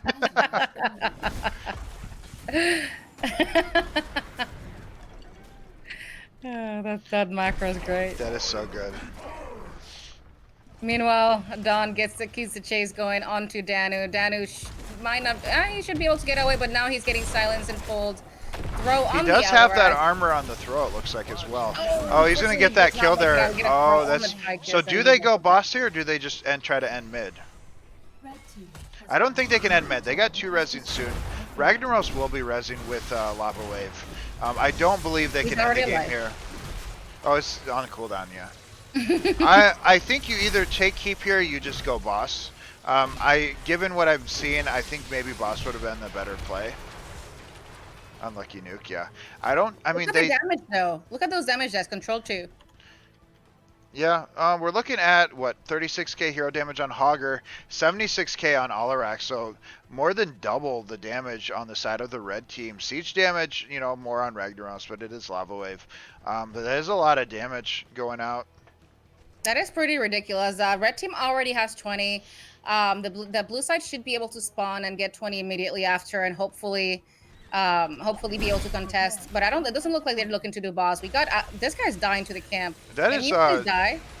that's, Please die to the camp. that's not, I mean, you do, I guess you do get shields, but you shouldn't be that low. Okay. Oh, that is going to be a dead, and that's going to be a nuke going over to the side of the red team. However, Alarak dies as well as Garrosh. It's going to be a 2-for-2 trade. Let's see what they can do here. They are very, very deep now. Yep. Hog Wild is going off now. I think control might be no dropping. control. No control. No Indeed. control. He's not dying though. This right Meanwhile, though, this man is AFK. taking camps. Tassadar OP at camps. That was a 2v3 top. It could have been a 3v3 if this man was just not there. Anyways, moving on. I said I was afraid of high ping Alarak too. That's why I was surprised that, yeah, it's about the bronze player. That's me. I've experienced the high ping Alarak. All right, so that nuke is still definitely top lane. There is a camp right on top of it, so I don't know if he can run up and channel it. Just push them away. Should be okay. Maybe, I guess. I think. Does he get it? Oh, he Nice. does. I guess there's still a minion hiding under him. Alright, so what are they looking at here? 2 nukes on the side of blue team, 1 on the side of the red. This is really anybody's game. They're kind of going back and forth on the deaths. It looks like they might be looking at picking off Hogger here. The Leo is alone. Tassadar coming in on the side, but there's only 2 of them, and there are... Ragnaros is nearby, Chen coming in as well. Jumping on the Tassadar, who did pop Archon to get that shield. It's going to be Entomb out. Tassadar trying to stay alive here, but it's going to fall. Someone's invisible, or someone just died. We can get even fights, but now I'm gonna take cams, and now that there's only 2 of us alive, Yeah. we can go there. It's all good. Yeah, that's how you do We it. still All have right. the kick though, and we're using it on Alarak. Alarak getting kicked out of his mind. He gets thrown out by the Garrosh. Oh, but He gets the silence. However, Martin's already behind him, so yeah, he's gonna fall there. He doesn't have all control with the silence, but got there a little bit late. That is likely going to be GG. There is Lava Wave going bot, Camp going top. That is a 3-for-0 trade on the side of the blue team. I think you go boss here and you try to push in. You have 2 nukes. You can likely end the game with this boss, or at least take a keep. Yep, looks like they are going to go ahead and go for boss, and they should be able to get it for free. I don't think Deckard and Lyric are going to make any big 5-man plays anytime soon. Yeah, I don't think so. The best thing they can do right now is just clear that camp that's already pushing in. You don't really want to step up too far because you don't want to get kegged by Chen. So your best bet is to clear that camp and just wait for the res. By the time the boss gets to your gate, your team's going to likely be alive. You're likely losing this keep no matter what, but you just got to try not to lose the game. If I'm the blue team, I look at the keep and then probably back up afterwards. It's not worth the risk unless you get a pick of pushing their core. Lava Wave is going to go mid to help clear it out. And it is just hard. Oh, I thought he was trying to steal the camp, but never mind. We do have Odin available on Tychus as well, so that is going to be a decent tool for them to have the siege. Obviously, both nukes being used. Nuke being used on the boss position. He is going to walk out of it, though. It is going to hit clip it on the end. That again is going to be a keep going down. What do they get beyond this? What do they try? It is going to be a barrel going out on the. He gets thrown. He gets saved by Garrosh. Very well played. Yep, we see a shockwave coming out from Danu. He's now controlling into death. Alfrak with his unstoppable. He looks like he might still go down. Thankfully, Jimmy here with the saves, and he gets a 5-man stun, getting 2 kills in the process. I think this might be GG for the side of the jailers. But yeah, it looks like that boss is going to finish the core. Blue team only lost Hogger, and that's 4 dead. So that is going to be the blue team, the side of People Rioters, making this series become ended. Yep, and third place goes over to People Riot. All right, GG, well played.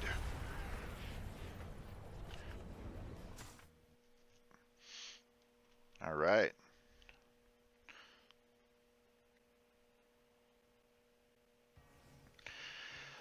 Very, very good. Very, very well played.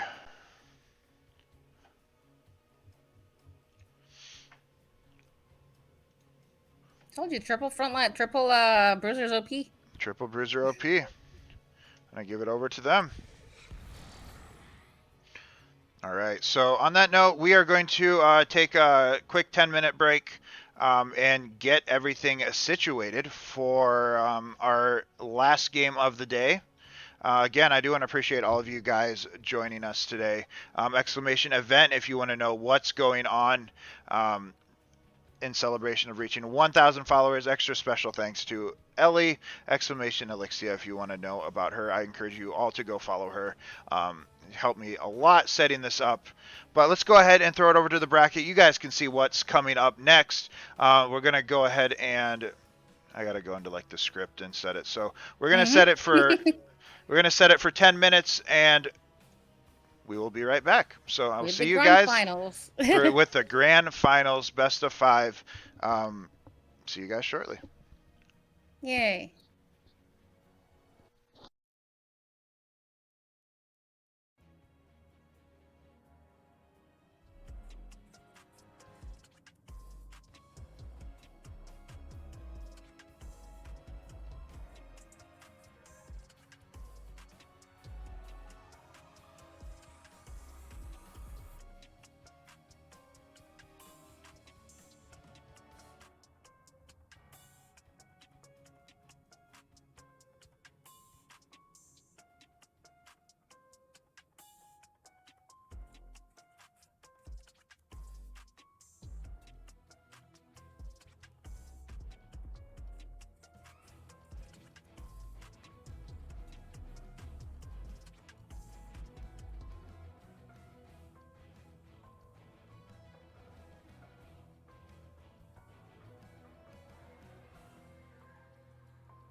Mic on.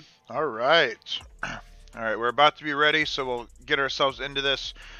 Collectively, teams, what do you guys want to do? Do you want to do a best of 3, or do you want to do a best of 5? Dog's barking, and I don't really know why. Why couldn't you bark when I saw my headset off?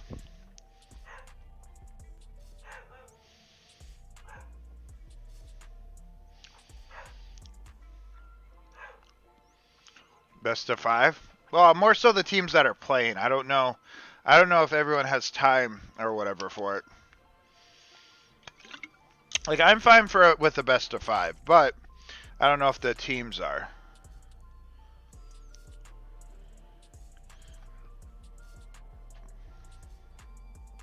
I'll wait for Ellie to get back to, and then I can see what she wants to do. I don't care. You don't care? I mean, I'm fine with whatever, so. Stop growling at each other, cats.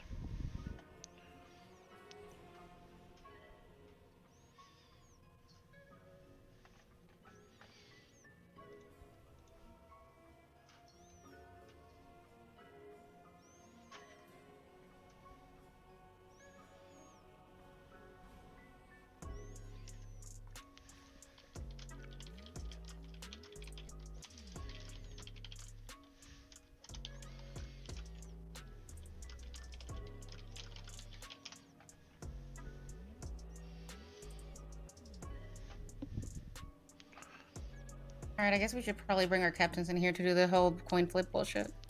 Okay, let me turn off that.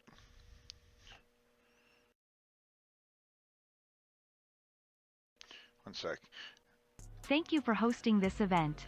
I have been Alpharak. looking forward to this all month. I had a great day and got to play with some awesome people. Thank you. Alpharak, thank you very much for the 1,000 bits. I appreciate it. Thank you, and thank you for participating as well. Hey, thank you. And I had a lot of fun.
All right, so we are going to be doing a best of 3. So we consulted with the teams a little bit.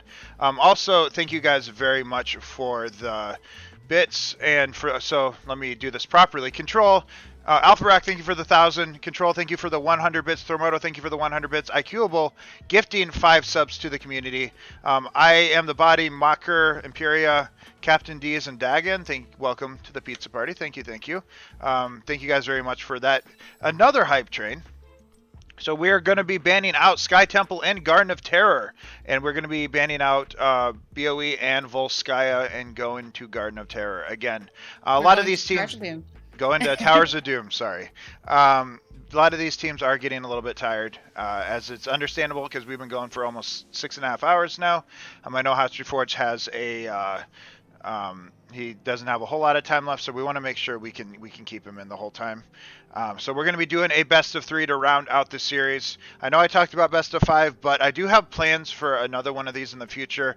Potentially something more planned out, maybe a multi-day event with, you know, obviously if that's what people want, I'd be down for it.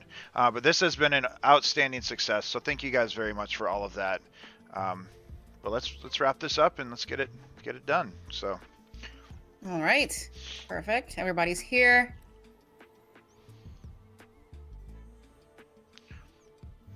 Let's make sure I have your thing so you're not frozen. Okay. All right, looks like teams are ready, and let's go to draft.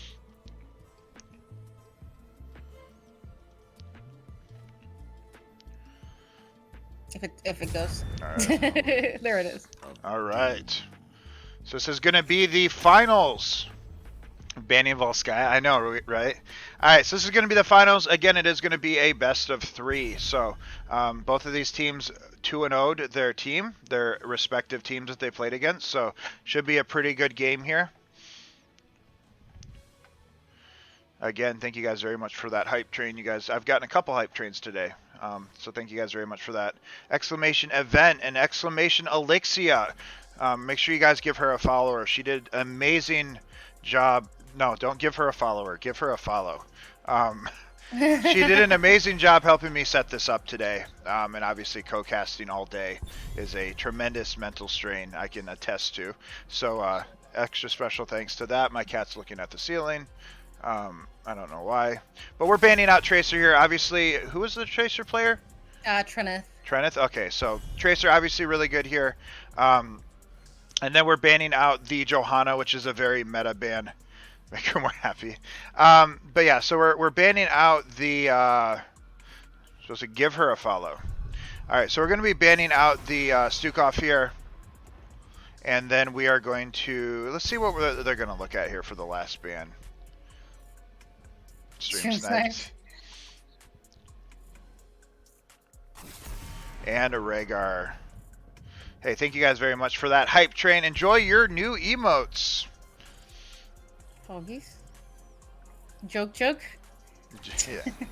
All right, so All right, Brightwing being picked up here by Ahylia.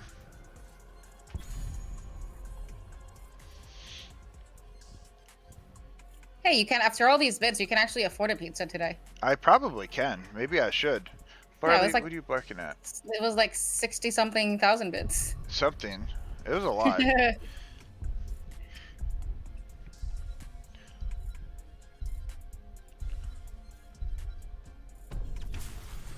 All right, so Murden being picked up here. Peppy, actually, when I first met Peppy, he played Lucio and he played Murden. So very, very terrifying on that character.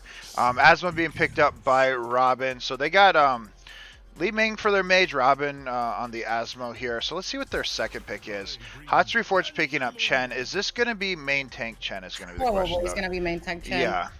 I mean, we already know that Robin here kind of likes to feed on Asmo. Like, he just goes in for the run it down. So we'll see how that goes out. Main tank Shank, though. I haven't seen that in a while. I know, yeah. So we'll see it. I have seen What's Up play it before. You definitely go barrel. I think it was the Chen build that he went on Warhead. It's the same sort of build that you go for main tank Chen with the extra health and then Keg to kind of control your people. We'll see what we can get here. So they're banning out ETC. They're afraid of a potential second tank. And then Anna being banned out here, making me think they might be going into double support actually as well. They just probably banned it for the Ming. Anna Ming it can be pretty terrifying. I don't know if they actually have an Anna player, but that was at least used to be a pretty common duo. Yep. All right. No poo poo. No poo poo. We're over here just breaking the pyramid. Breaking the pyramid. Scared of Nano too. That makes sense. Alright, so Zagara being picked up. First Zagara of the day. One of my favorite characters. So Zagara makes a good sustained damage dealer. Now all they need is their solo lane. So we're going to have to see what they want to wrap it up here. Greymane and Zul. So we're looking at a potential main tank Zul being picked up here. Is that going to put Hot Street Forge in the off lane, or is that going to put Methusa in the off lane? I think Methusa is generally their solo lane player when Artanis isn't being played by Robin, so I think that is going to be a main tank Chen. Yep, agreed. It's likely going to be main tank Chen with the off lane Sul. This comp is really looking to just take 6 cap potentially with all the siege they got. Yeah, I think that the Brightwing is going to be an X factor here with the global, unless they go into Nidus, which I don't expect them to. Ma's going to be really strong, especially into a mobile Chen who's drinking. But we're going to see. This is going to be the grand finals. Who is going to take the whole thing? Remember that the winning team gets, each member of the winning team gets a free 20k hero request redemption. I will do one more. So after this is over, make sure you guys don't leave. We're going to do one more giveaway, where I will give away a free 20k hero request redemption, which you can use anytime during the stream, just like you would a regular 20k. I do appreciate all of you guys coming and hanging out today. Turnout has been way higher than what I thought it would be, so I very much appreciate all of your guys' Where the hell's support. Icutable at? Icutable? That's true. Where is Icutable at? Icutable is just slacking on these predictions, though.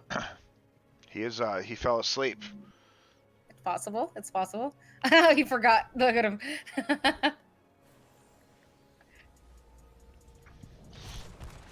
yourself for battle, heroes. All right. Oh, we got to pause. You have a question? All right.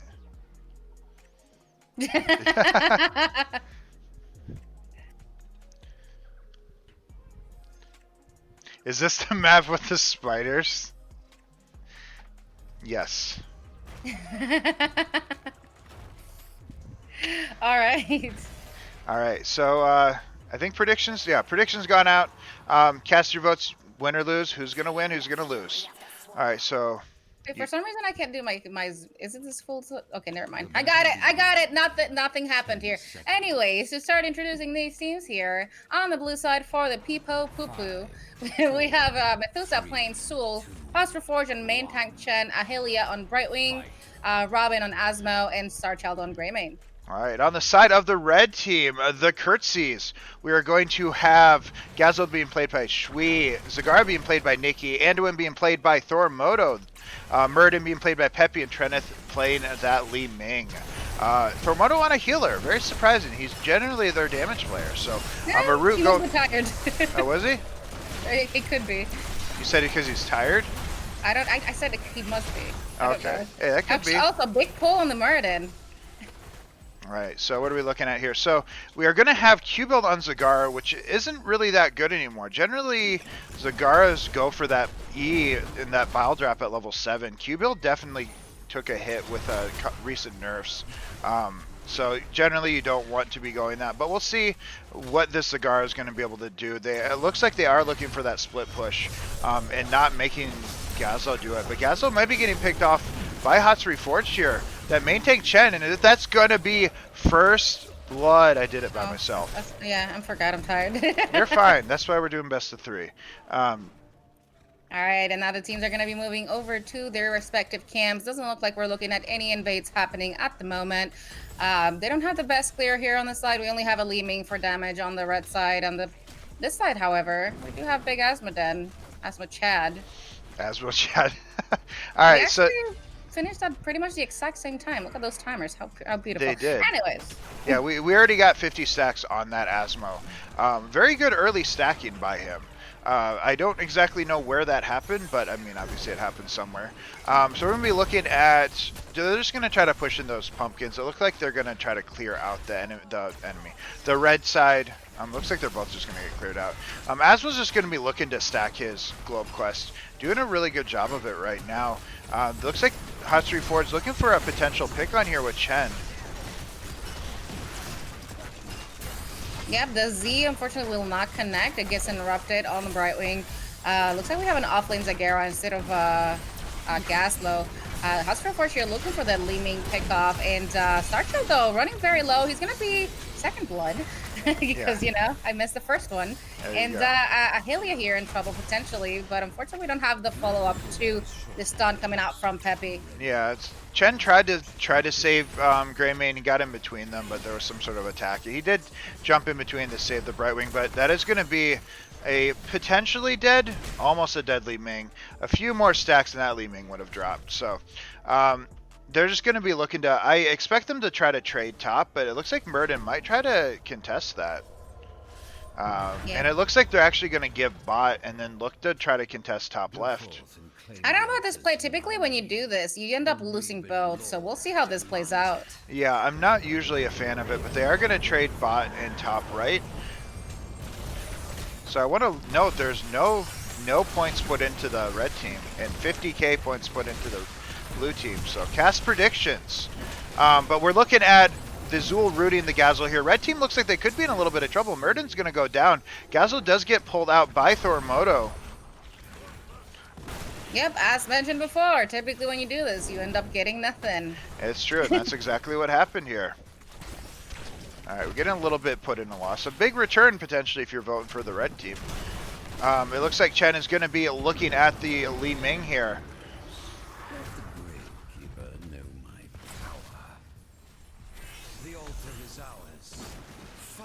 For a second, I saw all the creep tumors, and I was like, how do they have vision on those?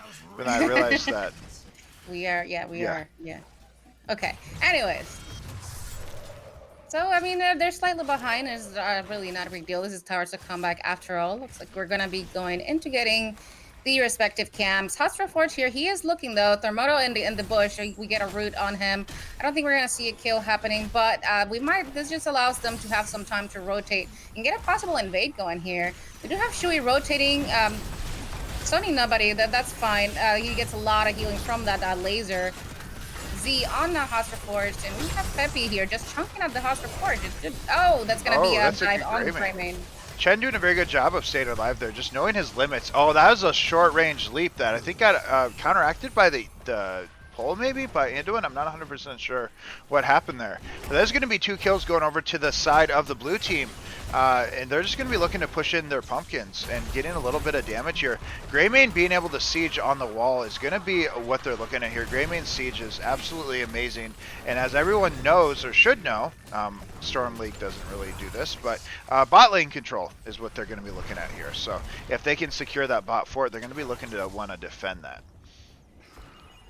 Yep, currently People Poo Poo sitting at about almost a full level ahead. They're going to be getting 10s very soon. However, shouldn't be here for this upcoming Ultra phase, so hopefully we can get some kills and get back into the game. Yeah, I think if you're the blue team here, since you are so close to 10, you just want to trade the temples right now. There's no point in an aggressive play outside of maybe an Asmo, since you can do this from so far away. It's not worth the risk of trying to invade here without level 10 when you're so close to level 10. No, it really isn't. So that's exactly what happens. We do see a trade here. People Poo Poo does have 10, so we're just going to have a quick look at the ults. We're going to see mages. Oh, there's a KW happening here. Never mind on that. We're going to see Nikki, unfortunately, getting bullied into tower range and getting killed by Greymane. Yeah, it is worth noting that we do have, I think it's serrated spines on that Gazel level 4, or Gazel. Zagara level 4, not a talent you generally see that often anymore. You're required to get those auto attacks, and it's really hard to do. Gazel build, or Zagara build, a little bit iffy, but we'll see if they can make it work. They do have that extra range on that Q, but obviously getting kegged into the towers wasn't good. But level 10s are coming online for the side of the red team. It is going to be that Devouring Maw on Gaslow, or on Zagara, Gravel Bomb on Gazlo, Light Bomb, Avatar, and Disintegrate. Nice teleport by Brightwing. Although she we did do get see caught in him the on mall. the Brightwing. However, she does have Blink heal, so she should be okay. We're gonna see a kick W here for the disengage, except that gets Starchild into kind of a bad position here. He can still potentially die. We're gonna see a pickoff on the Muradin. Unfortunately, we cannot save everybody now. Gaslow coming in around, potentially getting some big He's gonna be gravel looking for a going. Gravo. Oh, does he And get? He gets He Robin. one, That's it. But unfortunately, but nobody was in position to follow up on it. yep. So they should be looking at maybe trying to defend bot if they can do it safely. It looks like they do have to back here. Z is gonna be down on Brightwing. Red team does want to try to resecure this. They could potentially give it, but I think that they're able to successfully defend it and just channel bot lane. Yep, Grayman's just gonna get a free cap on that bottom tower, and he's going now for the mid one right before people curtsies have the opportunity to get the ultra back. And Nikki again. Getting caught Getting out on that bullied Zagara. Yeah, by the KW. that is a very that Zagara's having a rough time. Keg is a very big counter to Zagara apparently. Well, there you go. If you see it, Zagara just picked Kick W. Yeah, I guess. It is worth noting, Asmo, as it was mentioned in chat, has finished his level 1 quest pretty early in the game, so that's going to be a lot of late game damage that is coming early for Asmodan. He did go Tide this time, which is going to give him a little bit extra damage. Their comp is, red team is pretty squishy, so Tide should be able to get a decent amount of damage with the dunk from Asmo.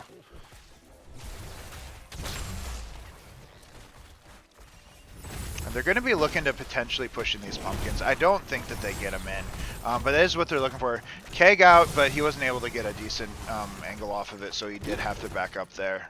He did get one pumpkin in by doing that. Oh, did he? Okay, well, hey, value. We take those. Yeah, we do take those. We need to start getting some kills here on the red side. Oh, looks like Nikki just. Guess we need a pause. Yeah, it looks like he just got DC'd. All right, so we got a slight pause here.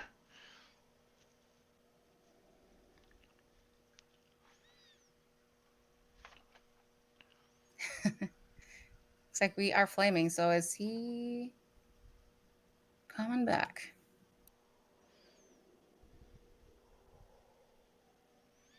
All right, so let's see, what are we doing here?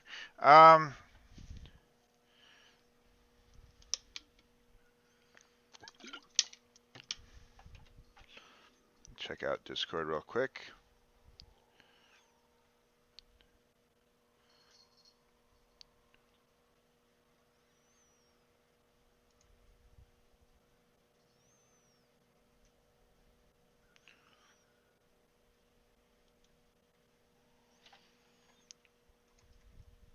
Oh, it looks like he. I don't see that he came back, but I guess we're good.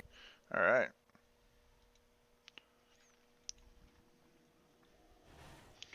Like, what do you mean? You don't get to count down. I do that. Pizza arrived. Man, that sounds good. I guess maybe it was just delayed. All right, so we're back in it. Red team has destroyed a fort. Yep. The red team does retake their bottom bell tower, so that's pretty good. Getting back here, they are uneven talent tiers, so they do need to make something happen soon. They are about half of the tower shots of the blue team, so they do need to make a play here for a comeback. Still rejoining the team though. Yeah, Gazzo is not with them right now, so they gotta be careful. Keg coming out on that Zagar again. Nice pull by Thromoto. The Zul root does potentially almost lock him down. That was a very good pull by Thromoto. That's a nice jump by Peppy. Collapsing on the Brightwing, who's going to be able to teleport away. But then Anduin gets jumped in the backline by Starchild, who is in the cocoon right now, but should be fine. Teleport out on that Greymane. Big gravel bomb, two-man gravel, but isn't really going to secure any kills here. Big dunk out by Asmo. Zagarov just falling down a little bit low, not able to do a whole lot. That did interrupt the laser, the Murden Q, it looked like, so Gazzo stayed alive there. Starchild might go down here to the towers, got a little bit too aggressive there, but honestly they were able to take the towers, and that did help there. I mean, you can give the enemy team. You can't just stomp all over them. You gotta give them some You hope. give them some They're sort of coming back. chance.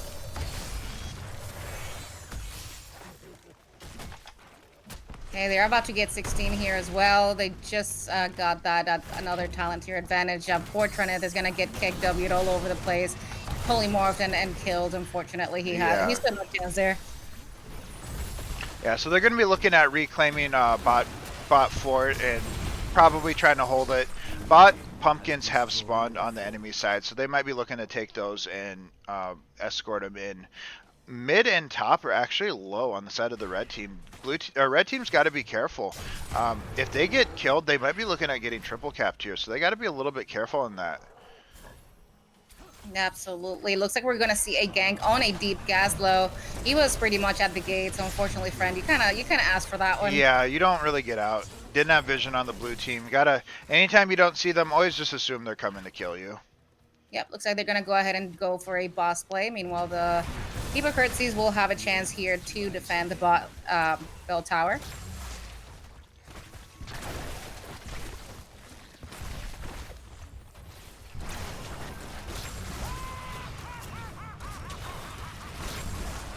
All right, so they are looking to get it back, but it is going to be a triple cap. Blue team looks like they are looking to end this game. They're posturing to just cap them. They won't be able to end off of 2 since they did recap bot lane. They're going to be left with 1. So it looks like Li Ming is They going just to... got top though, so they just need 2 right now. Looks like they might be getting those 2 since Oh, everybody's yeah, they already did, you're top right. here. So this is GG. Yeah, this is going to be GG, you're right. I missed that. So that's going to be kind of a quick GG. Well, they all want to leave. Yeah. All right.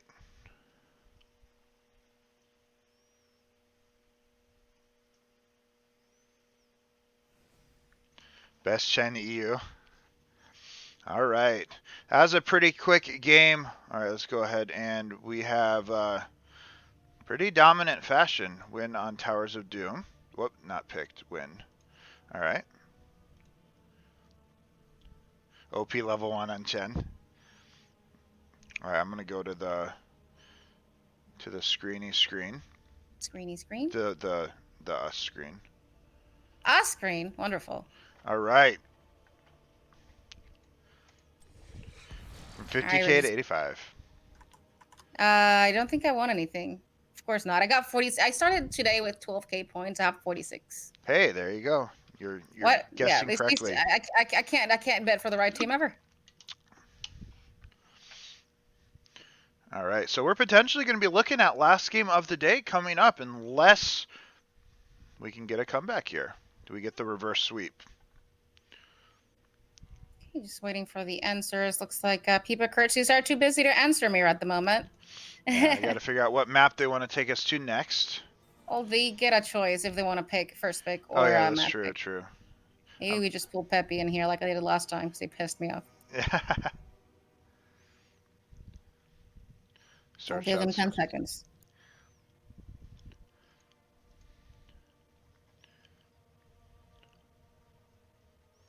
All right, pulling. All right.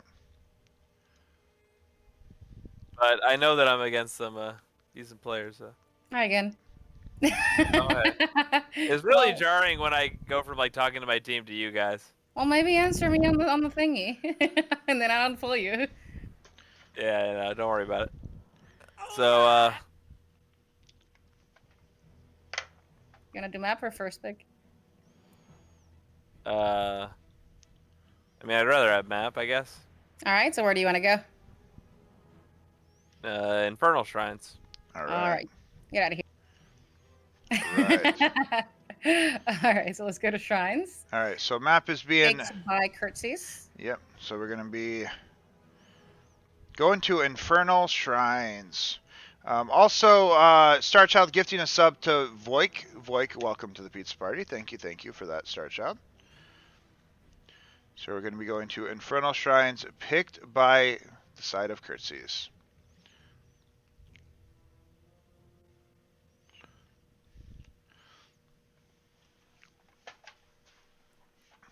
Okay, just threw the link on channel Ravenar.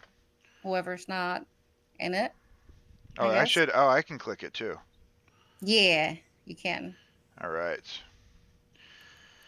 So we're potentially looking at last game of the day. We'll see if Pipo Curtsies is able to bring it back, tie it up 1-1, giving us a game number 3.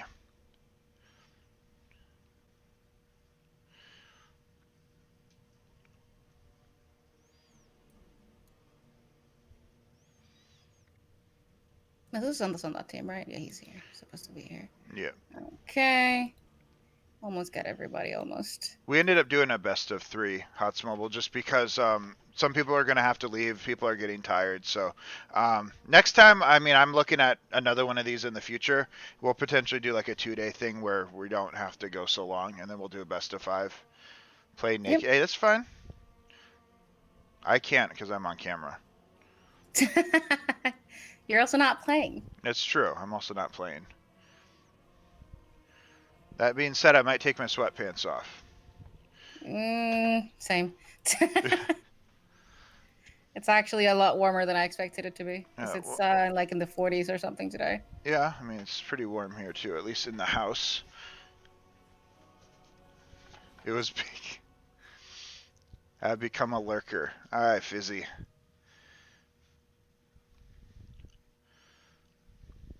Captain's Riot. Alright, that's a ready from the poo-poos. Ready for the poo-poos. And ready from the poo-poos.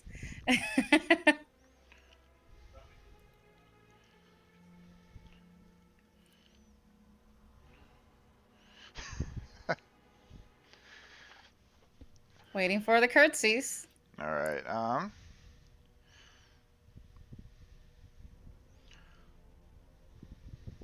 I just took off my sweatpants. I'm still wearing shorts. Alright, Peppy said All right, ready. looks like we're good to go. So let's go in it. Alright, so we'll be going to the draft. We're Of at game number 3 of the 2 of the grand finals of the first Raviment, not 1K, because this is the only 1K Raviment happening.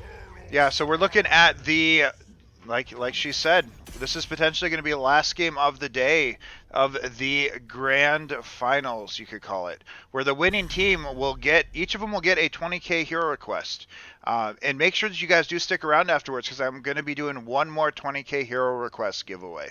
All you got to do is be active in chat, and we already have 2. We got Eric and Methusa. And what do we have here? All right. Oh, Icubal gifting a sub to Fizzy, my wife. Welcome to the pizza party. Thank you, Icubal. I mean, my sub expires in 5 days. I fully expect a free sub from someone. That's true. I don't think they can do it now. Nope.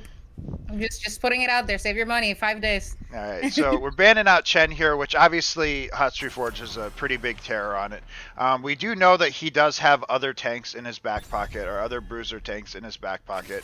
Banning out the Tracer, obviously, and the Stukov. We're going to be looking at a Rhaegar ban, which is pretty standard. That does leave open Johanna, which I very much expected to be picked up first pick. And yes, make sure you guys do go check out my wonderful co-caster, Elixia, over on her channel. Hit her up with a follow. She's done a lot to help set up this event for today, and obviously casting for 5 hours now. Yeah, it's been a long time. I'm gonna sleep. I need a nap. And me too. And pizza. And pizza. I don't know. All right, so I we're don't gonna have see pizza the, though.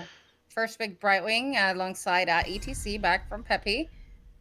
Yeah, so it's going to be their tank and healer being picked up, leaving a little bit. Their damage is going to be open. Vala is still available, which we haven't really seen a whole lot today, actually. Surprisingly enough, maybe they just don't have Vala players. We'll have to see. This is one of the better maps for mages. Ahylia picking up Anduin, and obviously Asmo being picked up here by the side of Methusa. Oddly enough, that probably means that Robin is going to be looking at picking up Artanis here, because I do know Methusa does play Asmo.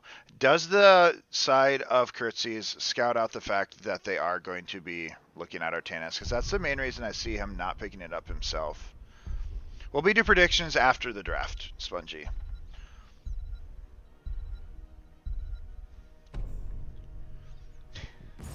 Oh, and they decided they don't want to ban anything. They don't really care about the Artanis. I mean, if he's layered, they're like, it's not even that good. We don't Yeah, care. yeah, they're just no fear. Hope they lock Cho'Gall now. Anything's possible. They could last pick Cho'Gall. Either team. Brightwing does have percent damage heal or percent based heal at level 1 that does pair pretty well with Cho'Gall. So, and this is a map with a lot of team fighting, so it could happen. You don't need a third ban. Agreed. Oh no, we are right next to each other. Look. Yeah, we are. Yeah. And we're gonna see that Thermodos Probius. Yeah, so it's pretty exciting. So for anyone who doesn't know, Thermodo is probably one of the best Probiuses I know. So I'm expecting an Artanis to be picked up here, and we'll see what Hot's Reforged wants to round it out with. Unless he's trying to pull a Cho'Gall here. Do we get offlane Jaina? We might actually get offlane Jaina. I'm very interested to see. These last 2 picks could be spicy. I regret my decision. Yep, it's gonna Zeratul. be Zeratul. Zeratul.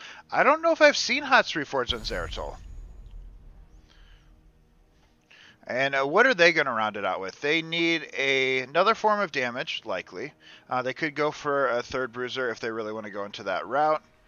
GM Zeratul incoming. Hey, let's do it. He's a troll. All right, Well, they have pretty much negative damage early game. That is not We're gonna see Steely a on Sylvanas Thermodo's team. coming from Treneth. All right, so that is a decent amount of damage, a decent amount of sustained damage, and the ability to disable structures. Have fun, cocktail. All right, so swap phase, and who do you give the edge to here?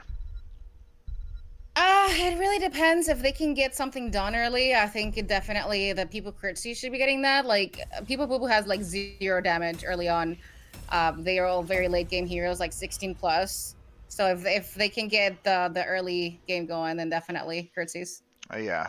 I have to give it to the Curtsies as well. Probius on this map is going to be very, very strong. Obviously, Brightwing and Sylvanas are going to be a pretty good pair, too, with the global and the disabling. And like you said, Asmo does have to stack to get value. Zeratul definitely is looking for that level 16 late game. And they just have to get there. So I'm definitely giving it to the side of People Curtsies, but we'll see. We're potentially looking at last game of the day. Are we going to be going to a game 3? Let's find out. Yeah, we'll find out in a second. Just to introduce these teams on the side of Peepo Poo Poo, we're going to see Robin playing Artanis, Methusa on Asmodan, Ahylia on Anduin, Starchild playing Johanna, and House Reforged on Zeratul. And on the side of the red team, we're going to have Peppy here on ETC. Thermodo playing that Probius, Nikki Moto on Imperius, Shui on Brightwing, and Treneth on that Sylvanas. Yep, looks like they're looking to do some Sylvanas cheese, but Starchild knows. He was already positioned there on the bottom lane. He knows what's going on. He's not going to get trolled by a Sylph player. Yeah, it's very, very common for a Sylvanas team, all 5 members, run bot lane. Try to secure that bot tower. Starchild sees it. Not surprised at all. He does have that unstoppable to get out. Unfortunately, the rest of his team isn't here, but it looks like they're trying to trade some value top lane. With the blind that he's able to provide, he is able to counteract a little bit of that damage. Not really that much. They are actually just going to take that whole wall. I don't know how much damage they're getting top lane, but this push seems to be working as well, better than I thought it would be for them. Yep, I mean, instead the enemy team is just countering top. They do also have the whole wall. They might be looking for a fort here. Yeah, I mean, that Asmo does have it. Don't Yes, we do have amateur opponent. And Oh, Johanna died, died. Yeah, it looks like they're trading fort for fort. So fort going down on both sides very early in the game. This game's starting out very, very spicy. And we missed the first blood. We did indeed miss the first blood. I mean, here the People versus definitely want to start backing out. We don't want to give a keep. This is technically a trade, but definitely in the favor for People Curtsies. Third objective typically does spawn here, so they do have that potential semi-late game advantage there already. Yeah, so, and again, they didn't want to risk not backing. The blue team was a lot closer to the enemy keep than the red team was, and you don't want to give any more than you need to. Also, humongous prediction going on. Cast your votes now. what team he thinks is going to win. All right, so they are just going to be looking like they're looking at their right camp. They would potentially be better off saving it for the objective to spawn, but it is going to be in that middle top lane. So it would be pretty easy to clear. Artanis is using his amateur opponent to take his respective left camp as well, and both middle camps are being taken. All right, and so far the red team just leading here with the XP. Not by a lot. They are definitely ahead. Looks like we are picking on Johanna. She's obviously going to be fine. It is Johanna after all. We do have stacks on Sylvanas, which is not something that we see very often. Yeah, it's W Sylvanas. A bit of a late game as well, I guess you could say. You know, getting yourself those stacks. Asma trying to stack, looking at 22 stacks right now. And it is going to be that Pierce quest on Anduin at level 4, which generally means you are going to go into that Desperate Prayer at 7, which is a very popular Anduin build. Yeah, no, the objective is spawning mid lane, giving people Curtsies here some advantage with this bottom pressure that they already created before. They're going to have intermittent catapults coming in along with that camp. So they definitely need to clear that, and that just gives them a good chance to get a lot of these skellies, unless we just get a quick wipe. Yeah, like you said, that bot fort, very, very big foresight. And Artanis does have to clear it out.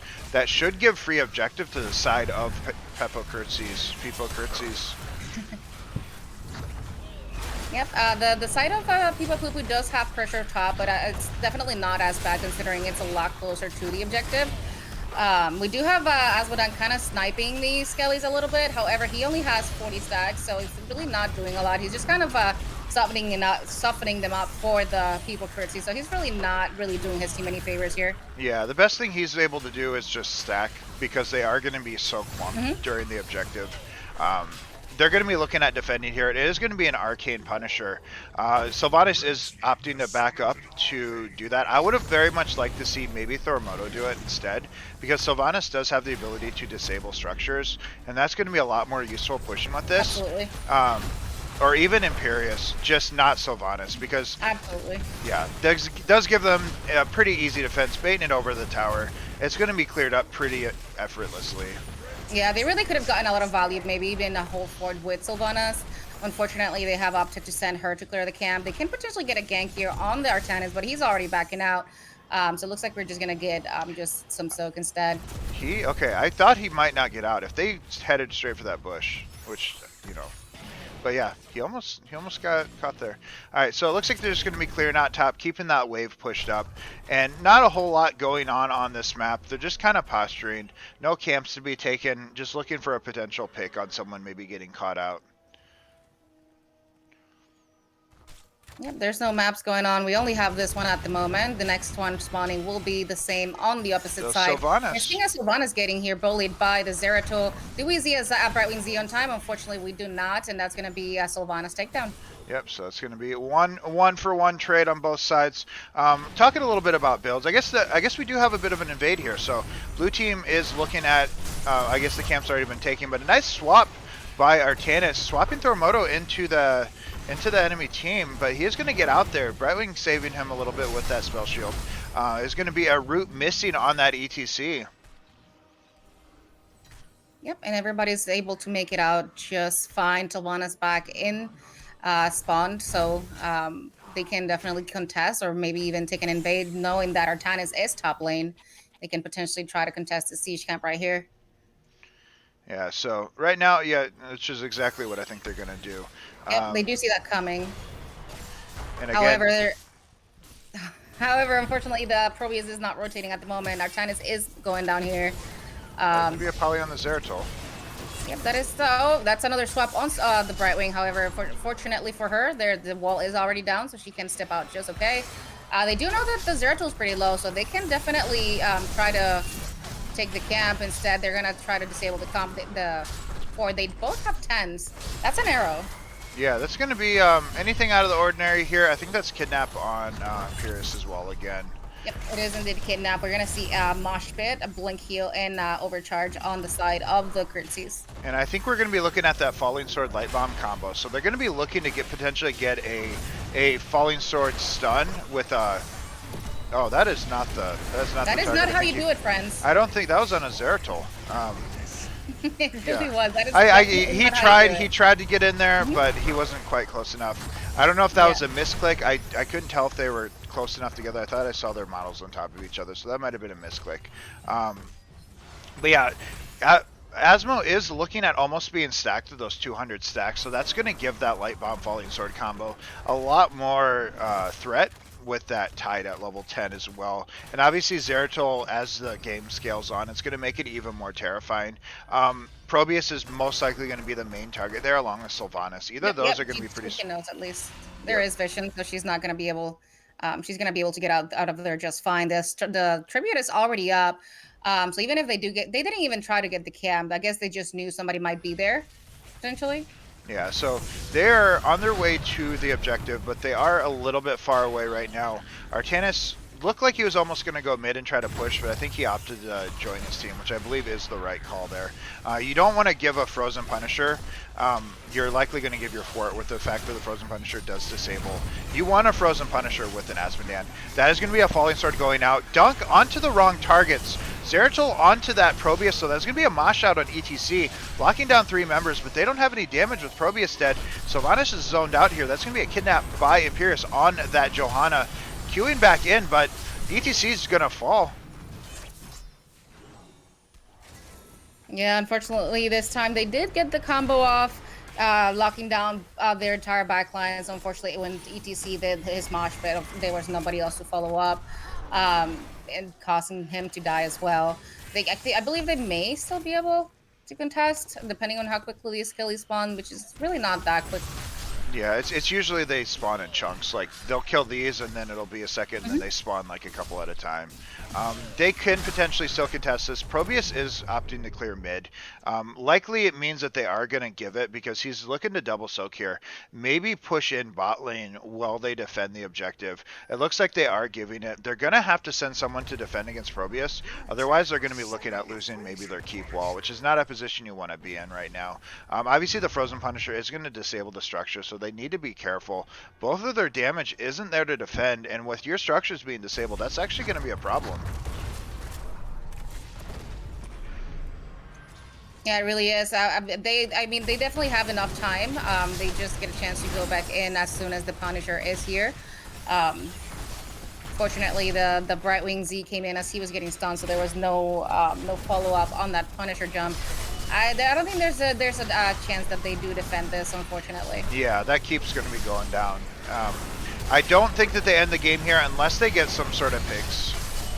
Well, yeah, the Johanna going down is definitely huge, and we got the kidnap on Artanis. There's going to be a light bomb on Artanis as well.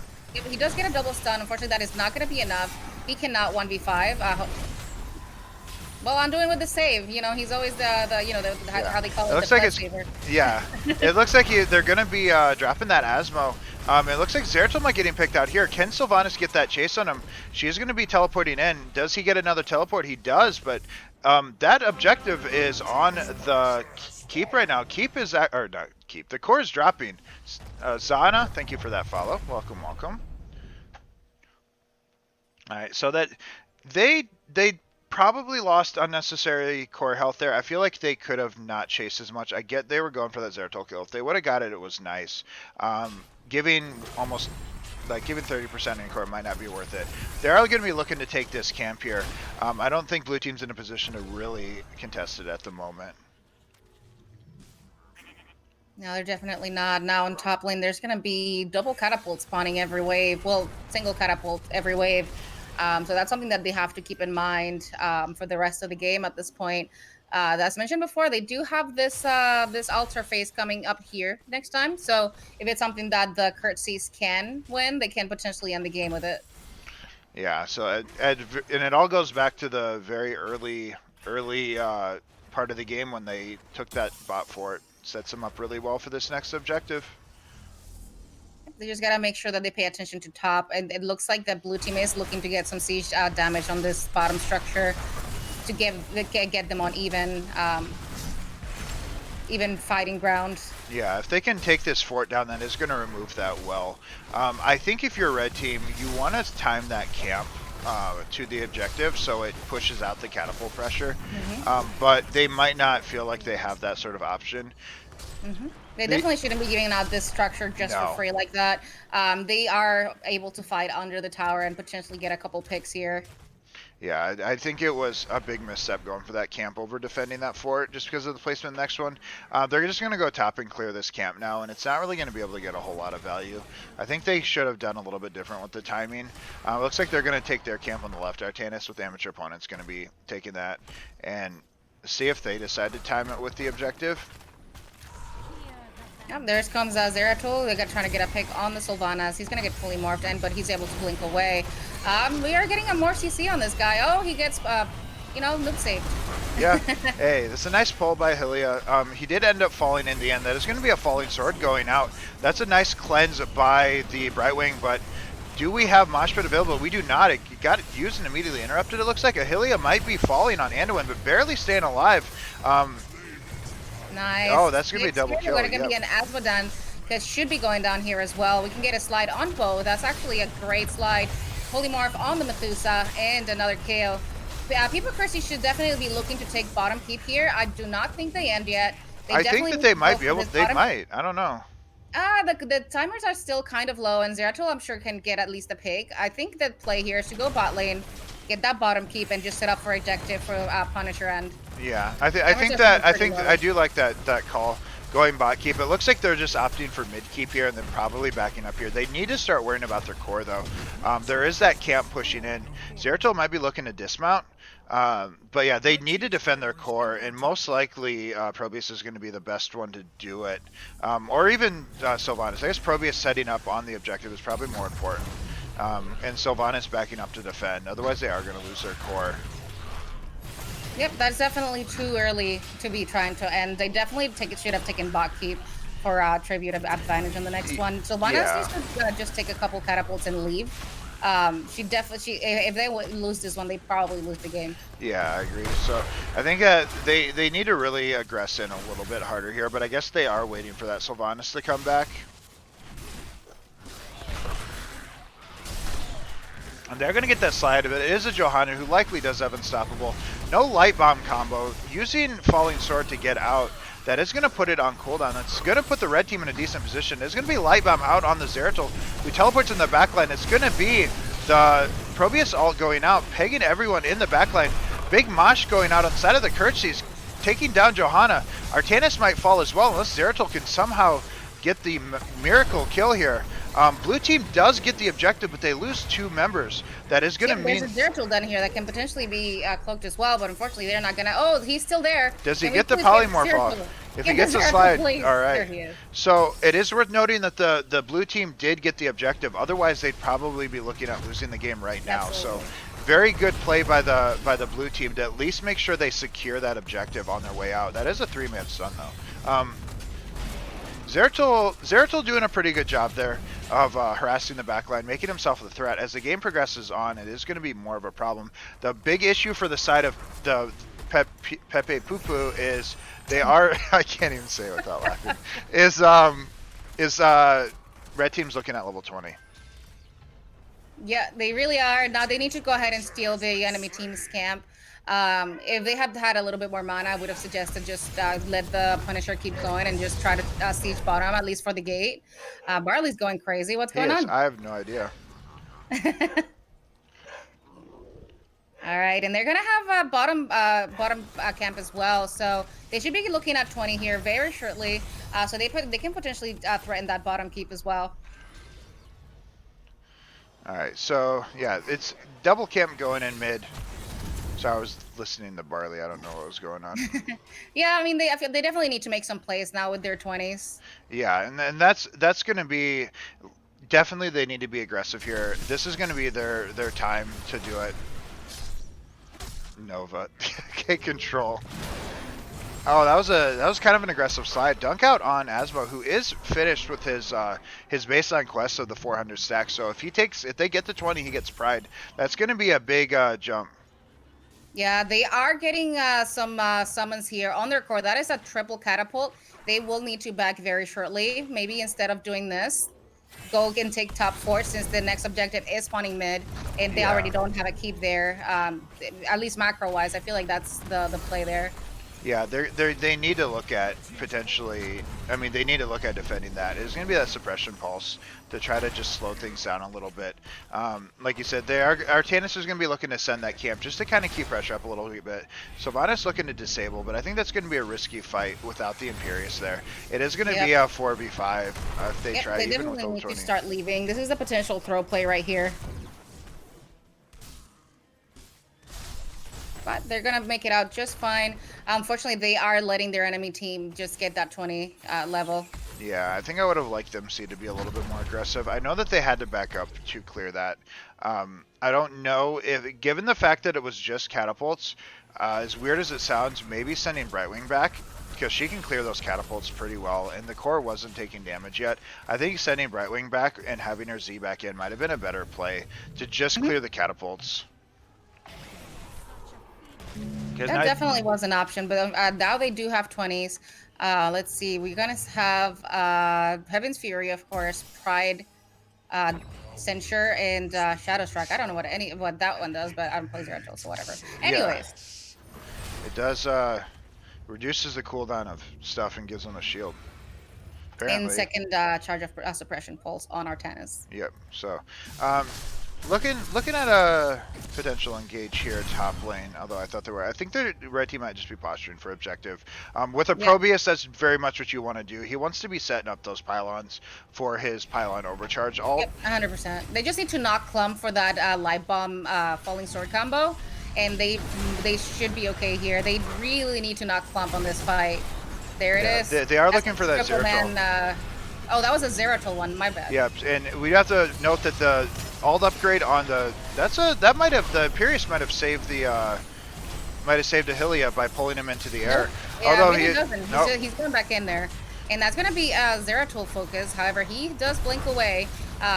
He's just trying to steal a couple skellies and stall the enemy team, but they should be able to secure this objective. Just get some health here on the Brightwing before he gets picked off. Yeah, the Zeratul needs, or the Brightwing needs to be careful. But the second the Zeratul comes in, the Brightwing needs to be looking to polymorph, follow it up with slide, and that's a dead Zeratul. So even the Zeratul has to be a little bit careful here. It should be free objective with no keep mid lane.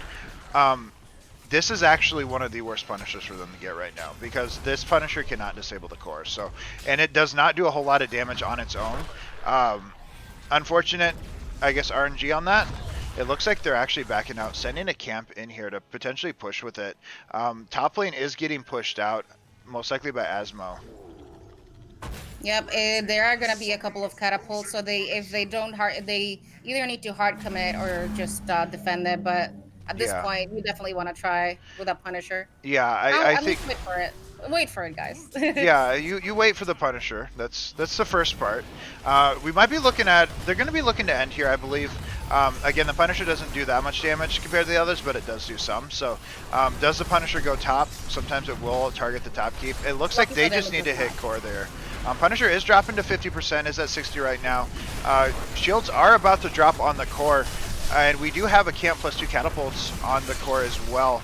It looks like they're looking to even this up here. Can red team end this map and even this out? It looks like they can. It looks like it's going to be going to game number 3. GG, well played by People Curtsies. Very good game. Very good game. We're going to get a game number 3 Wait, on am I our winning hands. points? Are you? Poggies, I got 500. All right.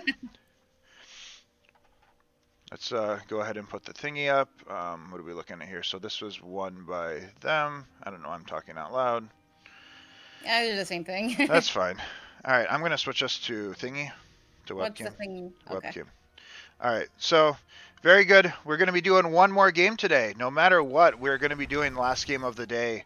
Once we figure out where everyone is going to be going, we will be doing one more map. We are doing a reminder, a best of 3, because of the fact that we've been going for so long. We've been going, this will be 8 hours by the end of it, most likely.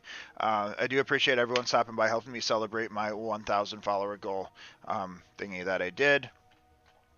Making it work. 232 points. Everyone's getting points. And again, after this game, I do want to encourage you all stick around. We're going to be doing one more giveaway of a 20K hero request. Same reward we're giving to the winning team. I will be giving away one more random hero request that will be raffled off via Nightbot. So make sure you guys do stick around after we're done here. All right, let's go ahead and we can send it to, it's the bracket. I guess we'll stay here. We'll just keep looking at us. Hero request. If you look down below on my channel points, I have a 20K channel point redemption reward where I'll play any hero that's not Vikings in Storm League. And obviously there's certain parameters. Like I'm not going to pick like a, Zeratul if we need a healer or something. But Yeah. so I'm giving away free requests. We've done 2, and we're going to do 1 more after this game. And then obviously the winning team each will get their own. So a little bonus for them participating today. All right, we're just waiting for the map. Looks like the poo-poo has opted for the first pick, so you can click that on your thingy. All right. So Poo-Poo will be poo-pooing first. Yep.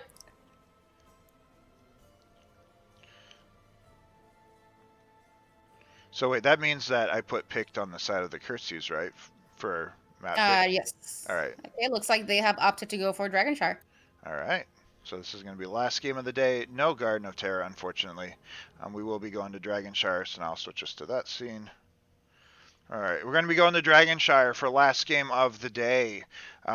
Obviously, a lot of you guys are very familiar with Dragonshire. This is one of the maps where your solo lane is going to be very important. So we're most likely going to be looking at maybe like a Rexar here or some sort of heavy solo lane sort of hero. It is going to be 1-1 right now. So both teams have taken a game off each other. So let's see what sort of spicy comps we get for last game of the day.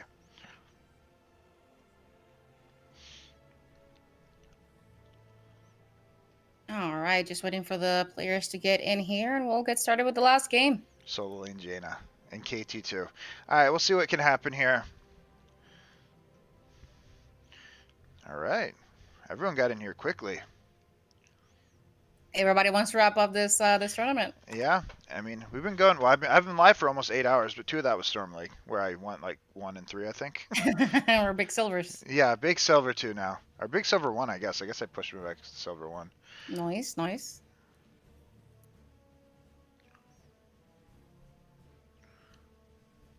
All right, looks like the poo-poos are ready. All right. Waiting on the curtains. I am silver. It's an unfortunate time to be Ravenar. I've had a rough several months in Storm League. Several months. Oh boy.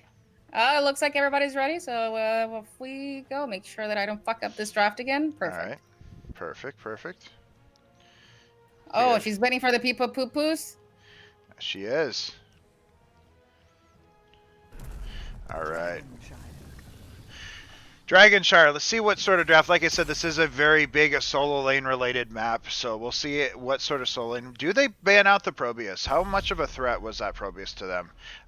Obviously, the Falling Sword Light Bomb combo is something that did get a decent amount of value. They're banning out the Tracer. There's no way they're going to let that Tracer through. That they saw what that Tracer did in the earlier series, earlier in the day. We'll see what else. Banning out the Chen. Obviously, they don't want to deal with that main tank Chen by Hot Reforged, which I can definitely understand. A lot of spam going on, I guess. This man. All right, so what are we looking at here? Second ban. Are they going to take away? Are they going to take away Probius? Don't know. All right, we're gonna get rid of Stukov, it looks like, and I think here the team of Curtis is likely going to just get rid of the Rhaegar once again. Yep, that's what I figured. So Stukov, Rhaegar, pretty meta bans. I assume that the Johanna's coming through again, most likely by Probably. Starchild. Or maybe they don't care since they just lost with it anyway. That's true, though I don't really think it was a Johanna pick that they lost by, but you never know. No, of course not. All right, and Yep, Johanna so being picked up here by Methusa this Just time. Methusa. I wonder if that means we're going to be going into either Starchild healing with maybe Tyrande or going for that Grey main. I do know he likes to play both those heroes. It is also possible that they might be trying to go for another double support Hot Reforged hard carry. It could be, yeah. So Brightwing going to be being picked up here. Are they going to go for that ETC again? They did get a decent amount of value with it last time. We did get some decent Moshes in there. Imperious being picked up as well. Nikki's been very... I think he's played it quite a few times today. I haven't actually been keeping stats, but... Alright, so Anduin, they're looking for that Light Bomb Falling Sword combo. Very good combo. Ahylia, you know, obviously they're able to pull that off. Do they look at the Zeratul again? Most likely no. It's going to be a Li Ming being picked up by Robin, interestingly enough. Unless they're doing like a swap phase thing, I don't think that they need to. I don't know if I've seen Robin play Li Ming. Me neither. He's also on ping. True. I mean, we do have several players on ping on both teams. Like, we have, I think, 3 players on Curtis on ping. Yeah, true. Rexar being banned out here. Rexar, one of the better solo laners for this map, just because of his ability to take the camps. Do we see Vikings?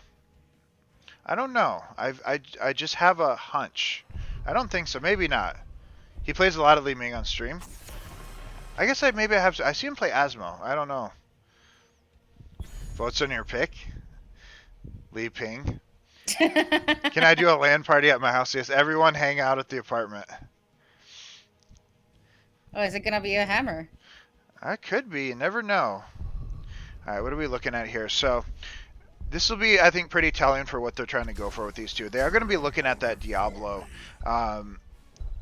Do we pick up Tychus on the enemy or on blue team? And Sylvanas. Might be looking at that bot lane cheese again. Do they go for the Tychus? It is going to be that, I'm assuming, solo lane Jaina here. Unless Starchild opts to go for that. Solo lane double mage. Triple mage greater than double mage.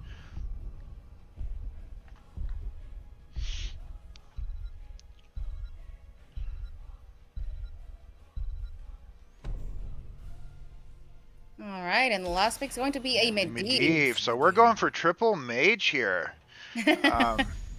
Triple mage comp. We gotta look at the plus side of this.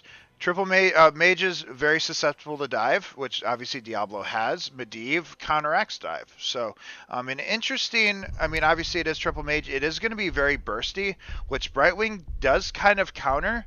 But will it be too much for her to handle? Now they're going to be looking at a Junkrat here. Perfect day for some mayhem.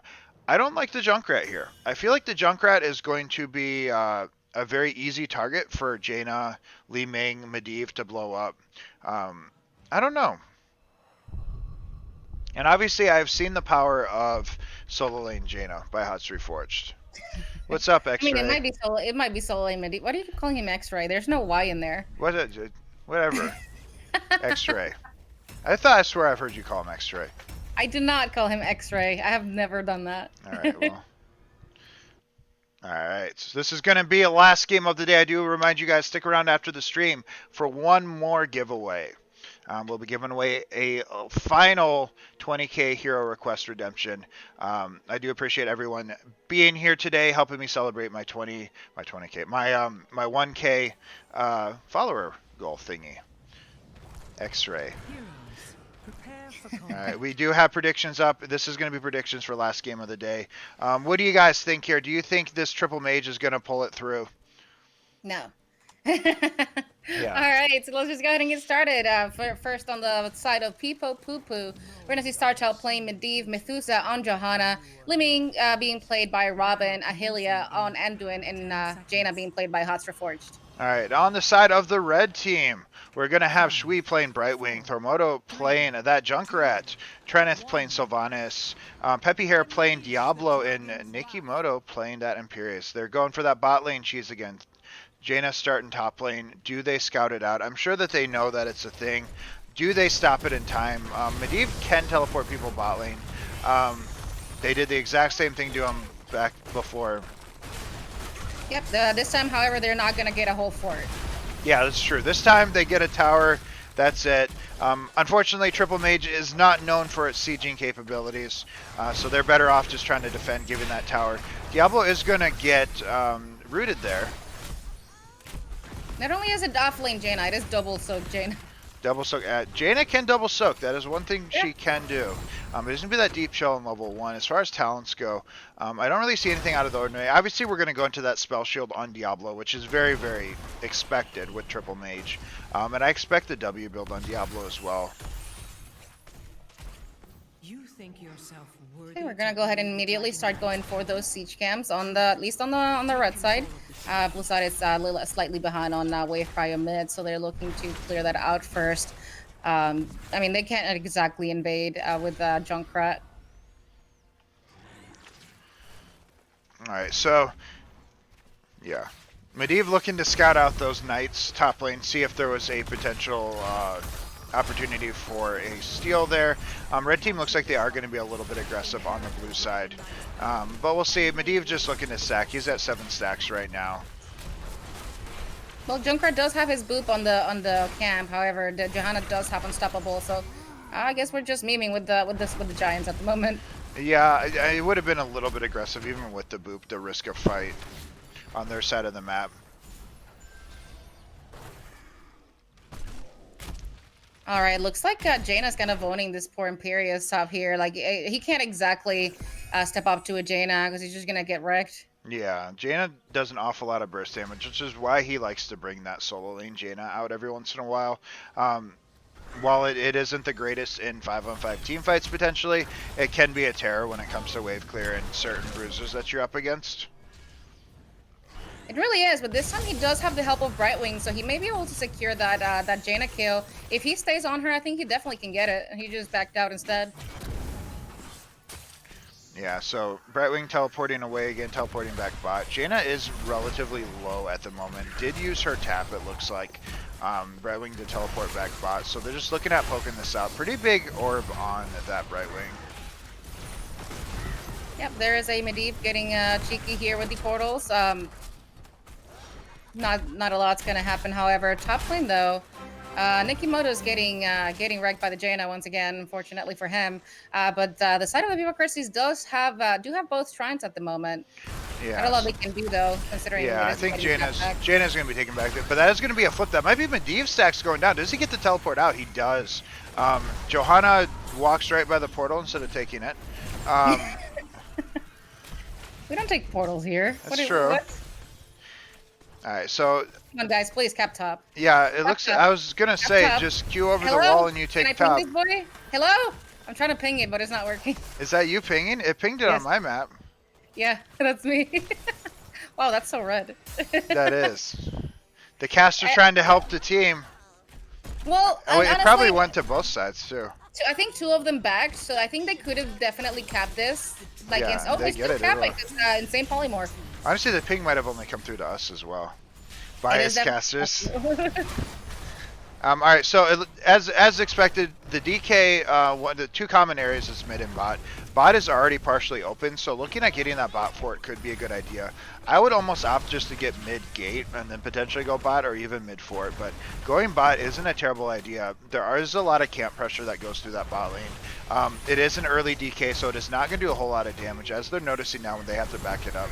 Medivh's sitting at 22 stacks. Oh, he got Medivh's sitting at 0 stacks. Kill him, please. Oh, Medivh's sitting at 22 stacks. Oh my god. Oh, Ahylia Oh, no. with the massive save. What? Hot Reforged paused. He's like, all right. I need to revel in that save.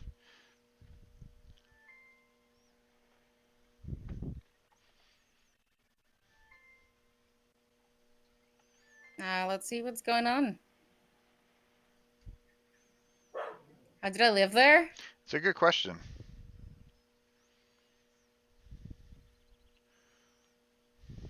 That was a heck of a pull by Anduin.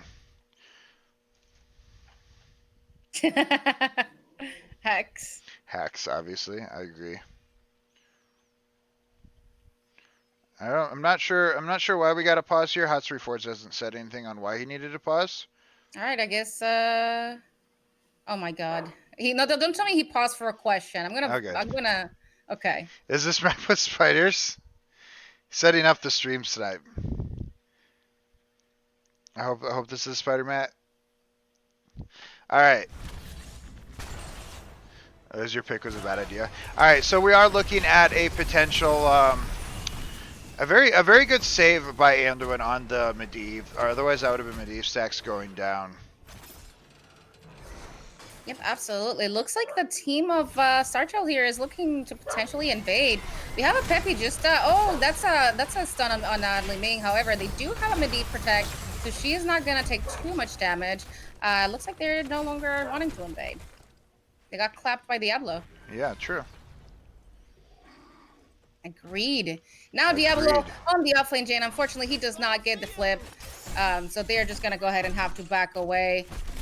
Meanwhile, thought they were starting this camp, but they changed their mind. Yeah. Alright, little baby portal. Okay, they're just gonna go ahead and get started on the siege camp. Looks like people courtesies might be taking a look at it. Or they're just fighting bot. Yeah, it looks like the camp's going to go over to the side of the blue team. About even talent tiers. They're going to be looking at level 10 on both sides very soon, and that's going to be pretty telling. I always say Medivhs generally do. I think it's Ellie's dog. I That think, is my dog. yeah, I think I always say you generally want to be stacked on Medivh by level 10. Because with ults, it's a lot harder to stay alive when you need to be aggressive enough to stack. So we'll see if that becomes a problem for Starchild, since they're about to hit level 10 right now. Especially with a Junkrat versus a Medivh portal. Still no kills, by the way. Still no kills. So yeah, it is 0 kill. I I didn't realize that was a thing either. That's going to be a ley line going on one target. And a silencing arrow out on Sylvanas. Oh, this is gonna be a flank coming here from the offlane Jaina. Oh, that's gonna be a blessed shield on Sylvanas. However, right wing here with the save. Diablo being left in a pretty bad spot. However, he should be able to get out. I think that's going to be a dead Diablo. That isn't souls on Diablo Somebody yet. He'd give have this 83. Somebody give this right wing a blink. Yeah. Meanwhile, right. though, There's going to be a DK coming out on the DK. side of the red team, though. So they were able to take the DK. Now, if I'm this DK right now, I actually wait for my team to res. I sit behind my gate and just wait for my team to res. Because I feel like otherwise you're just giving them a free clear. And you have like a minute on it. So I missed it. What's up? First blood! Oh, first blood! First blood. It happened so late, I forgot it hadn't happened yet. I know. What? Yeah, so I would have really liked to see them. They did kind of delay with the DK a little bit. They took a little bit of unnecessary damage, but you definitely want to wait for your team to res with being on such a short cooldown on the death timers, and just kind of pushing in, trying to secure that bot fort. That's a blessed shield. Okay, that is a blessed shield. That's to be a ley line coming out on the DK. We still do have Sylvanas to stop the fort from attacking anybody. Jaina coming from her off lane to here to get a 4v5 go up. Well, it is a 5v5 actually. Yeah. Now the off laner the thing. Yeah. Water Elemental is out right now. It is going to be teleporting in. Turn around and kidnap whoever comes in. Oh, there it is. So Light Bomb is available. Kidnap on Li Ming. Unfortunately for her, she does get pulled by the Anduin. Johanna with the Light Bomb getting a double stun. Z on Diablo. He is going to live for the moment. We do have a boop just in case. We need to heal a little bit for him. That's going to be a Q on Medivh. Unfortunately, Diablo does go down here. Medivh's sitting at 39 stacks right now, so he's almost stacked on his baseline quest. Very much playing a little bit scared. He is about 60% health. Does he get a little bit cheeky? He does finish his quest, so he is cleared to feed now. he definitely can feed now. Yeah. All right. So getting that quest done is going to be a big nerve wracker. That's not there. They are going to be level 13 on the side of the poo-poos. And it looks like Junkrat went for the Q quest at level 4, which I haven't seen in a while. It's a good thing he finished that quest. It's a good thing he finished that quest. Allowed to feed. That is what I said. That is what I said. Instantly. It's like he gives the quote and Yeah. he's instantly feed. No more spears. Alright, so that's going to be Diablo getting his souls completed. Camp is going to be pushing top lane. That's a really deep... I guess Sylvanas has the double haunting wave. This is a pretty even game, all things considered. Jaina is looking to push in top lane with that camp. I don't really think Imperius is going to be able to do much. Jaina does have her water elemental. That's a dead Imperius. I don't think he makes it out. If Jaina chases into the fort, she could potentially position herself. I think he'll be okay. We do have a Brightwing coming in. It is true, yeah. However, this Imperius did not take the wave clear talent, so unfortunately he cannot deal with this camp on his own. And it is auto attack Jaina though. That is something to note as well. Auto attack Jaina, which it's been a while since I've seen that. Big Blizzard at levels 13. They are looking at DK. Looks like he finished it. All right, that's going to be a recap coming on from Sylvana, so they are not going to get an insta-cap at this time. We do have the red team positioning here to get potentially, I don't know, anything. Looks like top is getting recapped, or they just half-capped it, I guess. Yeah, I think they might have stepped off. Johanna has that unstoppable, has that protect, is going to be fine. A lot of protection. Random leyline goes out, hits nothing. I mean, Riptire doesn't really hit a whole lot either. But it is going to be capped back on the blue side, though. Red team should be able to cap Imperius' bot lane, interestingly enough. That is a Brightwing that just ate a full orb to the face. Starchild looking at getting thingied here. Protect is down. That Starchild got mega thingied here. Yeah, he did do that. Does he get a protect up before he dies? His portal should be coming off cooldown soon. That's going to be a Sylvanas dying. It is going to be a portal. Oh, and the escape by Starchild. The light bomb, the protect, followed by the light bomb, followed by the blessed shield that save him. Very, very well played by the team of the Poo-Poos. That's just so funny to say. This is what happens when you let them pick their own team name, by the way. Alright, so what are we looking at here? Johanna is going to try to hold it long enough, and they do cap it. Unstoppable should be available. They're going to be looking at, looks like they're just going to be taking this mid fort, maybe rotating bot after that. Looks like they're just splitting to take both forts potentially. Just taking the dragon mid and sending the rest of the team bot. I mean, the dragon can probably get it, considering there's also half a wave there behind him. But instead, he's just going to opt out to leave. Yeah, I think that maybe joining the team, there's two options here. Either join the team or push in and have the 4-man try to push in bot fort by themselves. Unfortunately, with triple mage, they don't do a lot of siege damage, so the option to push in as 4 isn't really there. So I think they would have been better off maybe just pushing as 5. Alright, so it is going to be just teleporting out. There's about 22 seconds left, 16%. Not a whole lot more is going to be got. Maybe like a Q being thrown out or two. Booping away Imperius, I guess. But that's going to be about it. The level 16 is about to be hit by the side of the red team. Alright, and that looks like it's going to be a dragon. They took about half and half on both sides. We do see a flanking Li Ming trying to get that fort. If a Diablo can get his hands on her, so unfortunately that is not going to happen at the moment. So yeah, there's also the threat of the Medivh and everything. Yep, they do indeed have a Medivh. So they're just going to go ahead and opt to go for their siege cam instead. Yeah, so looking about a level lead on the side of the Poo-Poos. It's just I can never say it. All right, what are we looking at here? So red team gets a little bit rooted there. It looks like Jaina did take the root at level 16.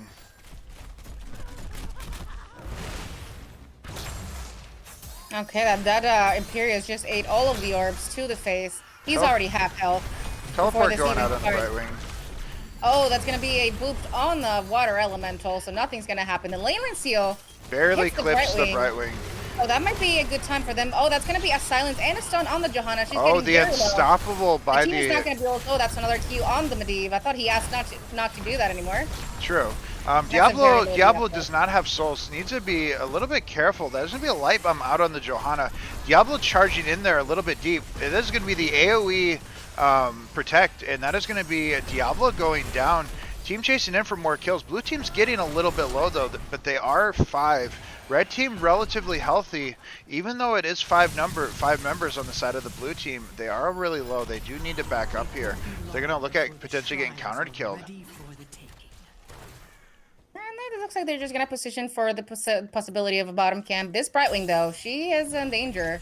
You might want to get out of This here. Anduin looks like he's in trouble as well. Medivh doing a good job trying to be. It's gonna be a that's nice blessed kill on, shield. Jaina. Oh, She nice. just died, and I didn't see it. All right, that's True. a very low Medivh, and looks like he's gonna go down as well as the Brightwing. Oh. That's not a kill. All right, that's going to be a very good play by the blue team. Medivh definitely making the plays there with the portals, getting those kills there. Yeah, no missing forts yet, though bot on both sides is pretty low. Medivh, okay, well, I was going to say Li Ming pretty low, but that Desperate Prayer, 4 stacks of spell power on that Anduin's level 4. Desperate Prayer is going to start really pumping out the healing. Red team needs to do something before level 20. They need to pick a fighter. They're going to be looking at about a 2-level disadvantage with Storm Tier talent. So clock is ticking for the red team.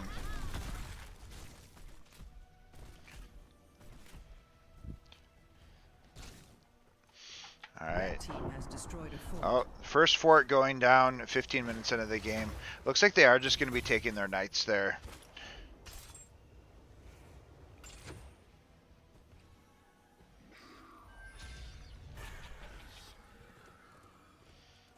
Did you mute yourself? I have not muted myself, no. Okay, just, I don't know if you fell asleep. I might have. Me too. All right, so we're looking at red team setting up a potential bush gank.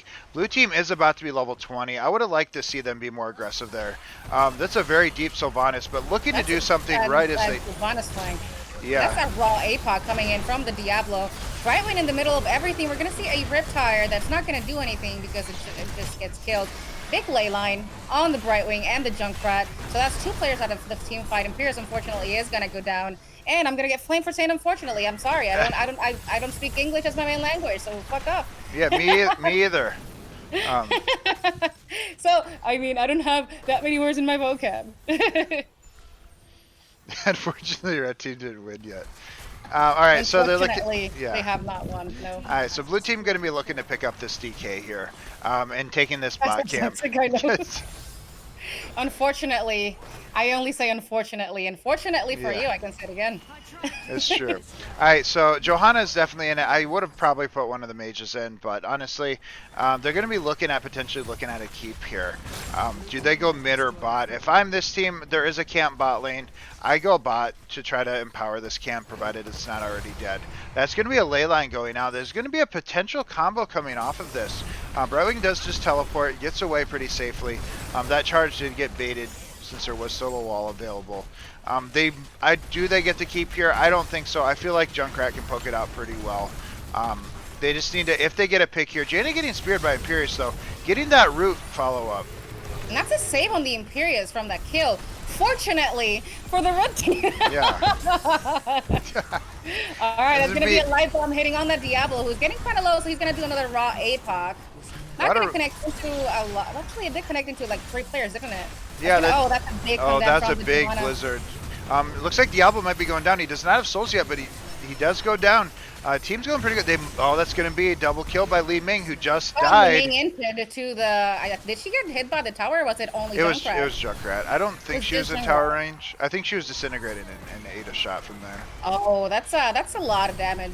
Yeah, that Good. is. So then they're looking at potentially poking down this keep. I don't think that they can quite secure the keep. Yeah, Yiming died. You are correct, Renee. You're correct. I'm very happy about it. Unfortunately. All right, so we're looking at, looks like Medivh is going to just secure that top 4. They're going to be taking that bot camp, potentially pushing it in as well.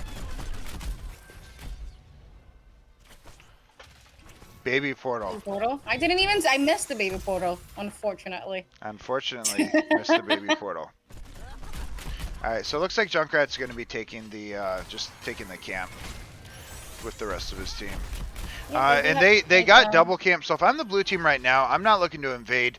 Double camp bot lane is a very OG HGC strategy where you use the knights and the giants together and you pair them inside the spell shield and you can push down a lane. I would have liked to see the blue team really try to empower this.